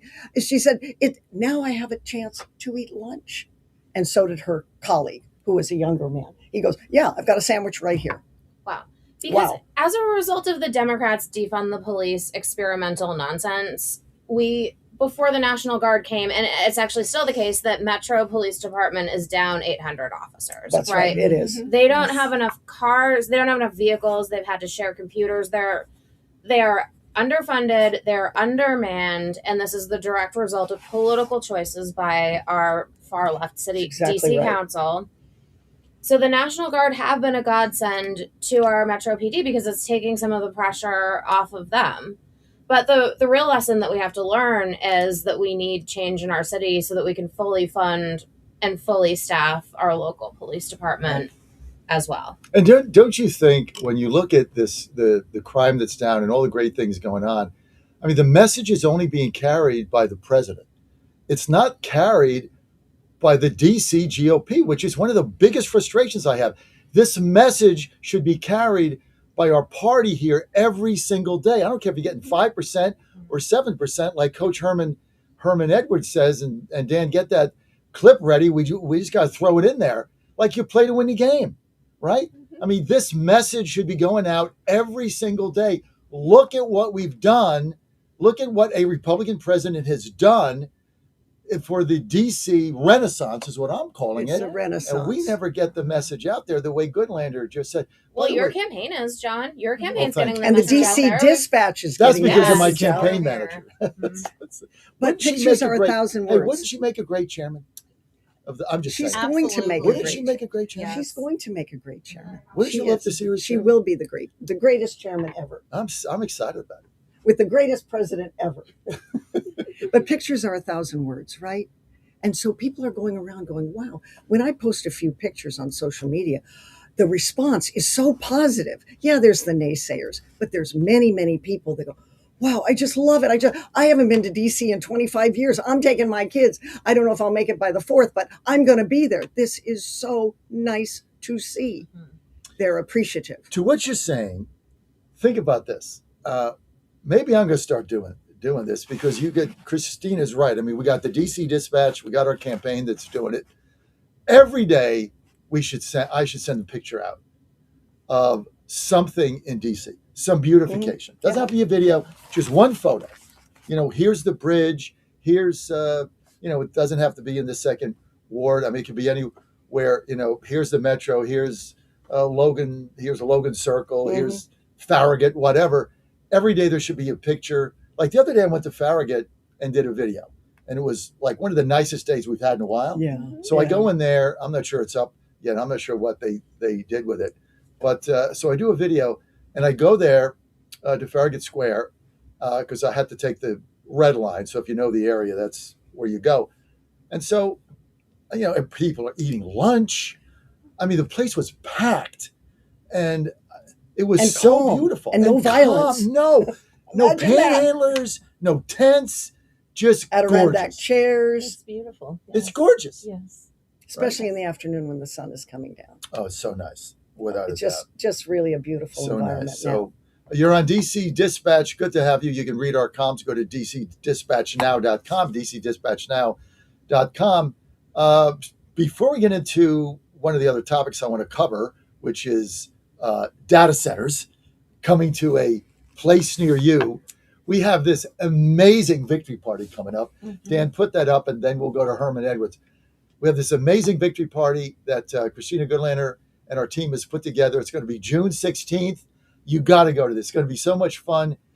Tell us why you picked, Christina, this City Tavern, the iconic City Tavern in Georgetown, 6 to 9 p.m., open bar, free food. Why there?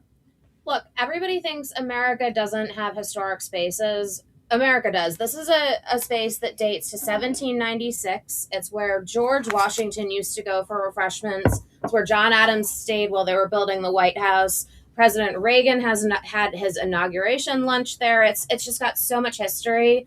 And I thought, what a way to, continue the celebration or kick off the celebration of America's 250th birthday by having a victory party for Republican renewal in our nation's capital in such an iconic historic space. Great. It's going to be great, and we want you to come. Tickets are only $50, and even if you can't make it, you can donate $50 to our campaign, and we can give the ticket to one of the college young Republicans that don't really have $50. So, but we have to pay for the event, obviously. But if you could help us out with a donation or come to the party, we'd enjoy it. We got great speakers there. It's going to be a great night. We're going to have a great victory. Morgan Griffith, Congressman Griffith, is going to be there. He's been coming on my show for 15 years. Everybody knows him. Super guy, super cool. Trump official, U.S. Treasurer Brandon Beach. He's the guy that signs the bills. He's going to be there, one of our featured speakers. And of course, the big draw is the one and only former Trump campaign manager, insider in the circle. Corey Lewandowski is going to be there, and he's going to come early. If you do a VIP, you'll get a picture with him. He'll sign your autograph. You can ask him questions. It's going to be a lot of fun. It's about fun. It's about winning and having fun. It's got to have win. You got to have fun, and that's what your event was Tuesday night. I even called you up. Ann and I were going back on the. She didn't want to walk to the metro, so we were going back on Uber, and she's like, "Hey, how often does Lindsay have these things?" Because that was fun, right? That was fun. We never went out at one of the Capitol Hill Club events and said it was fun. It was like, okay, what time are we going to be home? But it was like, yeah, I want to go to those. That was fun. When's the next one? Well, just to say a little caveat off that. So we love doing our events at Butterworth's. People are used to the Capitol Hill Club. It's mundane. Butterworth's is exciting. They have a great room upstairs. Great food. And also, as I was talking to you about earlier, John, is that all our guests were very intentional. So our co-host was Angelo Soto, and we come from different worlds. I have the military world, I have the DC world, and so we kind of brought those worlds all together. And so people were handpicked. We pretend like we're selling tickets, just to put it out there. But everybody was handpicked to be there. So it's nice because they want to be there, and they're not just buying a ticket. They're buying into the mission, and they're buying into the America First policies and goals. And so I'm glad to hear that you had a great time. Tell you, when Ann has fun, life is good. She can't wait to the next one. But look, just go to MakeDCGreat.com, MakeDCGreat.com. You can make a donation there. You can buy a ticket there. It's only $50. Free food, open bar, 6 to 9, and I'm sure we'll be much later than that. But come and check us out in Georgetown, or you can make a donation. Go to MakeDCGreat.com, MakeDCGreat.com. And this message has been paid for by the Fredericks for Chairman campaign and authorized by me and Christine Goodlander, our political director. So, having said that, let's get into data centers. Why do we need data centers here in D.C.? Why can't we dump them in Virginia? We have data centers here in D.C. I think when last I counted, there are 9 data centers. And yes, there are data centers in Virginia, and more data centers coming. Should be dumped in Virginia, probably, or Maryland. But here is the difficulty. AI is here to stay. That horse has left the barn. The train has left the station. What are we going to do without data centers? So they have to be somewhere. I'm kind of a mixed bag on this, because are we going to unring the bell and go back to no AI? Impossible. Where are they supposed to go? Now, it's a question always of money.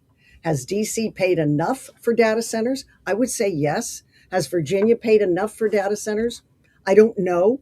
Probably not. Has Maryland paid enough for data centers? I don't know. Probably not. Has Salina, Kansas, Great Falls, Montana, Tuskegee, Alabama, out in the plains of Wyoming?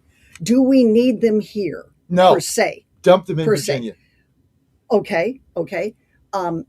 Can they be somewhere else where it's perhaps everybody pays for that? Yeah, Virginia.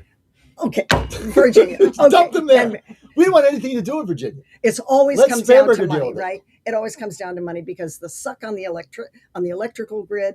There's got to be all kinds of cooling on the water, etc., for air conditioning. It's a drain. It's a big drain. And nobody in their community really wants it. I don't know the arguments to federalize all of this. I don't know. That's in the future. But it comes down to money. And maybe Virginia should pay their fair share. So I guess I'm with you on that. Screw Virginia. What do you think about this whole thing, Goodlander? Personally, I'm not in favor of having robot overlords. I would be fine with no AI. Robot overlords. I don't know. But the fact of the matter is, I just saw an article in the Washington Post this morning. Our electricity bills are going to be going up by on average $19 per month for each family. And our water is going to be going up, I think 6% is what it said in the article. So this is making costs higher for families. And I don't know. You're not in favor of having them here, right? I don't like the robot overlords. I don't like data centers. Okay, let's get to Pickering. But by the way, if I ever get to say your first and maiden name all in the same sentence, I'm going to practice that because I'm convinced if I do that, I will definitely get time off in purgatory for doing that. You'll get a special prize. I'll get a card that goes. Yes. Special St. indulgence. Peter will be like, okay, you have to say her name how many times? Okay, look, take that shoot there. You don't have to go through all this stuff here. I got a big list on you, but look, I got other people. I'm just going to toss it and go ahead. That's what's going to happen. Well, Terry's right. AI is here to stay. And I think the questions for us, again, are what is the best use of our resources and our limited budget dollars without further taxing the people who live and work in the District of Columbia.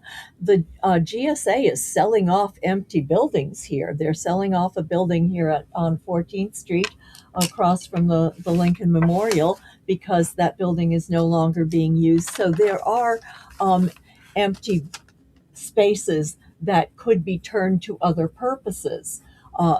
What people need to do is a good cost effectiveness analysis and see whether it's cost effective to have something here or whether it's cost effective to have something in another location. Yeah, Virginia. Dump it there. We got the message. Well, I got out of there. I don't really care what they do. Everybody's like, oh, we need to make the Virginia part of DC and do the square thing. And let's get, who the hell wants that? I don't want them. Let them stay with Spamberger and all the other libtards there. I want nothing to do with it. Zero. Zilch. Well, again, to follow on President Trump's thinking, what's a good use of resources and what's going to get the job done and be an improvement for the lives of our citizens? Okay, guys, we got 5 minutes. Criteria. We got 5 minutes. We have this election coming up. You think? It is funny election following coming it. up. It's funny following it. I think it was Terry that you brought this up. So you see the ads, and now the ads have got who hates Trump more. That's basically vote for me. I hate Trump more. No, I hate him more. No, I hate him more. It's basically what the ads are. Nobody says what they're going to do, how they're going to make your life better, how anything is going to get better. You know, Lisa Mandami was saying, you know, free groceries, buses are free and faster, and subways are free, and I'm going to confiscate buildings and put you in it because I don't like the landlords. They haven't said one thing about how your life is going to get better. All they're going to do is make it worse, but they're going to free DC from Trump, whatever the hell that means. But look, who is going to win the mayor's nomination? Because this is going to be interesting. Let's go right down the line. We've got 3 minutes, so we don't have a lot of time, but let's make our predictions. Let's start with Goodlander. I still think Janice is going to do it, unfortunately. Last week I said it won't be Janice. I'm leaning toward Janice. Why do you say that? Because she's doing a campaign better than her competitors. She is out to win. She's got tremendous strong camera presence. She says anything that is anti-Trump. That appeals to the left base, the Democrat base. She's got more camera time. I hate to say it, but I'm with you. I think now she'll win. Miss Pickering. Well, unfortunately, it looks as though Janice has an edge at this point. But it's a long time from now until November. A lot could change in those the primary is in to win. Well, the primary is in a couple of weeks. Yeah, but I mean, Right. whoever wins the primary is elected. Well, but They could put up an independent. We'll see. we're invoking ranked choice voting That's this year, correct. guys. Okay, here I have from today's Washington Times a voter guide, all right, from the Washington Times about ranked choice voting and about the changes that are coming and what the vote centers are and so forth. So, Who's going to win the primary? I hate to think Janice would win. All right, but 3 for Janice. Who's going to win the primary? Yeah, I'm with the ladies on here. I'm gonna have to go with Janice too. You guys are all wrong. You're all wrong. Sorry. Kenyon is going to be the Democratic nominee, and he's going to be it on the strength of one thing, and that is ranked choice voting. Because if you ain't voting for her on the first ballot, right? If you're not voting for her on the first ballot, she is nobody's second choice. And so the rule they put in place, that's true, which the far left wing put in place. Now I'm in favor of for primaries for this reason, right? So I'm like one of a handful of Republicans that are for ranked choice voting in primaries, including ours, right? That's how he's going to win, because these votes are going to start. Like, think about it. If you're voting for Orange, or who are the other guys in this race, right? There's like 4 or 5 of them. There are. Oh, I got to look it up. Right, There's a list there are of a number no of them. names. Gary Goodweather, The business guy. The business Right. guy. He'll get That's right. 7%, Well, 5%, 10%. You don't know. But he's not going to get 2%. Orange isn't going to get 2%. No, he's not going to get. So you're going to get she's going to get in the 30s, right? Perhaps. She's not going to get 50%, and then she'll probably win 37, 32, but then the second choices start coming Yeah. in. And I'm telling you, she ain't anybody's second choice. You're either voting for the communist or you're not. Right. And then if she does win, then we got to go. The fun thing is what I said earlier. They go to Bowser and get her signatures to run as an independent, and she wins in landslide. That's the other schematic. Time will tell. We got 2 weeks. Not even that. Does what Finn win? Yes or no? Right down the line. Okay. No. Yes. I don't know. Yeah, I'm No. Loser. Amelia, We got to yes. go. I like Brooke. She's my councilwoman. I think she's fantastic. And she's turned out. We got to It's a go. quib from On another, that note, another episode. on that, I got to write that down because I went to tell that to Ann and I forgot it. I forgot what you said. As soon as I get back to them, I'm going to say, Ann, wow, it turned out today. I'll tell you the reaction. I'll film the reaction and send it. See what she says. Thanks for joining us on DC Dispatch. Thank you, everybody. Don't forget, give us a donation. Go to makedccgreat.com. This is your nation's capital. Where you look, DC Dispatch. You're fired up. Go to makedccgreat.com. This is John Fredericks and my esteemed panel, Miss Pickering, Lindsay Rowland, the one and only Terry. You are just phenomenal. And thank you for all you do. You really do. And of course, the star of the show, Christina Goodlander, my political director, soon to be perhaps the chairman of the DC GOP. I'm starting the rumor now. I don't have anything else to do. Tomorrow, we will be live on the bus in Morgantown, West Virginia. Regional Supers. We're going to be there. Wouldn't miss that for the world. 6 a.m. Early on the bus outside of the stadium in Morgantown, West Virginia.